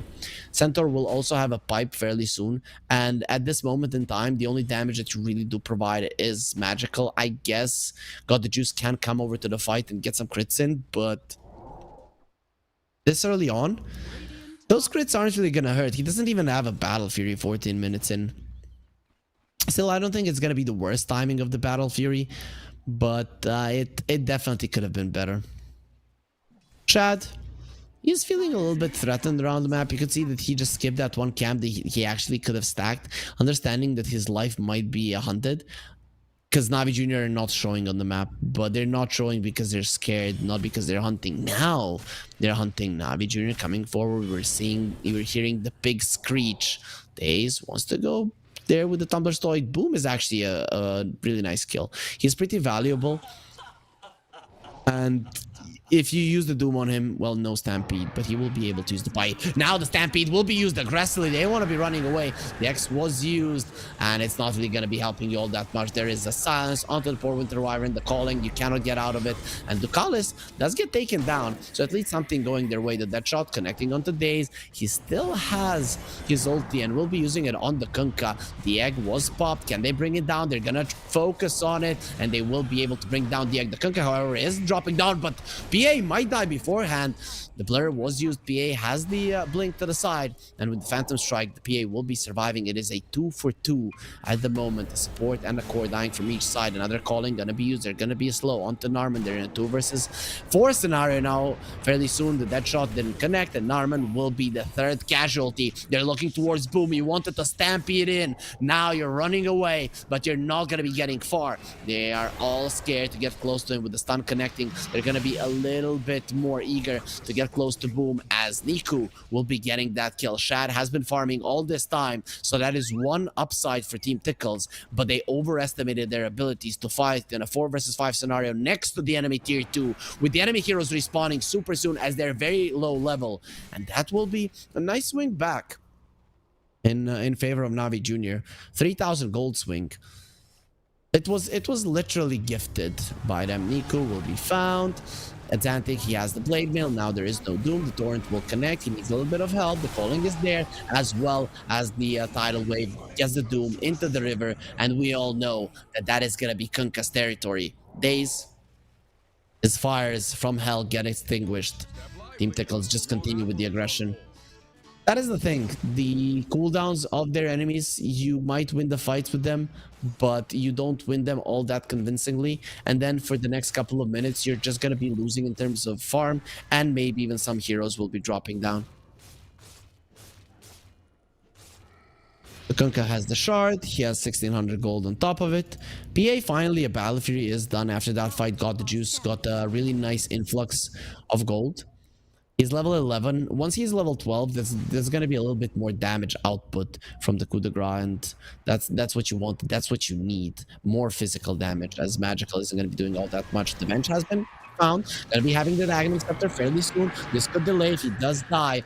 And look at Boom trying to run himself away with the Stampede. He can definitely TP out right now on the Centaur if he had a TP, and help not going to be coming. He uses the sticks, but ultimately will be losing his life as well. Both of the offlaners taken down.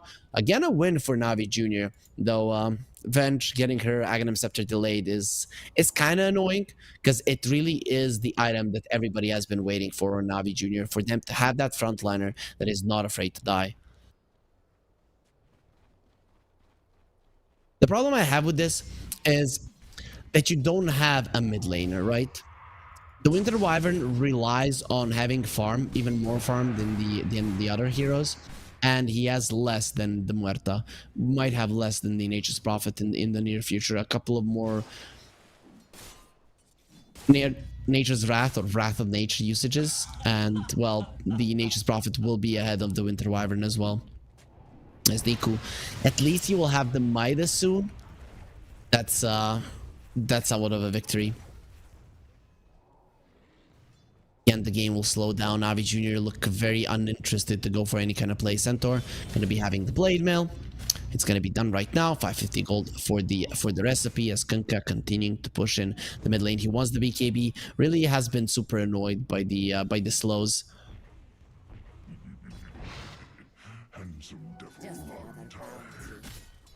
And some devil, aren't I? Yep, definitely. A smoke from Tickles. They are gonna be searching for God the Juice. Shad, he finds Ridis, so the Phoenix is not gonna be a part of the fight if it does come to it. He does have a buyback. PMA gonna be caught. No, not again. He doesn't want to die. He did use the swap, so the damage reduction will be there. And boom. Pops the blade mail, goes for the ulti as well as the calling is trying to kill PMA, but he will be able to survive. Nobody there to finish him off. He's still staying there. The dead shot. PMA, don't do this to me. Don't do this to your fans. Dire's bottom tower is under People are gonna get a heart attack. Okay, he will be allowed to farm this God the Juice as a PA, as a position 1. Lets him finish off his Aghanim Scepter, and we're gonna be seeing then Ags on the Venge. No longer that easy of a target. Even if you die, you're still gonna be coming back as an illusion. There it is, finished right now. Finally, it's gonna be available. PMA, if you look at his face, it feels like he has given up on this game. It is a 13k gold lead for Team Tickles only 20 minutes into the game, so it is looking quite grim. But as long as your throne is alive, there is always a chance to win. We have seen that throughout the years so many times. There is a 14% win probability, so not that impossible for sure. There will be a stun on the Doom, the double edge as well. Silences do connect as well as the dead shot. The X will be there as well, but Atlantic running away. Stifling Dagger slowing him down in his run, but nobody will be trying to get on top of him. Both of the wards will be taken down there from the cliffs, so neither of the teams are gonna have the info what's going on. But the Sven, he has the info that he's the strongest guy on the map, and then he's just gonna be cutting everybody down with his big sword. Now he's inside of a smoke. He has the God Strength, no level 18 just yet, but a 9-second BKB available. Bye-bye days. It was nice knowing you. 1, 2, 3, 4, 5. He actually missed there with the Infernal Blade because the Ghost can escape. There will be a movement speed buff for Shad, and he gets the kill. Wrath of Nature was used as well, as now the boat will be there. Boom will be taking less damage, and the Avenger will be taking less damage as well. They don't want to kill him just yet until Boom gets himself to the side, but the crit finishes him off. They did lose Niku as well. Zantic with the Tidebreaker got the kill, got the juice, jumps to the side. He's trying to run himself away. Let him get to the base. Nope, you're just gonna bathe in a torrent, my friend. And God the Juice will be taken down. 4 heroes dead just like that. You lose the Centaur, a small price to pay. A pretty noble sacrifice for his team. There's no Aghanim Scepter on the Nature's Prophet just yet, but he has the shards, so the Curse of the Old Growth is there. Even more vision there, and it's really hard to escape the Kunkka when he always knows where you are. The X range is 1,000, so good luck escaping him. The gold lead after that fight increasing even more, and Sven hitting level 18, so with the next God Strength he's going to be doing even more damage. He's actually going for the Lincoln Sphere on the Sven.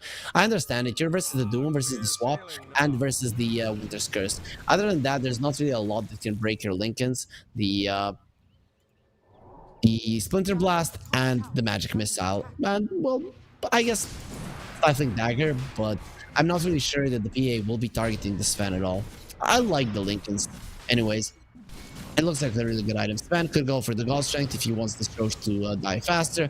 He seems to not be using it just yet. And Navi Jr., they are pretty unaware that this is happening, as they probably feel good about there not being an engagement on the map. Hiroshi is taking pretty low without the God Strength, so Shad's Greed. It is gonna buy some time for Navi Jr. I don't think it's gonna be a lot of time, or enough for that matter.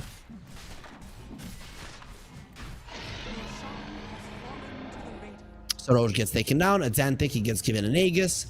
Sven thinks he does not need it. And in the last fight, he didn't even pop his BKB, so that might be true. Daze does have the blink on the Doom. He is up on the hill there, and he will be found by the Sven. Sven has the blink to follow through with him if he wants to, but will decide not to do it. He definitely wasn't expecting a Doom there, and Daze does live. I guess the idea was to break the smoke, but then the idea was just to survive on your own. The Wisdom Rune picked up by the Collis. They left it there a little bit longer, as he's going to be stacking some Ancients, potentially for the Sven in the future. Big item, though, coming out for Navi Jr. It's going to be a PABKB. They go for a smoke, got the juice, not the part of it, though he can come over with the blur that will be expiring, so not really. Navi Jr., they have 3 heroes in a smoke, not even the Phoenix is there. Not sure what this is for. I'm going to guess for some kind of a info on the map. Do they have wards? No, Daze is not carrying any wards. I hate this smoke, really. I don't know what it's supposed to accomplish. Missing off the map will just get Team Tickles together, and considering they have the Aegis and want to go for tier 2s, I think they're going to be more than happy to go for it. And other than getting yourself closer to the bottom tier 1, which is still a very dangerous push for Navi Jr. Feels weird to say it, but 24 minutes in, it is a hard push for them. They just won't be accomplishing anything with it. Kunkka now has the Aghanim Scepter, so the Water Park is ready. Navi Jr., we all know that they are young, so everybody likes Water Parks, especially the young guys. Radiant's bottom tower is under attack.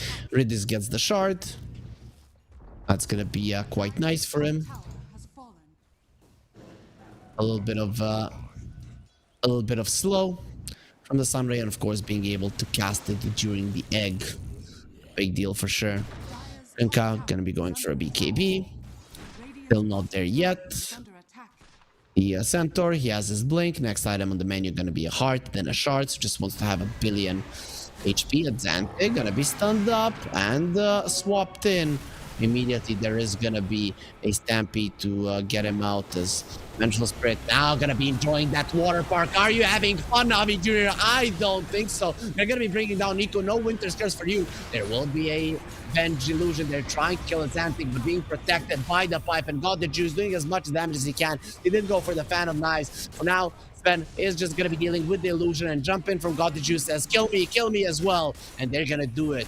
No problem whatsoever. The 9-second BKB from the Sven and from the PA being used, but the Sven's one being much more successful, and the Kunkka doing the most amount of damage in that fight by far, despite having the Sven on your side. Very easy fight. Going for Azantic there, I get it.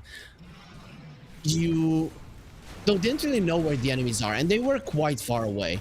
But on the other hand, Navi Jr., they didn't have that many heroes, and even if you had killed them, it's only an Aegis, so not that big of a deal. And look at the Torrent Storm, what it's doing. It's not allowing the Phoenix to move. Very lucky Torrents there from the Kunkka. Without the egg, you have no chances of winning the fight. Even with it, I mean, it probably wouldn't have changed much, but maybe you could have gotten a kill or two, or maybe at least gotten rid of the Aegis. But I'm grasping at straws here. Things are looking very, very grim for Navi Jr. They're not going to be getting eliminated from the tournament, but it seems like Team Tickles are going directly into the quarterfinals. They're not going to be annoying themselves with the decider bracket, which already means money, right? That's always nice. 5 to 8 are getting $2,000, so something is going to be going their way. Boom jumps in. He dodged the stun because of it. The Torrent Storm will be used. Got the juice already went through the BKB, trying to kill Boom. And there will be a heal there with the Healing Lotus. They're trying to finish him off with the Stun Ray. Will be able to do so. The buyback from the Winter Wyvern gets into the silence immediately. Nice dodge on the Sven stun. The chat is still going to be coming forward, and that's not that good of a buyback. The Doom onto the Sven. Who is doomed? You or me? PMA going to be losing his life there. Nice pullback with the wave. Actually, PMA not losing his life just yet, but he wants to. Now looking towards the Ducalis, will turn around, finish him off. He's gonna be paying with his life because of it. The Kunkka running away, and that should be a 3-for-3 in the end. Overall, not that bad for Navi. The range axes almost fell in the mid lane, but Shad now coming in again. He was X'd up just to be saved. The Stifling Dagger will only pop the Lincolns, and you can see how much fun Shad is having. Dire's middle barracks are under attack. That's exact. Oh, creeps. Are they gonna take down the range axes? God did just use the blur before he jumped onto those creeps, and well, it almost cost him his range axes as they couldn't target the PA. But the Raxes are still alive. Then again, though, so is Shad. His 8-second BKB, again, very, very successful. The goal lead just increasing more and more in favor of Team Tickles. And Navi Jr., they are doing their best. They need the PA to hit level 18, very close to it.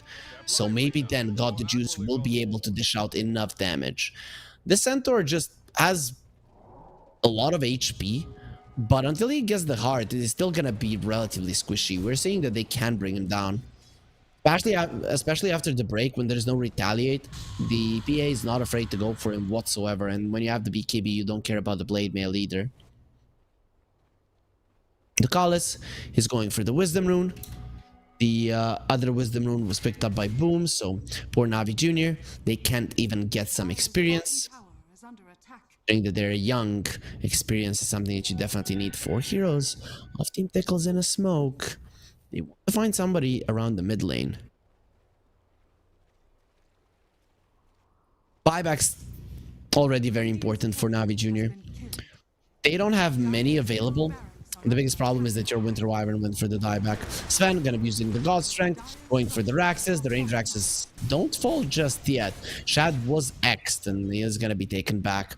I think they're gonna go once more for it. He has the Swift Blink, so good luck stopping him from doing massive amounts of damage coming forward. They're gonna be using the stun as the Lincoln Street days into the backlines, finds the War Stomp, but the Torrent Storm is just doing so much. The Raxes will still survive. Days, however, will not. Did use the Doom onto the Kunkka, running away. I'm not sure he can survive this though.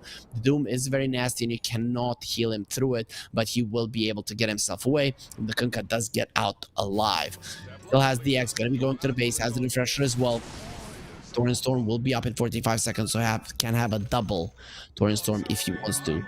And Ridis will be tipping Days. I'm hoping that there's no bad blood in the Navi Junior team, as they've been playing such nice Dota between them throughout the DPC. Of course, no more DPC. Sven coming in with the stun, focusing on the Raxes, the Lotus Orb, and the Lincoln Spear protecting him, returning all of those spells to the enemies, and he will be taking down the Raxes while returning, as I mentioned, the spells to the senders. Navi Junior. No glyph now. The Roche can be up in 23 seconds if they even want to wait for it. The Watcher will be claimed by Shad as he continues to run rampant through the enemy jungle, taking away any potential farm that Navi Jr. could have for themselves.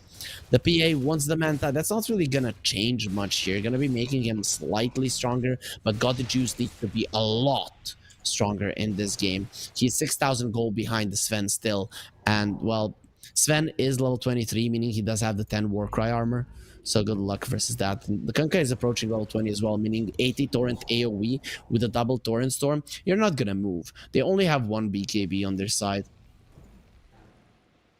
And nobody else is really looking to get one. Oh.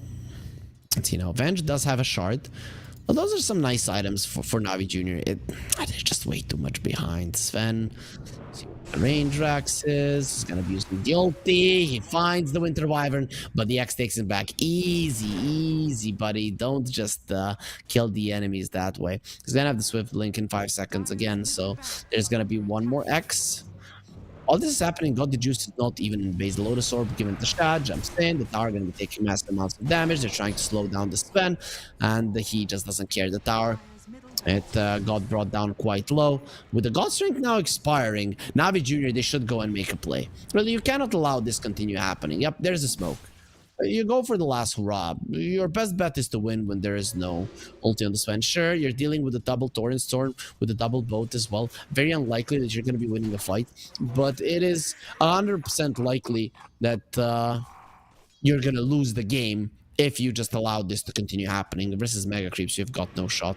Kunkka, can they kill him without him getting anything out? There's the rub buff. He got broken. There's the blade mail. Now the Torrent Storm will be used to refresh as well. And the PA not even getting the BKB off. That's for 70. And look at that water park. Everybody's in the air. We're having a party. Though the only ones enjoying themselves are Team Tickles. The X is gonna be used. And Navi Jr., this is gonna be it for them. Team Tickles and everybody else in the group stage, but Team Tickles and Navi Jr. are going through in this tournament. They are not eliminated. Navi Jr. will be going into the decider bracket to fight against one of the directly invited teams. And well, Team Tickles, they're gonna be waiting in the quarterfinals for the victor of, I think I said it was Vivo Kid Stars versus Infinity. Yep, that is going to be the case.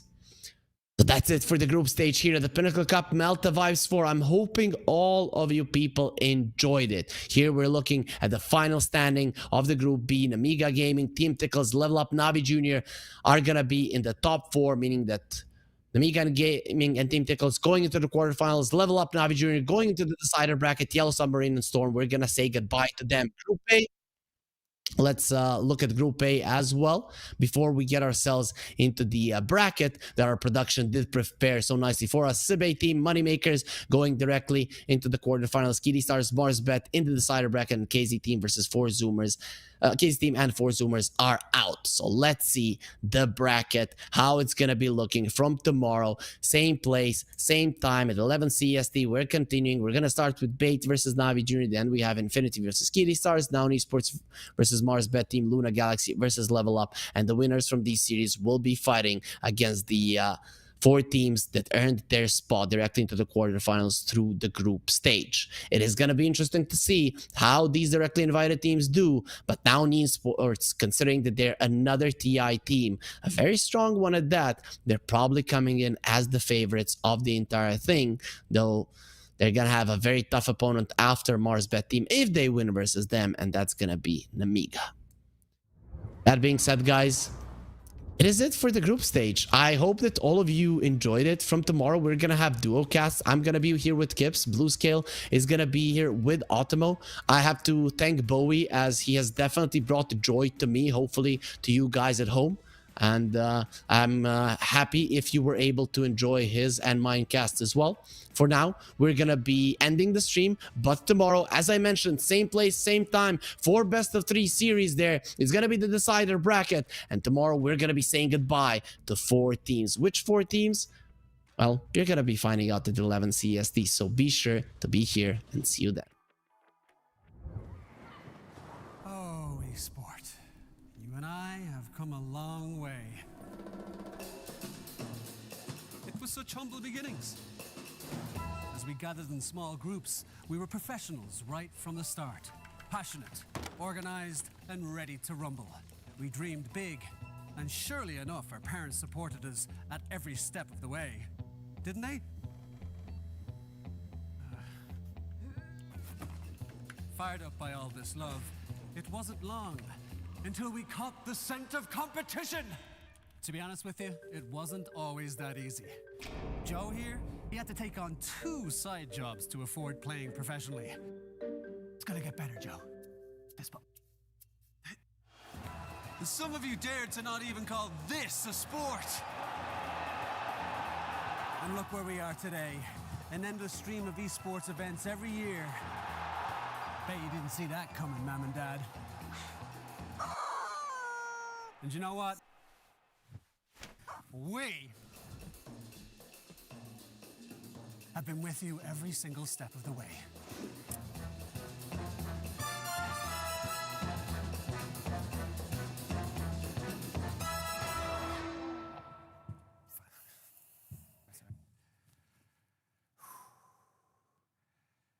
Go on, go back. That's it. That's better. Keep going. Let's bring that down here. No. Keep going. Go. Roll. And cut.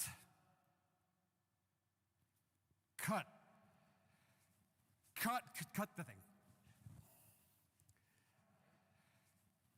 I'm going. Where are you going? Where are you going? Hey, come back. Guys, ladies. I don't know if that's correct. No.